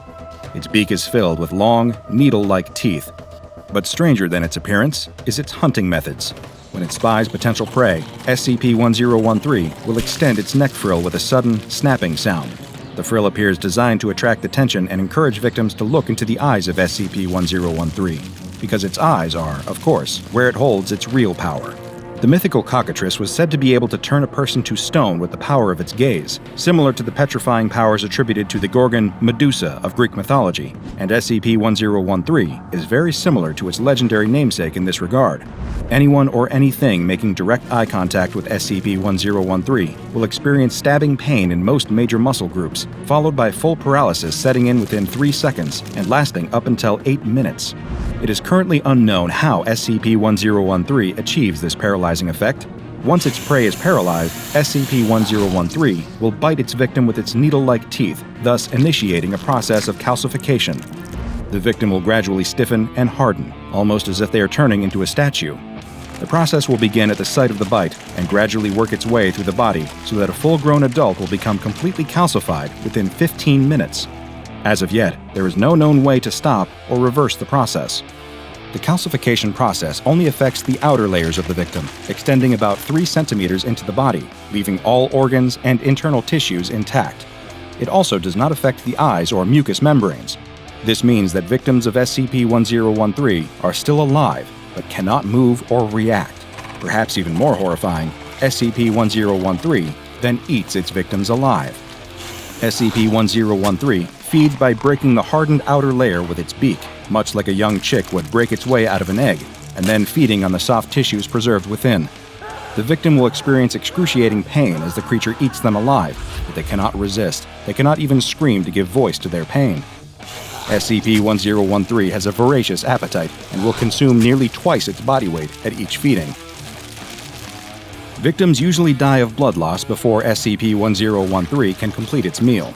SCP-1013 does engage in caching behavior and has been known to store petrified victims for later consumption. It prefers mammals as prey and will attack livestock and game just as readily as it will attack humans. In times when mammal food sources are not available, desperation may drive SCP-1013 to turn its paralyzing powers on fish, birds, or even insects, but it will only do this if it is near to starving. SCP-1013 is hermaphroditic and, unlike other reptiles, does not reproduce sexually, but instead undergoes a process similar to budding or basic cellular division. Before reproducing, SCP-1013 will increase its feeding, gorging on food and growing rapidly in size. Eventually, it will develop cyst-like structures in its abnormally long tail, each of which contains a juvenile SCP-1013. Juvenile SCP-1013 hatch after only 48 hours. Parent SCP-1013 will typically release hatchlings within calcified prey, providing a ready food source for the juveniles until they can hunt on their own. Juvenile SCP-1013 will seek out cool, dark places, like caves or abandoned buildings, and begin rapid molting, doubling in size every 6 hours until reaching full adult size. Once they have reached adulthood, SCP-1013 will set out on their own and quickly establish their own hunting territories. SCP-1013 is extremely aggressive and will attack and attempt to calcify anyone that enters its enclosure, making it extremely difficult to contain. For this reason, combined with its deadly powers of calcification, SCP-1013 has been designated Object-Level Keter. Any staff entering the containment area are to wear the AR-68 Armored Variant Hazmat suit. Staff exiting the area with damaged suits are to be remanded to quarantine for 1 hour. Staff becoming paralyzed during cleaning, feeding, or testing cycles are to be immediately removed and remanded to medical custody until 5 hours after recovery. SCP-1013 is to be fed daily with one small mammal.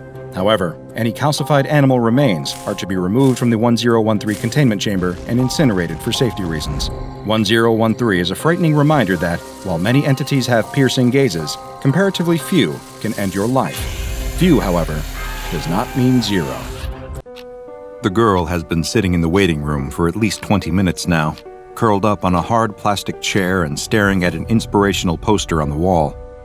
Her eyes are bleary and unfocused, with heavy dark circles that indicate she hasn't been sleeping well. She tries to focus her attention on the poster and read the words, but she's having trouble concentrating. She keeps nodding off, only to jerk back to wakefulness when her head starts to sag. This is what life is like for her after weeks of insomnia. She was just about at the end of her rope, certain that this was going to be her life from now on, until she happened to see an ad in the newspaper for a study at a local sleep clinic. She doesn't think much of that sort of thing, but she's desperate for anything that might help her to get a good night's sleep. Eventually, the door opens and a technician calls her into his office. The girl stumbles to her feet and drags herself inside. "Thanks for volunteering to be part of our study," says the technician. He's got a friendly smile and a soothing manner that instantly puts her at ease. It's obvious from his bedside manner that he's worked with lots of sleep-deprived patients before. He pulls out a clipboard and starts to make notes on a sheet of paper.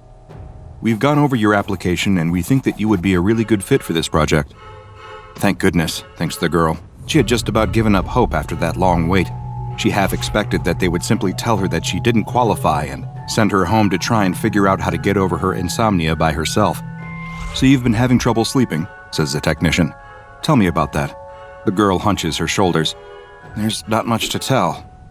I've had sleep problems for years. I have really bad sleep apnea, so I've always been a rough sleeper. I toss and turn, and I wake up at least several times a night, but it's really gotten bad lately. I can barely even drift off to sleep these last few weeks." The technician nods. "That's exactly the kind of problem that we want to look into here," he says. "For this study, we're going to monitor you as you sleep and see if we can diagnose this problem." She nods. The technician keeps talking, but she's not listening. She doesn't really care about the details. The important thing is that she's going to finally get a decent night's sleep. The technician leads her to a laboratory, a large room with several simple cots arranged along the walls. Next to each cot, she sees a bank of odd electronic machines. She doesn't immediately know what they're for, but she can guess. She's participated in sleep studies before, in hopes that they might be able to help cure her issues, and they usually connect machines like these to your forehead as you sleep so that they can read your pulse and brain activity. "Sorry, it's not the most comfortable arrangement," says the technician, "but all you have to do is sleep. There's a bathroom down the hallway if you need to get ready for bed. When you're ready, we'll prepare you for the next step." The girl doesn't care if the cots aren't all that comfortable in the technician's opinion. This might as well be the plushest feather bed to her. After changing into her nightclothes and brushing her teeth, the girl returns to the lab. She finds the technician waiting for her, holding what appears to be a perfectly ordinary CPAP machine. The girl, of course, recognizes this device. She's used these things on multiple occasions in her desperation to find a solution to her sleep apnea, They're supposed to help open up the breathing passageways to increase airflow and thus reduce the incidence of sleep apnea, but the girl has never had much luck with them. She frowns. If this study is just testing a new sort of CPAP machine, she doesn't have a lot of faith that it's going to help her much. The technician notices her dismay. "I know that you've probably used these before," he says. "This is just the first step. We want to see how your sleep cycles react to ordinary treatments before we try anything more radical." "Okay, sure." The girl doesn't have the strength to argue. She's bone tired, and she's ready to collapse into bed. Without another word, she takes the CPAP mask from the technician and straps it to her face. She climbs into bed, and the technician attaches the hose to the machine next to the bed. He switches it on, and the machine begins to emit a familiar, comforting hum. The technician attaches several electrodes to the girl's cheeks and forehead. He starts to explain that these will allow him to monitor her sleep cycles and check for any anomalous reactions. She's barely listening at this point. "I'll just be monitoring you from the next room," says the technician, pointing to a video camera in the corner of the ceiling. "So don't worry about anything. If there are any problems, I'll be watching." The girl barely has the strength to nod her head in response. She's so incredibly tired. Already she's drifting into oblivion. The room is swimming before her eyes, her mind distracted by hypnagogic illusions. The technician's voice sounds like it's a million miles away. She's practically already dreaming. Her eyes close before he even leaves the room. The technician takes his station at his desk, sitting before a bank of video monitors. The grainy gray feed from the security camera shows that the girl is fast asleep in her bunk, her chest rising and falling rhythmically with her breathing. Nothing unusual going on so far. The technician takes a sip from a mug of coffee and prepares for another boring night of watching someone else sleep. Of course, he hopes that the information gleaned from his observations might be of use in helping this girl to solve her sleep problems. And he hopes in turn, that might help other people with similar sleep apnea issues as well. But for now, he's just staring at the screen with half-hearted interest. At first, everything is quiet.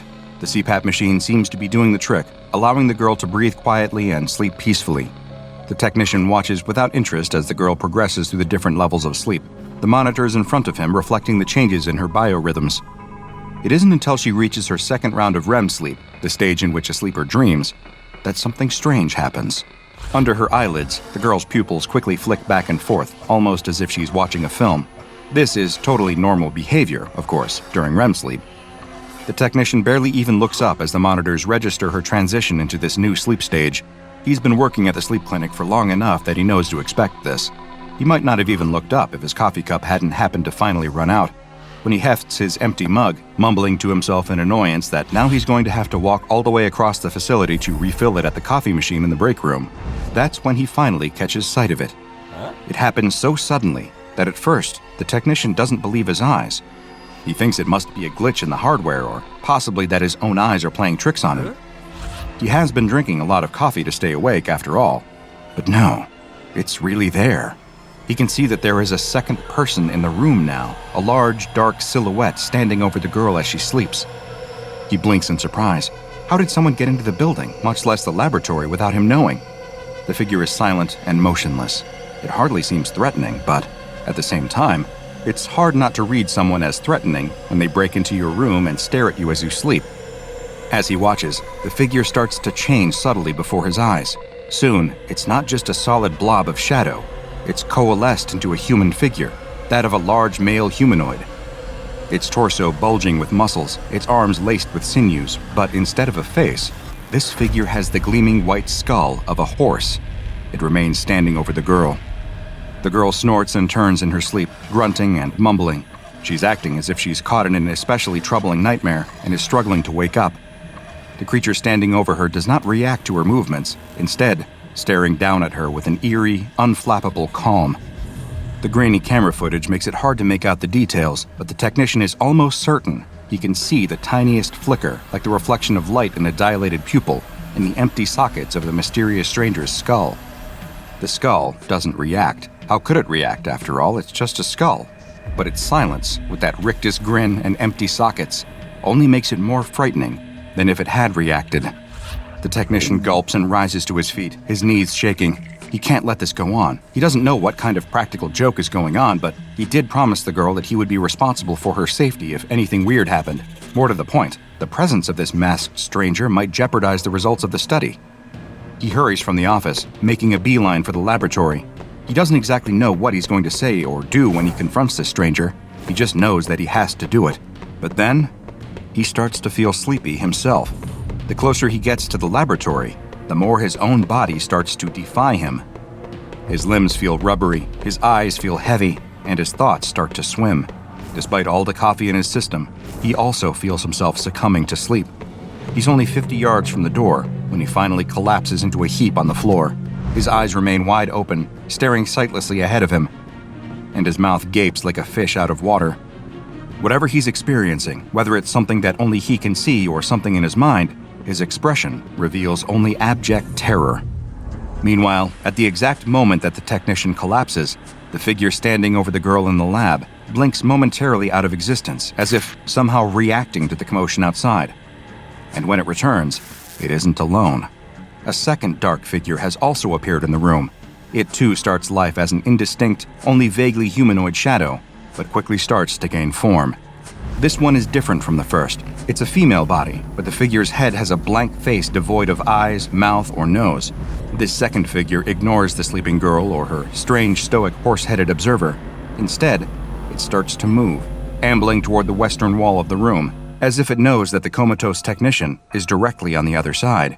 When it reaches the wall, it does not pause. It simply phases through the solid structure, disappearing through the brick and mortar and reappearing in the hallway beyond. The faceless woman approaches the prone body of the technician. It squats down next to him and puts its hand under his chin, turning his head so that it can stare into his eyes, or stare as effectively as possible when it doesn't have any eyes of its own. After a few moments of silent contemplation, the faceless creature places its hand against the technician's forehead. Slowly, its hand starts to move through his head, reaching deep into his skull, as if its hand was as insubstantial as a ghost. Just as this mysterious nightmare creature was able to phase through the wall, it appears to be able to phase through flesh as well. After several moments, the faceless woman withdraws its hand and drops the technician's head. He slumps to the ground in response. The faceless woman stands up, and then it vanishes instantly. At the exact same time, the girl in the other room snorts and stirs. She blinks her eyes open. For a moment, she doesn't remember where she is. Her eyes scan the unfamiliar room for several seconds before she recalls that she was participating in a sleep study. That's right, she was trying to find out if she could find any help for her sleep apnea. Ironically, she actually slept better than normal. As she removes the CPAP mask, she wonders if maybe she ought to see about buying one of these for herself. This particular model seems to work better than the one she's tried in the past. She stretches and sits up. Just then, the technician bursts into the room. He's panicked and out of breath, and he whips his head back and forth in search of the mysterious horse-headed stranger. But there's no sign of the creature now. Just like the faceless woman, it seems to have vanished without a trace. The girl stares at him in confusion. Why is he so upset? She has no clue about what happened while she was asleep. "Did you see it?" says the technician breathlessly. "The creature! The shadow creature!" The girl raises a skeptical eyebrow. "What are you talking about?" she says. "I just woke up." The technician starts to sputter out an explanation, but the girl just rolls her eyes. She came here to get help with her sleep, but it sounds like the technician is the one who's got a real problem. His breathless descriptions of a horse-headed monster and a faceless woman clearly sound like bad dreams to her. You would think that a guy running a sleep study wouldn't be so easily confused like that. She's pretty sure that he probably just fell asleep at his station, and now he's embarrassed to admit that he just had a bad dream.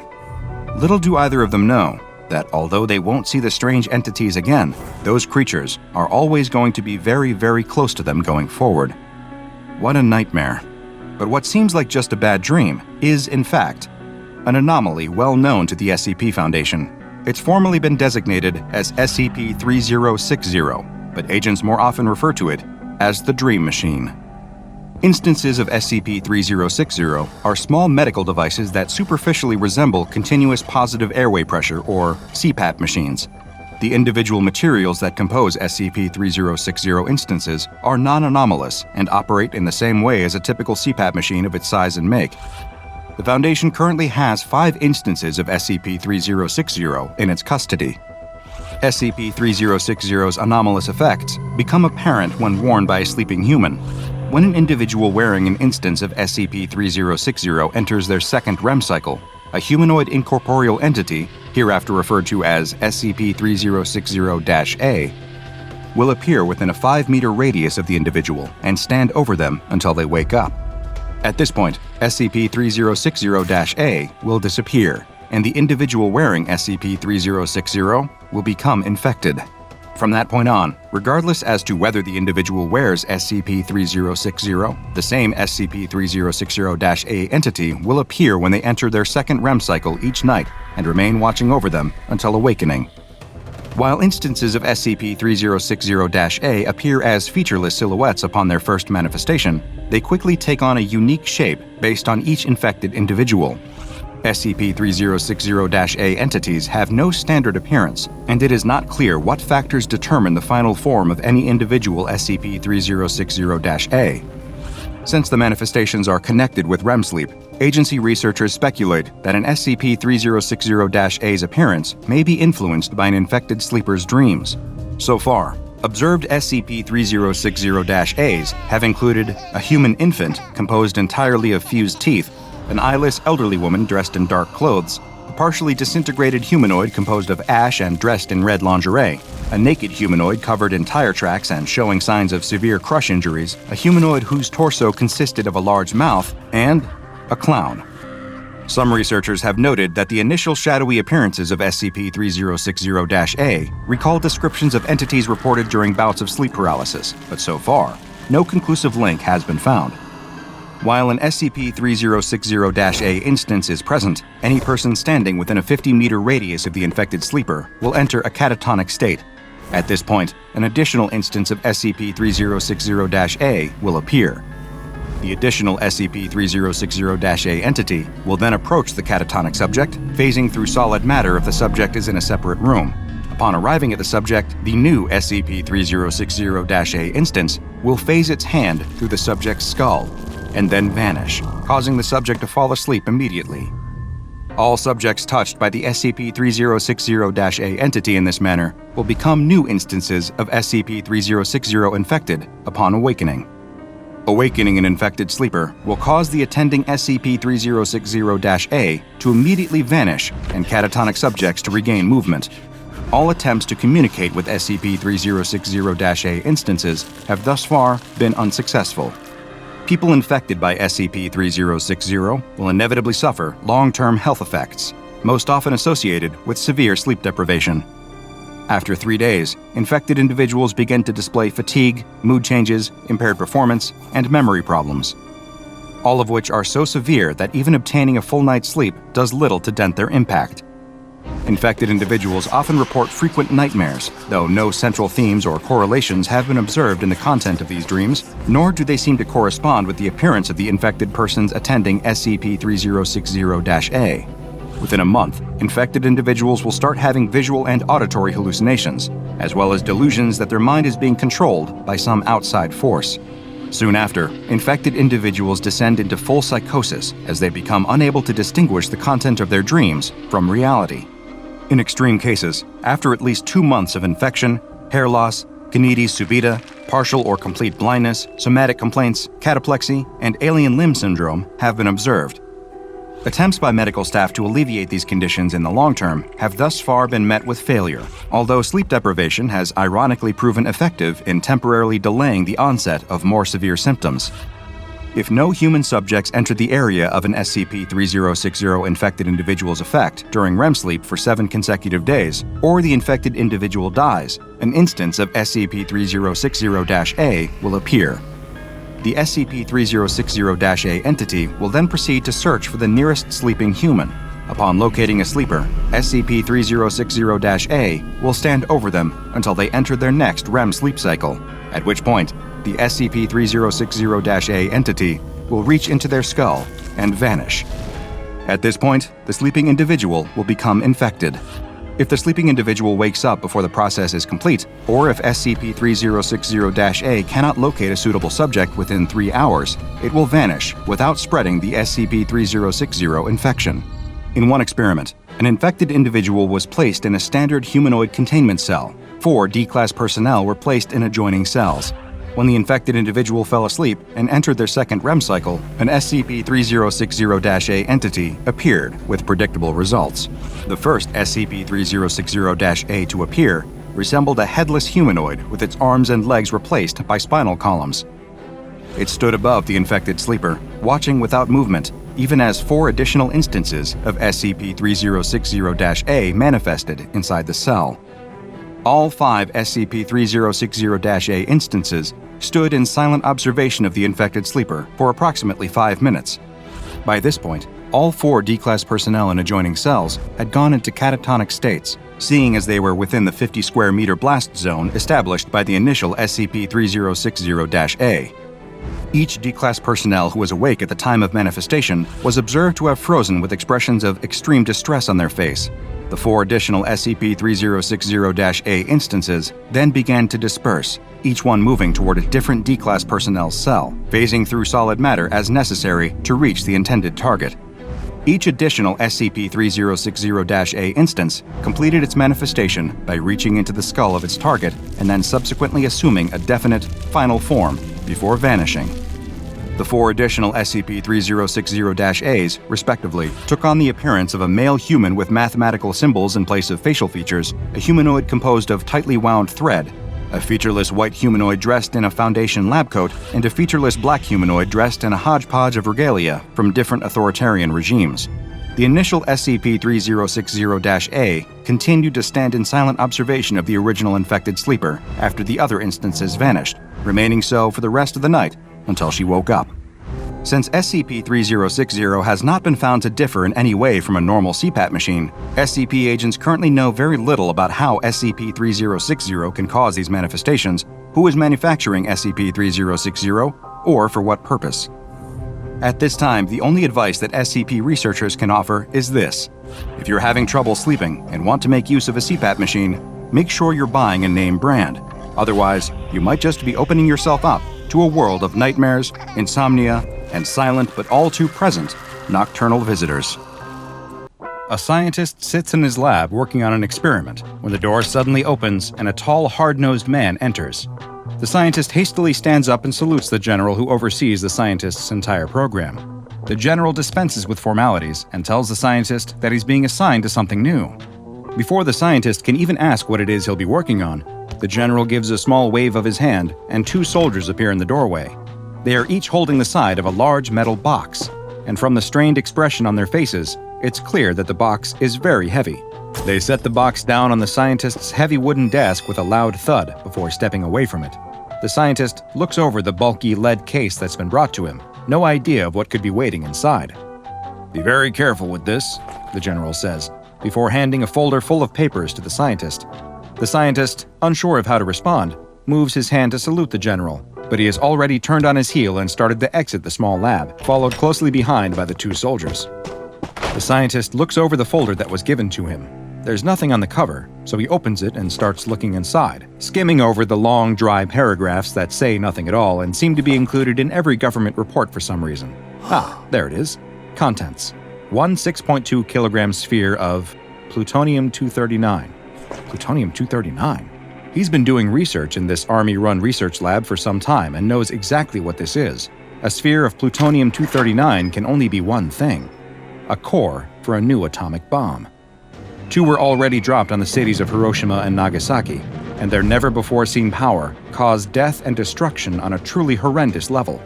But they had also helped to put an end to the Second World War, potentially saving the lives of thousands or even millions more.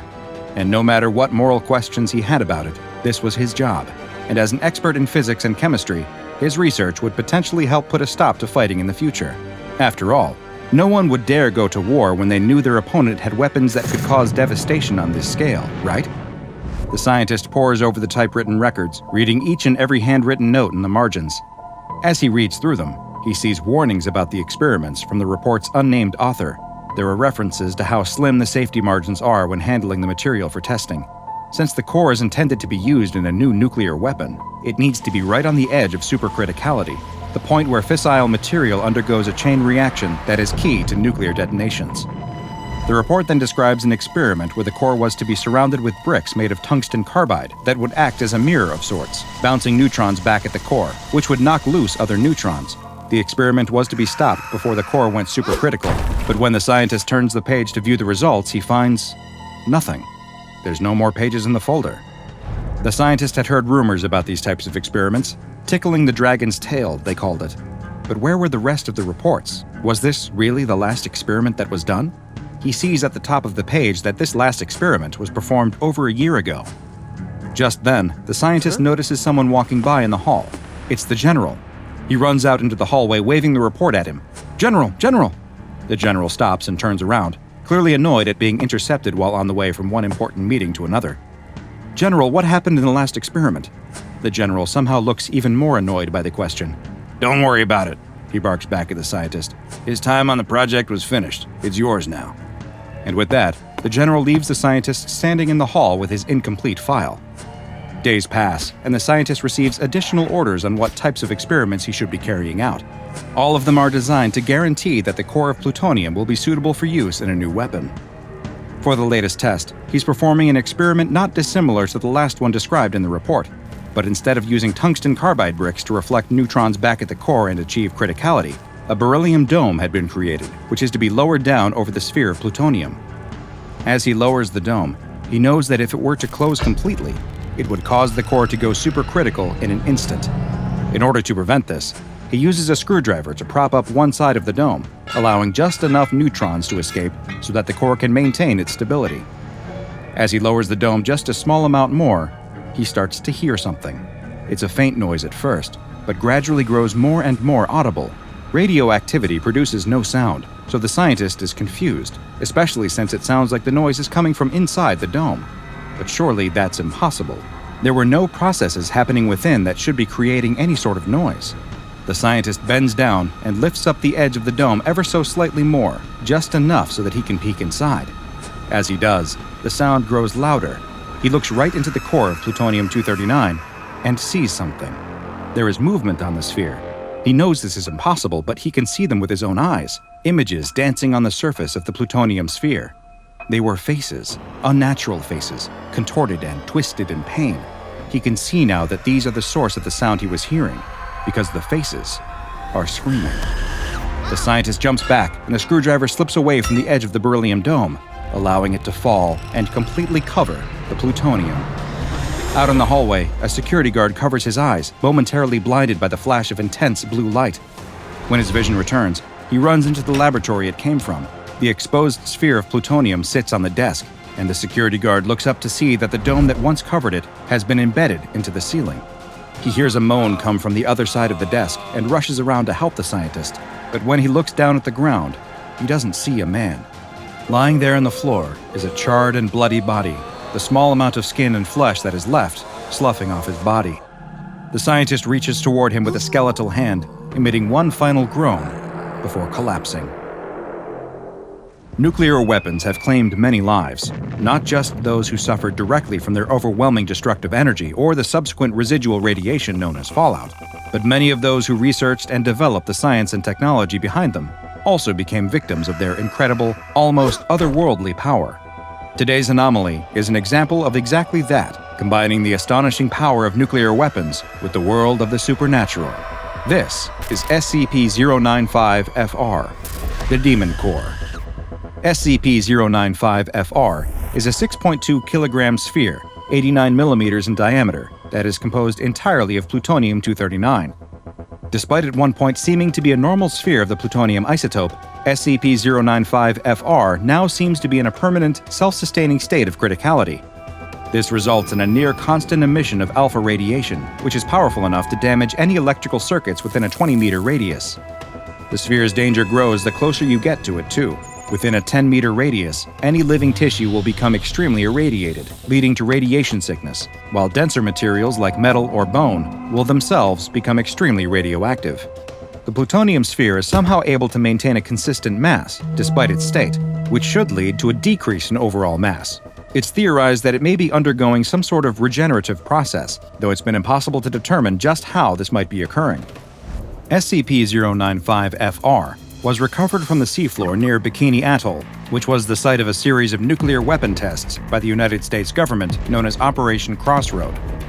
These and later tests, including the Castle Bravo test, resulted in the island chain becoming extremely irradiated, and many of the island's residents soon showed signs of acute radiation syndrome, leading to much of the indigenous population being forced to relocate.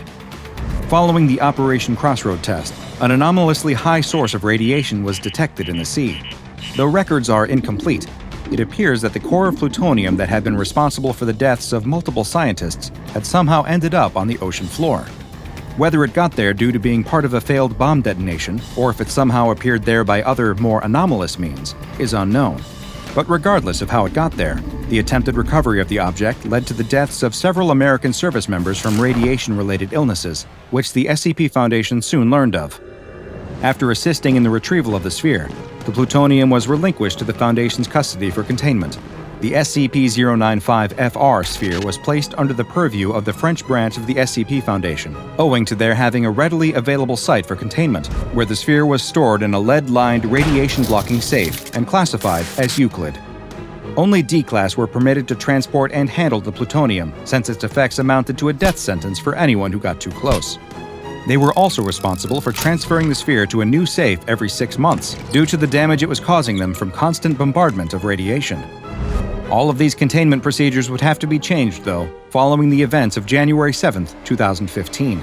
On that day, 69 years after it first took the lives of 2 scientists at the Los Alamos laboratory, and despite it being a scientific impossibility, the Demon Core suddenly went supercritical all on its own. The resulting explosion was estimated to be roughly 33 kilotons, or about twice the power of the atomic bombs that had been detonated over Hiroshima and Nagasaki. Nearly the entire site housing SCP-095-FR was destroyed, along with 14 other safe and Euclid-class anomalies, and in the end, the death count totaled 285, with casualties coming from either the blast itself, the collapse of structures on the site, or from the resulting radiation poisoning. Incredibly, the sphere itself survived the explosion, showing no signs that it had detonated with the force of a nuclear weapon when it was recovered from the site's wreckage. Foundation researchers studying the Demon Core determined that it was likely to explode again in roughly 50 years, and that the only discernible difference measured in the core before it suddenly went supercritical and destroyed the Foundation site was a sudden spike in radiation. Foundation scientists have no idea how the Demon Core survived, or how it detonated without warning. Some theorize that it may exist in some kind of time loop, which would potentially explain its explosion regeneration cycle, and that it is possible the core has actually detonated several times before entering into Foundation custody. But perhaps the bigger question when it comes to the Demon Core and why it has become such a dangerous object is why. Is there something contained within this seemingly cursed sphere of plutonium? Is it a part of those who have been impacted by the quest to harness the power of atomic energy somehow contained within, now desperate to get out and unleash their anger on the world? Research continues, but due to the extreme danger that comes from working with the anomaly, it's likely these questions will remain unanswered for some time. Following the destruction of the Foundation site, SCP-095-FR was reclassified to Keter and moved to an underground bunker designed to withstand an explosion equivalent to a standard atomic bomb, which it is hoped will be enough to contain the blast that is almost inevitably going to happen again. It's a sobering thought, even for those of us who work with and around anomalies on a daily basis, to be reminded of the incredible destructive power of nuclear weapons. Some of the most feared and deadly anomalies contained by the SCP Foundation pale in comparison to the carnage that we've inflicted on ourselves, and it's important to remember that sometimes the true demons are found inside of us. It's day 9 of Joseph Mann's expedition into the extreme wilderness of Antarctica. He's been following the tracks of a mysterious creature, a massive, anomalous beast that has been spotted in the snowy wastes. As he follows the tracks, he sees something. It's his own tent, but he had been walking for days after leaving this camp. How was he back here after only a few hours? Time and distance were starting to feel off, like they were stretched out and folded over into knots. Maybe he was confused about the tracks. Maybe he hadn't been chasing after something, but following the tracks of something that had been chasing him.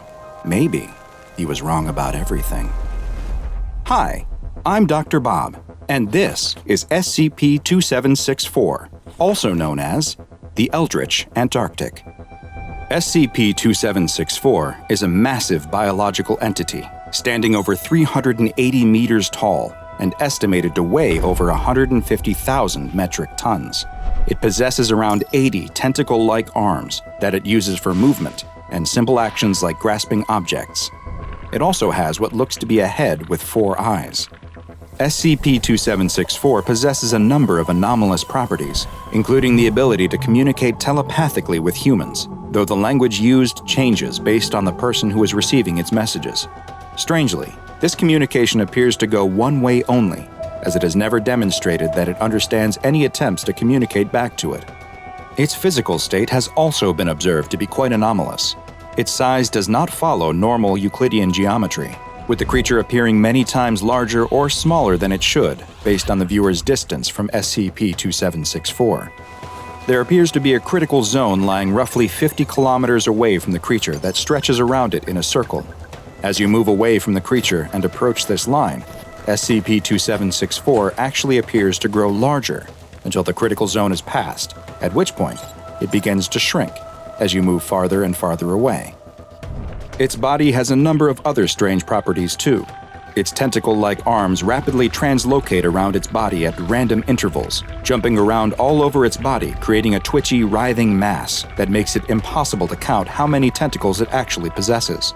But perhaps strangest of all is that not only do the creature's arms seem to break the laws of physics by jumping around its body, but so too does the entirety of SCP-2764. It's been observed to spontaneously relocate itself to different places, as if it is flickering in and out of existence. It appears that the creature flickers into a new place like this at random intervals, but it may be following some yet unknown rules, as it has never been seen appearing more than 25 kilometers away from where it was last seen, and always flickers back to its original location within 48 hours. SCP-2764 was first discovered by a civilian team that was conducting detailed surveys of the Antarctic landscape. The team observed the creature and were immediately alarmed by its strange properties, especially its bizarre geometric qualities. They returned to their home base and described what they had seen to a colleague, who was actually an SCP Foundation researcher in charge of investigating anomalous activity in Antarctica. This researcher sent word back to his superiors, who activated Mobile Task Force Eta-5, also known as the Jaeger Bombers. Eta-5 administered amnestics to the survey team and any other exposed civilians before setting up a perimeter around SCP-2764. What they would eventually learn was that the perimeter they established was far too close. In his investigation logs, MTF Eta-5 Commander Joseph Mann noted that he immediately experienced strange anomalous effects, such as how the creature seemed to shrink the closer he got to it, and the strange voices in his head. His curiosity soon got the better of him, and he decided to do some of his own research into the entity before the rest of the SCP Foundation scientists and guards arrived to take over the investigation. Mann gathered a couple volunteers who were also curious about the nature of the anomaly and set out on an expedition to gather more information. Just as they had experienced before, the more they walked towards the creature, the more it appeared to shrink in size. They also made note of strange prints in the snow. At first, they looked to be human prints, but then seemed to change into something that looked as if a squid had pulled itself onto the land and was dragging itself through the snow. After several days, the whole team was hearing voices. They also realized they had left their tissue analyzer back at a previous camp and would have to backtrack to retrieve it. As they moved away from the creature, they expected it to now increase in size, but it didn't. It stayed the same. Either something had changed about the anomaly, or SCP-2764 was moving towards them. After recovering the tissue analyzer, they continued on towards the creature again. Commander Mann began to understand the voices he was hearing and could even make out certain words like snow and back. Their perception of time was affected too. Hours seemed to stretch out or pass by in the blink of an eye. The voice he was hearing started to become more direct, and the message was clear: turn back. Mann was compelled to press on, though, even with the extremes of the Antarctic cold beginning to weigh on him.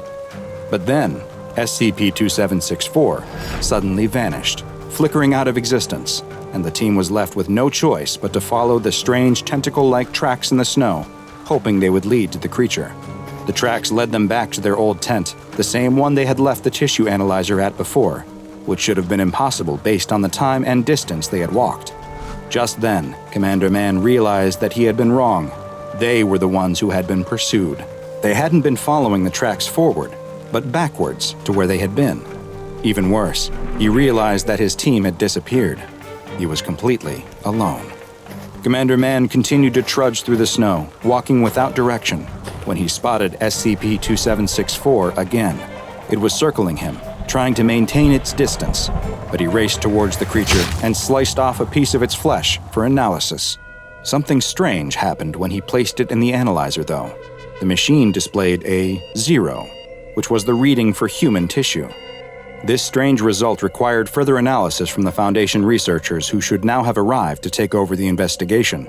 So man began to make his way back in the direction of home.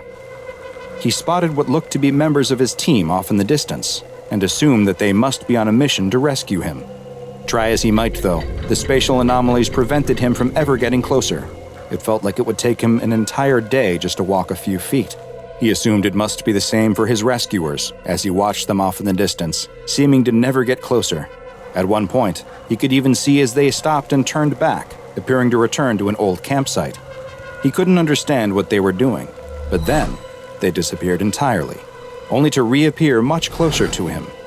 Commander Man, now sure that there was something terribly wrong happening, tried to approach the now single rescuer he could see to tell him to turn back, but before he could, the man rushed at him with a knife and cut a piece of his flesh from his back. It's at that point that Commander Man finally started to understand. He hadn't been watching a rescue team come for him. He'd been watching himself. He had been walking towards the creature, and yet, at the same time, he had also always been the creature. Commander Man was trapped in a time loop where he was doomed to transform into the monstrous SCP-2764 and then watch himself meet the same fate over and over again, forever. The voices he had been hearing telling him to turn back were his own, words of warning that he was doomed to always ignore. SCP-2764 has been classified as Keter and is currently located in a classified area of Antarctica. A 150-kilometer radius has been established around the object, which is to be monitored at all times by Mobile Task Force Eta-5. Any civilians that come within the 150-kilometer radius, either by accident or due to SCP-2764 flickering to a populated area, are to be administered Class A amnestics, and any civilians that may have knowledge of the event are to be administered Class B amnestics. Should any civilian or Foundation employees come within 30 kilometers of SCP-2764, they are to be detained and immediately questioned. Following their psychological examination, and depending on the results of the evaluation, they will either be administered Class A amnestics or terminated. Now go and watch another entry from the files of DrBob, and be sure to subscribe as we delve further and further into the SCP Foundation's classified archives.